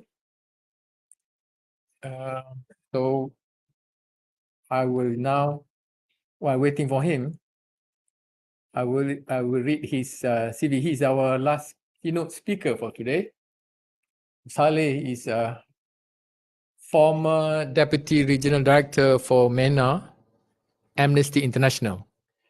He is currently there. He was also a Africa campaigner at the National Committee of the Boycott, Divestment and Sanctions Movement. And now he is in charge of the apartheid aspect of the BDS movement. He is the steering committee of the Pan-African Palestine Solidarity Network, a member of Al-Shabaka, the Palestinian Policy Network, and Saleh holds a BA in Liberal Arts from Lawrence University in the United States, an MA in Human Rights from the University of Essex in the UK, and a graduate diploma in Social Studies from the University of Bahia in Brazil. So we will wait for him to come to the stage. Once he comes in, we just ask him to proceed. Yeah. So let's just wait a few minutes He should be coming in soon, hopefully. Before that, anybody wants to sing the nasheed or something?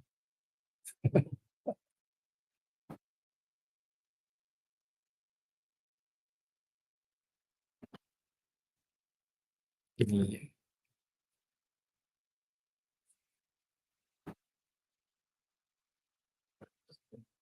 Let me WhatsApp him.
Okay, but it may be coming anytime. Anytime. I don't want to disrupt.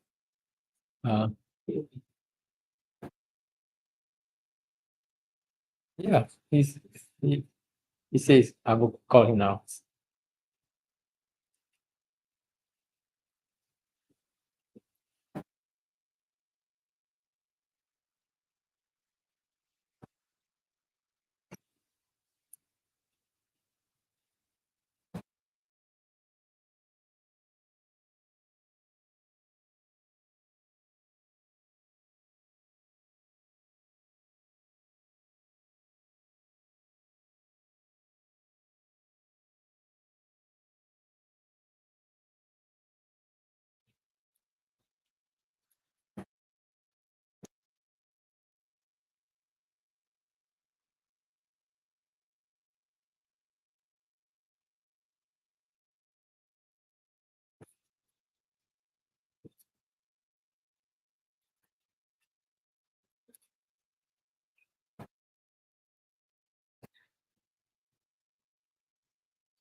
Okay, joining now.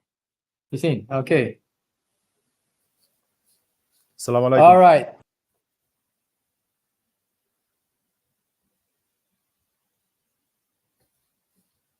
Can you hear me?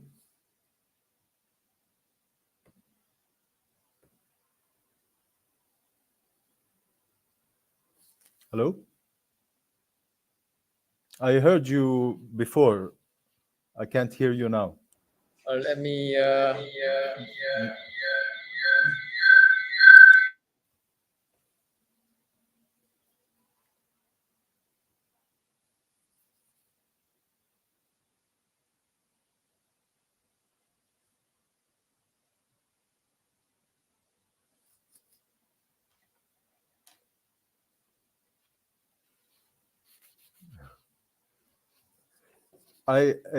Can you hear me? Okay, good. So I heard you. I heard you before a little bit, and now it's gone.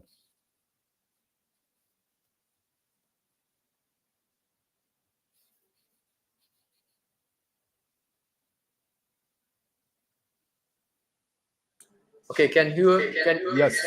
There you can hear me. So please proceed. Sorry.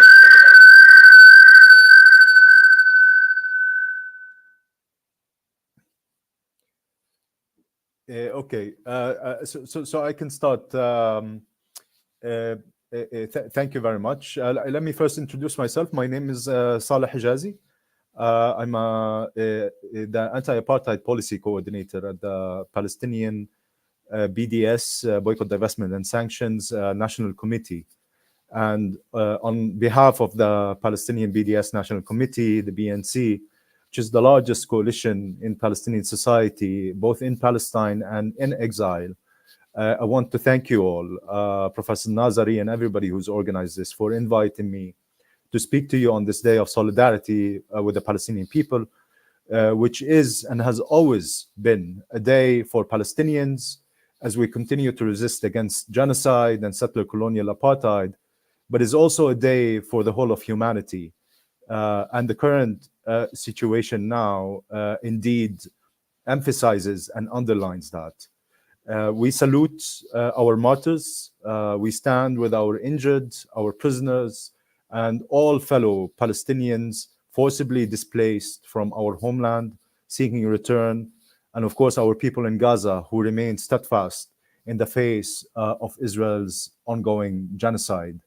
We reaffirm that we shall not rest until we have achieved our most urgent goal to stop this genocide, and that we will intensify our struggle to dismantle this entire regime of settler colonialism and apartheid, just as South African apartheid and other apartheids and colonial regimes around in the global South were dismantled.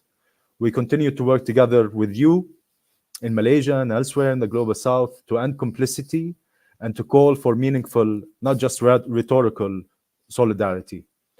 I want to thank you again for organizing this conference, and I want to use this to call on Malaysia to begin with, and all states in the global South to translate their solidarity this day and going forward into meaningful measures to help put an end to Israel's unfolding genocide in Gaza, perpetrated in full partnership with the US, European Union, United Kingdom, Canada, and Australia, as well as many corporations and institutions in those countries.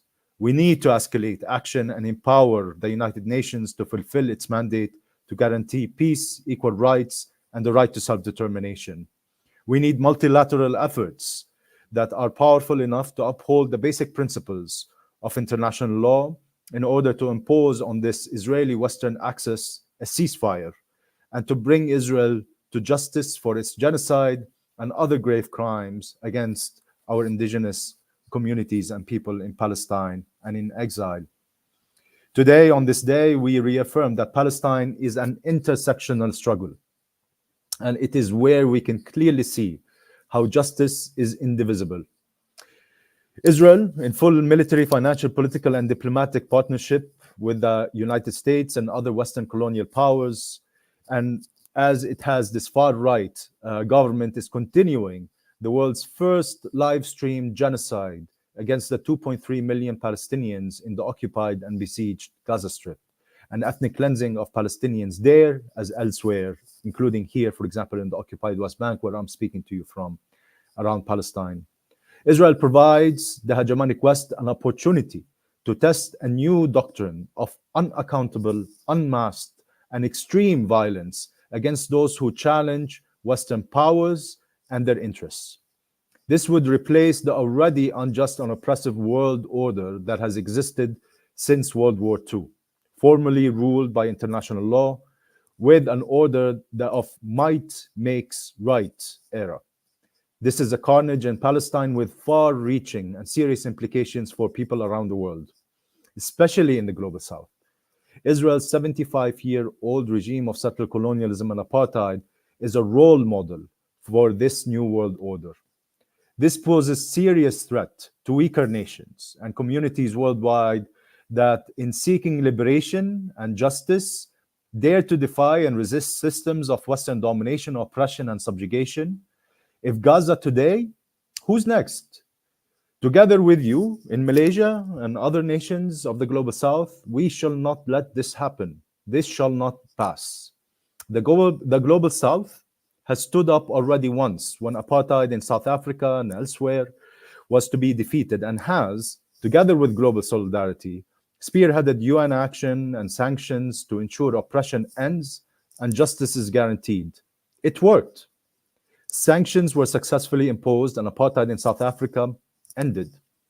Today, Western powers aim to destroy the global system based on international law and transform it into this era where might makes right, because their grip on power is fading, not because they are stronger. And before it gets worse, this has to be stopped, and the Global South can do that and have a big possibility and responsibility to do that. Today, Israel's military industry and war economy lives off the money from the Global South spends on importing their military technology and training that are tested on our people in Palestine. Today, as our brothers and sisters in Africa, Asia, and Latin America, there's a duty, an opportunity to make the change as we need as Palestinians, and as we need as people throughout the Global South, and we need humanity to save ourselves from the barbarity. Global South is not weak.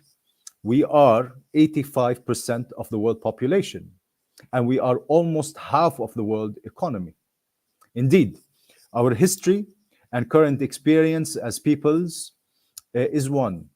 Today, it is clear that taking action to stop genocide in Gaza serves humanity worldwide. Palestinians and the entire human community need people in Malaysia and elsewhere in the Global South to step up its meaningful solidarity and actions.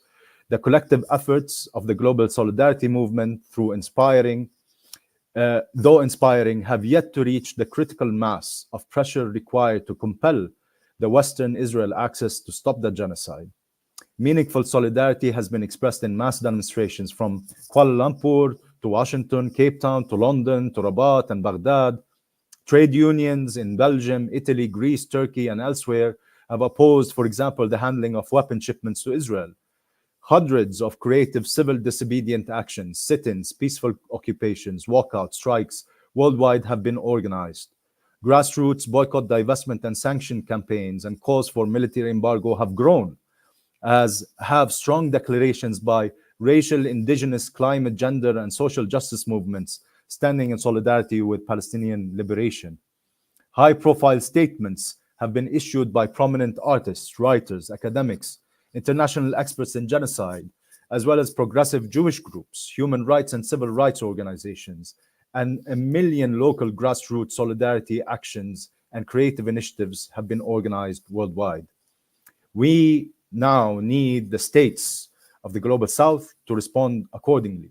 Impose sanctions now, cut all ties with genocidal apartheid, impose a military embargo. Malaysia has always shown the way by never normalizing ties with apartheid Israel. States like South Africa, Chad, Colombia, Chile, Honduras, Jordan, and Turkey have taken a good first step by recalling ambassadors from apartheid Israel. Some have taken a more important step by calling for an end to arms trade with apartheid Israel. Others, like Bolivia and Belize, have severed diplomatic ties completely. These are the types of effective actions that are needed to impose a high cost for genocide and isolate and sanction apartheid Israel as a world pariah. Israel's genocide in Gaza has polarized the world more than any other time since the end of the Cold War. Judging by UN voting patterns, public opinion polls, and mass protests, the absolute majority of humanity, particularly in the Global South, stands against the violently oppressive, exploitative, and increasingly authoritarian Western establishment, such as investment banks, mega corporations, governments, and institutions in the global north, and seek true equality, justice, and self-determination. Supposedly international organizations, quote unquote, like the Olympics Committee, FIFA, and others have become more subservient than ever to Western hegemonic powers, while the International Criminal Court, the ICC, the International Atomic Energy Agency, IAEA, among others, have been exposed as tools for punishing those deemed enemies of the West and covering then those who are perpetrating the crimes against the international law that they have themselves set. Moreover, in every institution and association in the West, the establishment has violently repressed, racialized, demonized, and even attempted to criminalize dissent. Yet many have resiliently defended their rights. Expressions of solidarity with Palestine are being suppressed, critical thought is being racially policed and repressed under the pretense of safety and civility, and the mask of liberal democracy is being torn in the process. So, to conclude, and on this day of global, which is a global day of action, November 29th, the International Day of Solidarity with the Palestinian people, we must declare that there will be an end to business as usual with genocidal apartheid Israel. And so on this day, Palestinians are calling for escalating worldwide peaceful mobilizations and expressions of meaningful solidarity to stop the genocide, including, whenever feasible, organizing peaceful disruptions, sit-ins, occupations, and other forms of direct action targeting policymakers, as well as the corporate enablers of genocide and apartheid, arms manufacturers, for example, or investment firms that invest in the genocide and the apartheid, and institutions like the media, universities, cultural spaces, and so on. We are also calling for the disrupting the transport of weapons or weapon parts to Israel, including in transit states, by supporting trade unions refusing to handle such shipments, as has been done, for example, in Belgium, as I said, the United States, the Spanish state, and as expressed by trade unions in India, Turkey, Italy, and Greece, for example. We are also calling for pressuring parliaments and governments to cancel existing military security agreements with Israel, as Colombia's president publicly espoused, and as demanded by the boycott, divestment, and sanction movement in Brazil, a demand supported by civil society and more than 60 parliamentarians in Brazil, in that country. And we are also calling on intensifying all strategic economic boycott and divestment campaigns. And for this, of course, you can always visit our website, thebdsmovement.net, to see what campaigns that are relevant and you can join. And there is, of course, BDS in Malaysia and other groups around, and to take action against complicit corporations and escalate campaigns to cut all ties to apartheid Israel and its complicit academic and cultural institutions, as well as sports teams. We are also calling on mobilizing communities, trade unions, associations, churches, religious groups, faith groups, mosques, social networks, student government unions, city councils, cultural centers, and other organizations to declare themselves an apartheid-free zones on this day, on November 29th, if it hasn't already, an organized solidarity event on this day. And finally, we're calling for pressuring all elected officials, where relevant, through direct communication or collective direct action, to demand real pressure on the International Criminal Court, the ICC, to urgently prosecute Netanyahu and all the leader of the Israeli far-right government and all other Israeli officials responsible for the genocide, apartheid, and other war crimes taking place in Gaza and elsewhere in Palestine. Together with you, our family in the Global South, we can stop that genocide and intensify efforts towards dismantling Israel's occupation, apartheid, and settler colonialism for Palestine and for the whole of humanity. Thank you very much.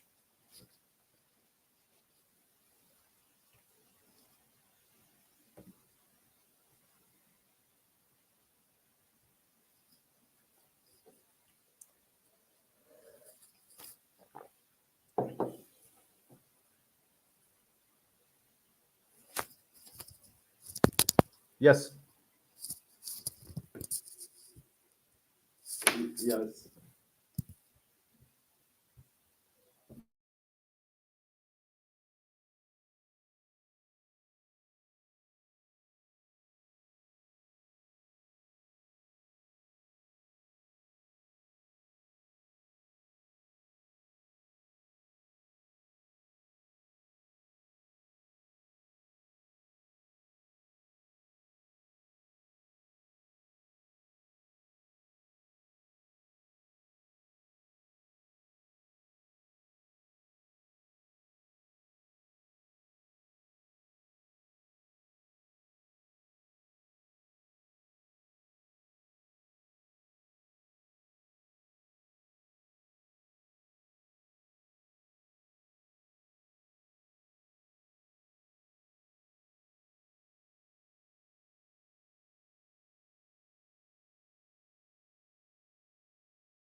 Yeah, should I answer a question by question? Oh, okay.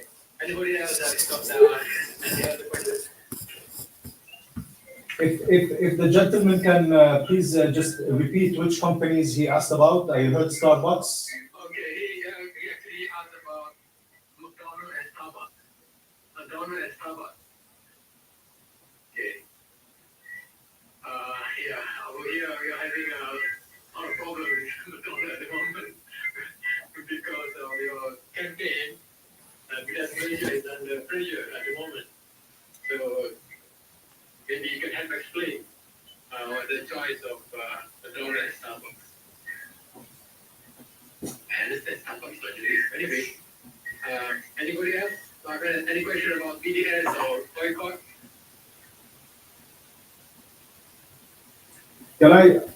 So let me first answer this, and as honorable guests can also perhaps think about other questions and interventions. And just before addressing the question about these two companies, let me explain something about the boycott, divestment, and sanctions movement. And you can see from the words boycott, divestment, and sanctions that it has different ways, different strategies of trying to achieve the objective, which is to end complicity with Israel's crimes against our people, and eventually bring an end, of course, to and dismantle settler colonialism, apartheid, and illegal occupation. And you can think about it in basically according to the letters.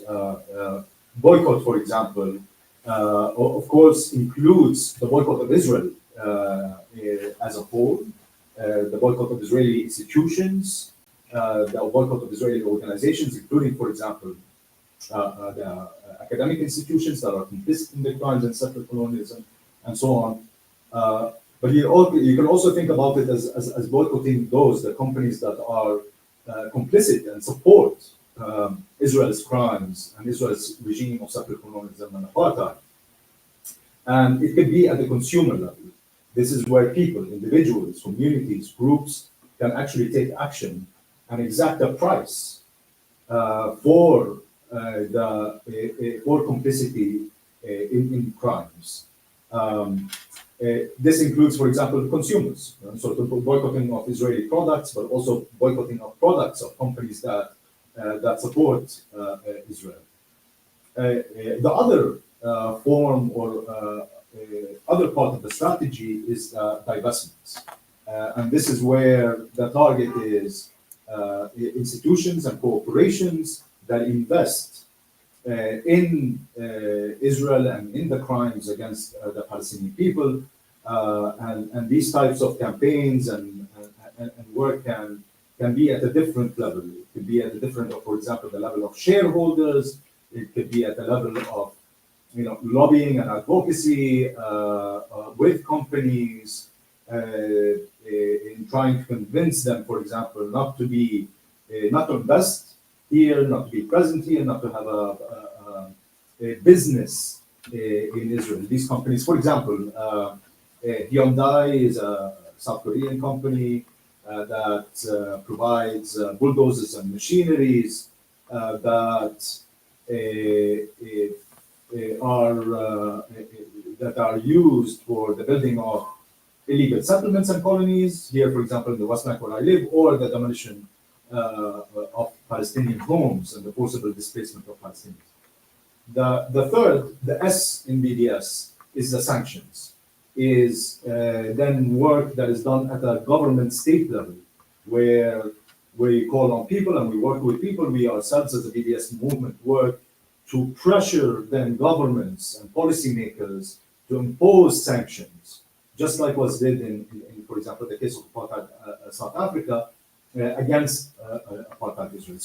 So these in terms of kind of just understanding the three. Now, in terms of the consumer boycott campaigns, we have for a very long time been running campaigns against, for example, Puma, the sportswear company, that makes, for example, sports shoes and athletic wear and so on, which is a German company, because of its sponsorship of Israeli teams, including teams in illegal Israeli settlements that are considered a war crime, of course, under international law.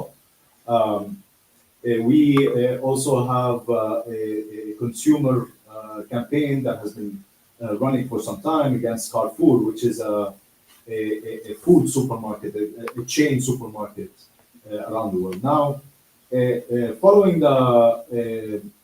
Israel's launch of its most recent genocidal war against our people in Gaza, there's been what we call organic campaigns that have sprung up in different areas around the world, particularly in Arab countries like, for example, Jordan and so on, against Starbucks and McDonald's. And this is because of a complicity of a specific kind when it comes to apartheid Israel and the genocide in Gaza. Now, these campaigns were not started by the BDS movement, but have been endorsed and supported by the BDS movement as organic campaigns that have sprung up in different places. And while, for example, Starbucks does not have a presence in apartheid Israel, it's some of its shareholders, some of its the president and the founder of the company has quite strong links, including investment links, including the, in a way, cultural normalization of apartheid Israel that is done. McDonald's, for example, at the beginning of the genocidal war against Gaza has, for example, provided that McDonald's does have a franchise in apartheid Israel, and at the beginning of the genocidal war has basically taken part in supporting that genocidal war by, for example, providing meals with the McDonald's logo and so on for the Israeli soldiers that are carrying out that genocidal war. So this is when it comes to these two companies, but there are other companies where there's been kind of organic campaigns to boycott them. Big, corporations, franchise corporations that are, and I think this is very important and links to something that I have said in my speech, in how the Palestinian struggle is intersectional, right? And in developing these campaigns, the people who have done that quite intuitively, quite kind of naturally, has seen that intersectionality. That here is a fight against the Western domination that comes in many different ways, including, the type of capitalist consumerism that is imposed. And of course, it is not limited only to kind of like the consuming of these. It's also the domination of the culture, of the identities, of the way of life that people have by imposing, a way of consuming these brands and only these brands, and having a good life because of, for example, these capitalist brands. And there was a rejection to that, and that rejection was connected then to the fight for justice, freedom of equality that is here in Palestine. But of course, these companies have their massive negative effect, not only when it comes to people's ways of life by imposing this capitalist consumerism, but also by the extraction of natural resources and so on and so forth that is used in this mass production of their products that have severe negative impact on communities all over the world. And we don't have time now here to go into this in kind of the supply chain, for example, of Starbucks or the supply chain of McDonald's. But I think what is very important, because these are organic boycott campaigns that have been endorsed and now supported by the BDS movement, is this intersectionality, is that these companies, in the way that they work, in what they impose, have a negative impact on communities and people all around the world, particularly in the Global South. And there is this intersectionality between that situation, and then the genocide and apartheid that is happening in Palestine. I think this is very important. This is why the BDS movement has come to endorse these organic boycott campaigns.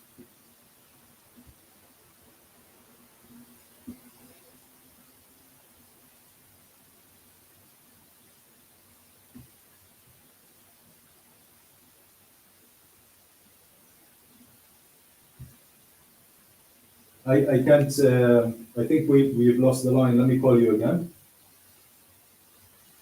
How do we?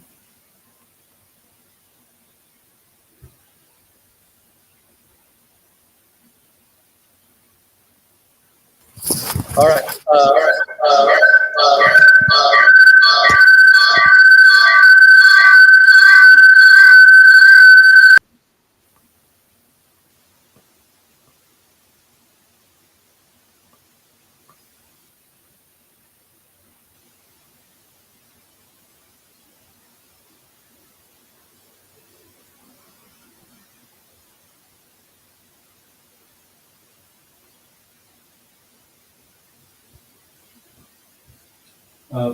Professor Nazari, I can't. You cannot hear me. Yeah, Imam.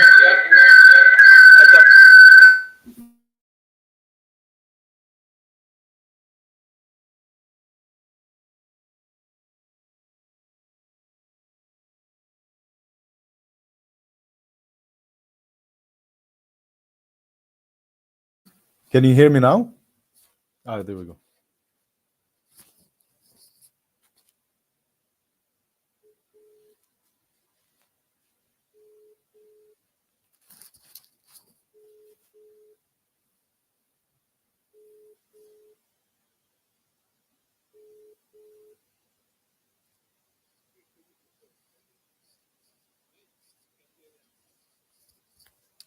Yes.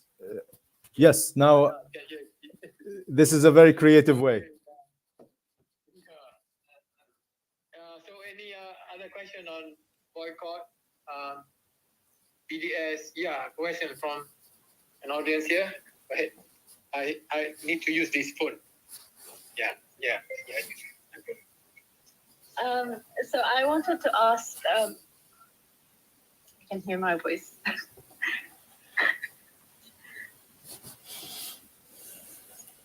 Okay. Yeah, I can hear you. Okay, so I wanted to ask, so I'm from the Maldives. So as you know, like we're not a big player when it comes to international politics, but we do have something that's considered fairly attractive, which is tourism. And there is an ongoing effort to kind of ban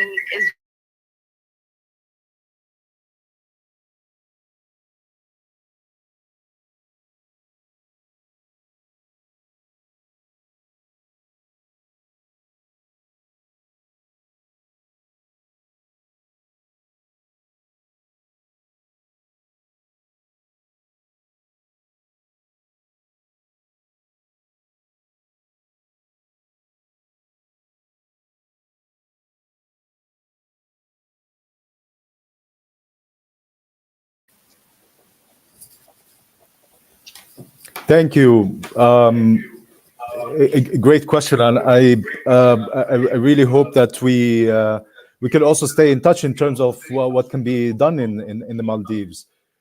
Look, this is exactly what I was trying to say. Is that there should be no. Sorry, let me stop this. There should be no small country that is powerless. It is that when we come together, those kind of like smaller countries that are always kind of like put on the margins and taken advantage of, and always eaten up by the Western domination. When we come together, we're more powerful. And the Maldives does have a voice, does have, for example, a vote at the UN. It does have the sovereignty and so on to act as a state and impose sanctions. And here, it brings me to tourism. And I think your question is great and very interesting. But let me clarify something, that the BDS movement does not target individuals. It targets complicity. and it targets organizations, corporations, institutions, and of course, Israel as a state, and the states that are then complicit and supporting Israel in its crimes against humanity, genocide, and so on. I think what would be very, very interesting, and I don't have this information, but perhaps with your help, we could do together, is see what Israeli companies or tourism companies that do work and have an investment in Israel, what links there are to then tourism in the Maldives, and how then we can impose either work on a divestment campaign or, for example, a sanctions campaign. That if the Maldives can take action by saying, for example, that no Israeli company can work in the Maldives, that it can benefit from tourism in the Maldives.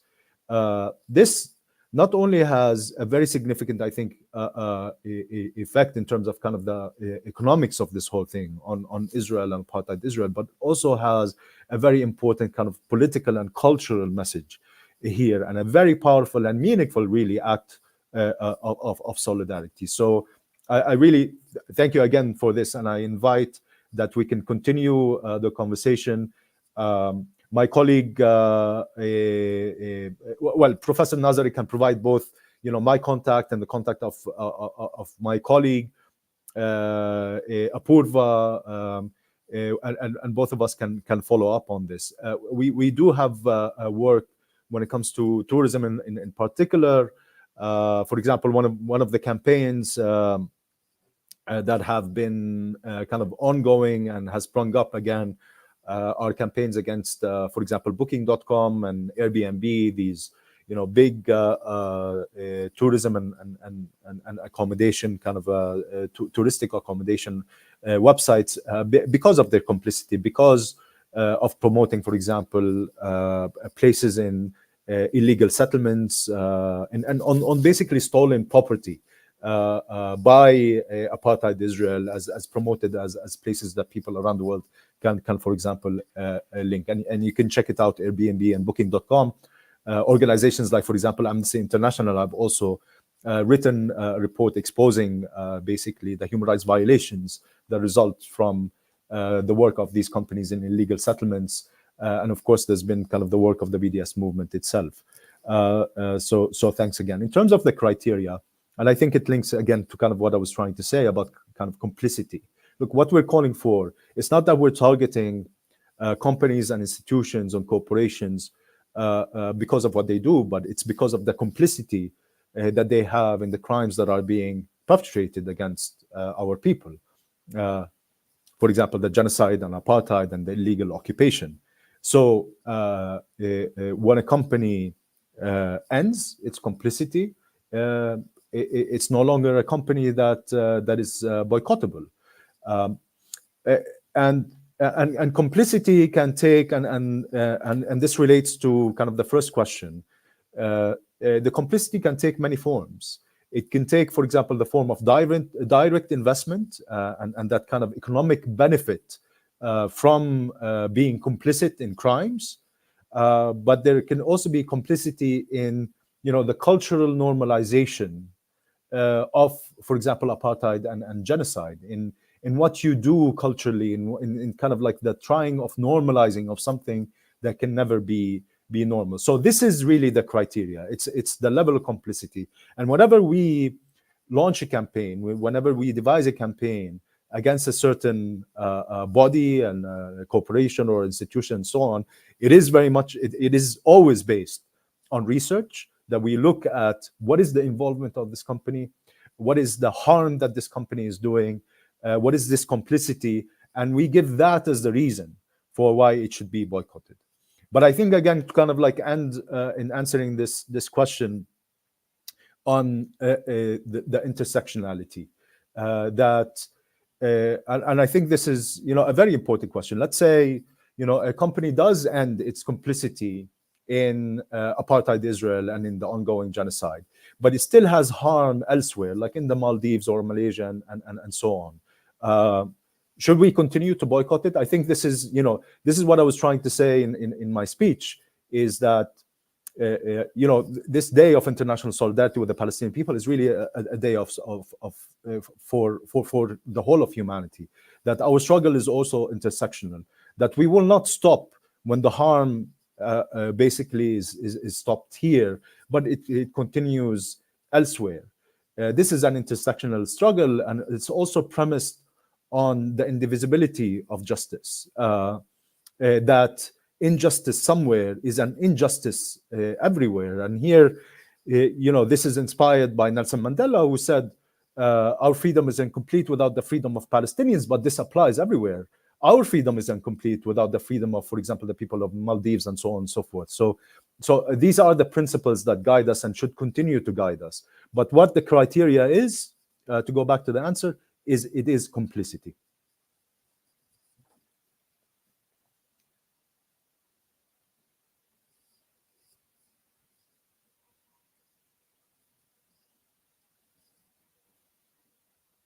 It's already 4 o'clock. I can hear you now. And end of our first day of the conference. So thank you, Saleh. Inshallah, we'll see you at other event. Inshallah, we hope it was a pleasure listening to you. Thank you. And I'm sure everybody learned a lot from you today. And that's it for today. And tomorrow we have our second day starting at 9 a.m.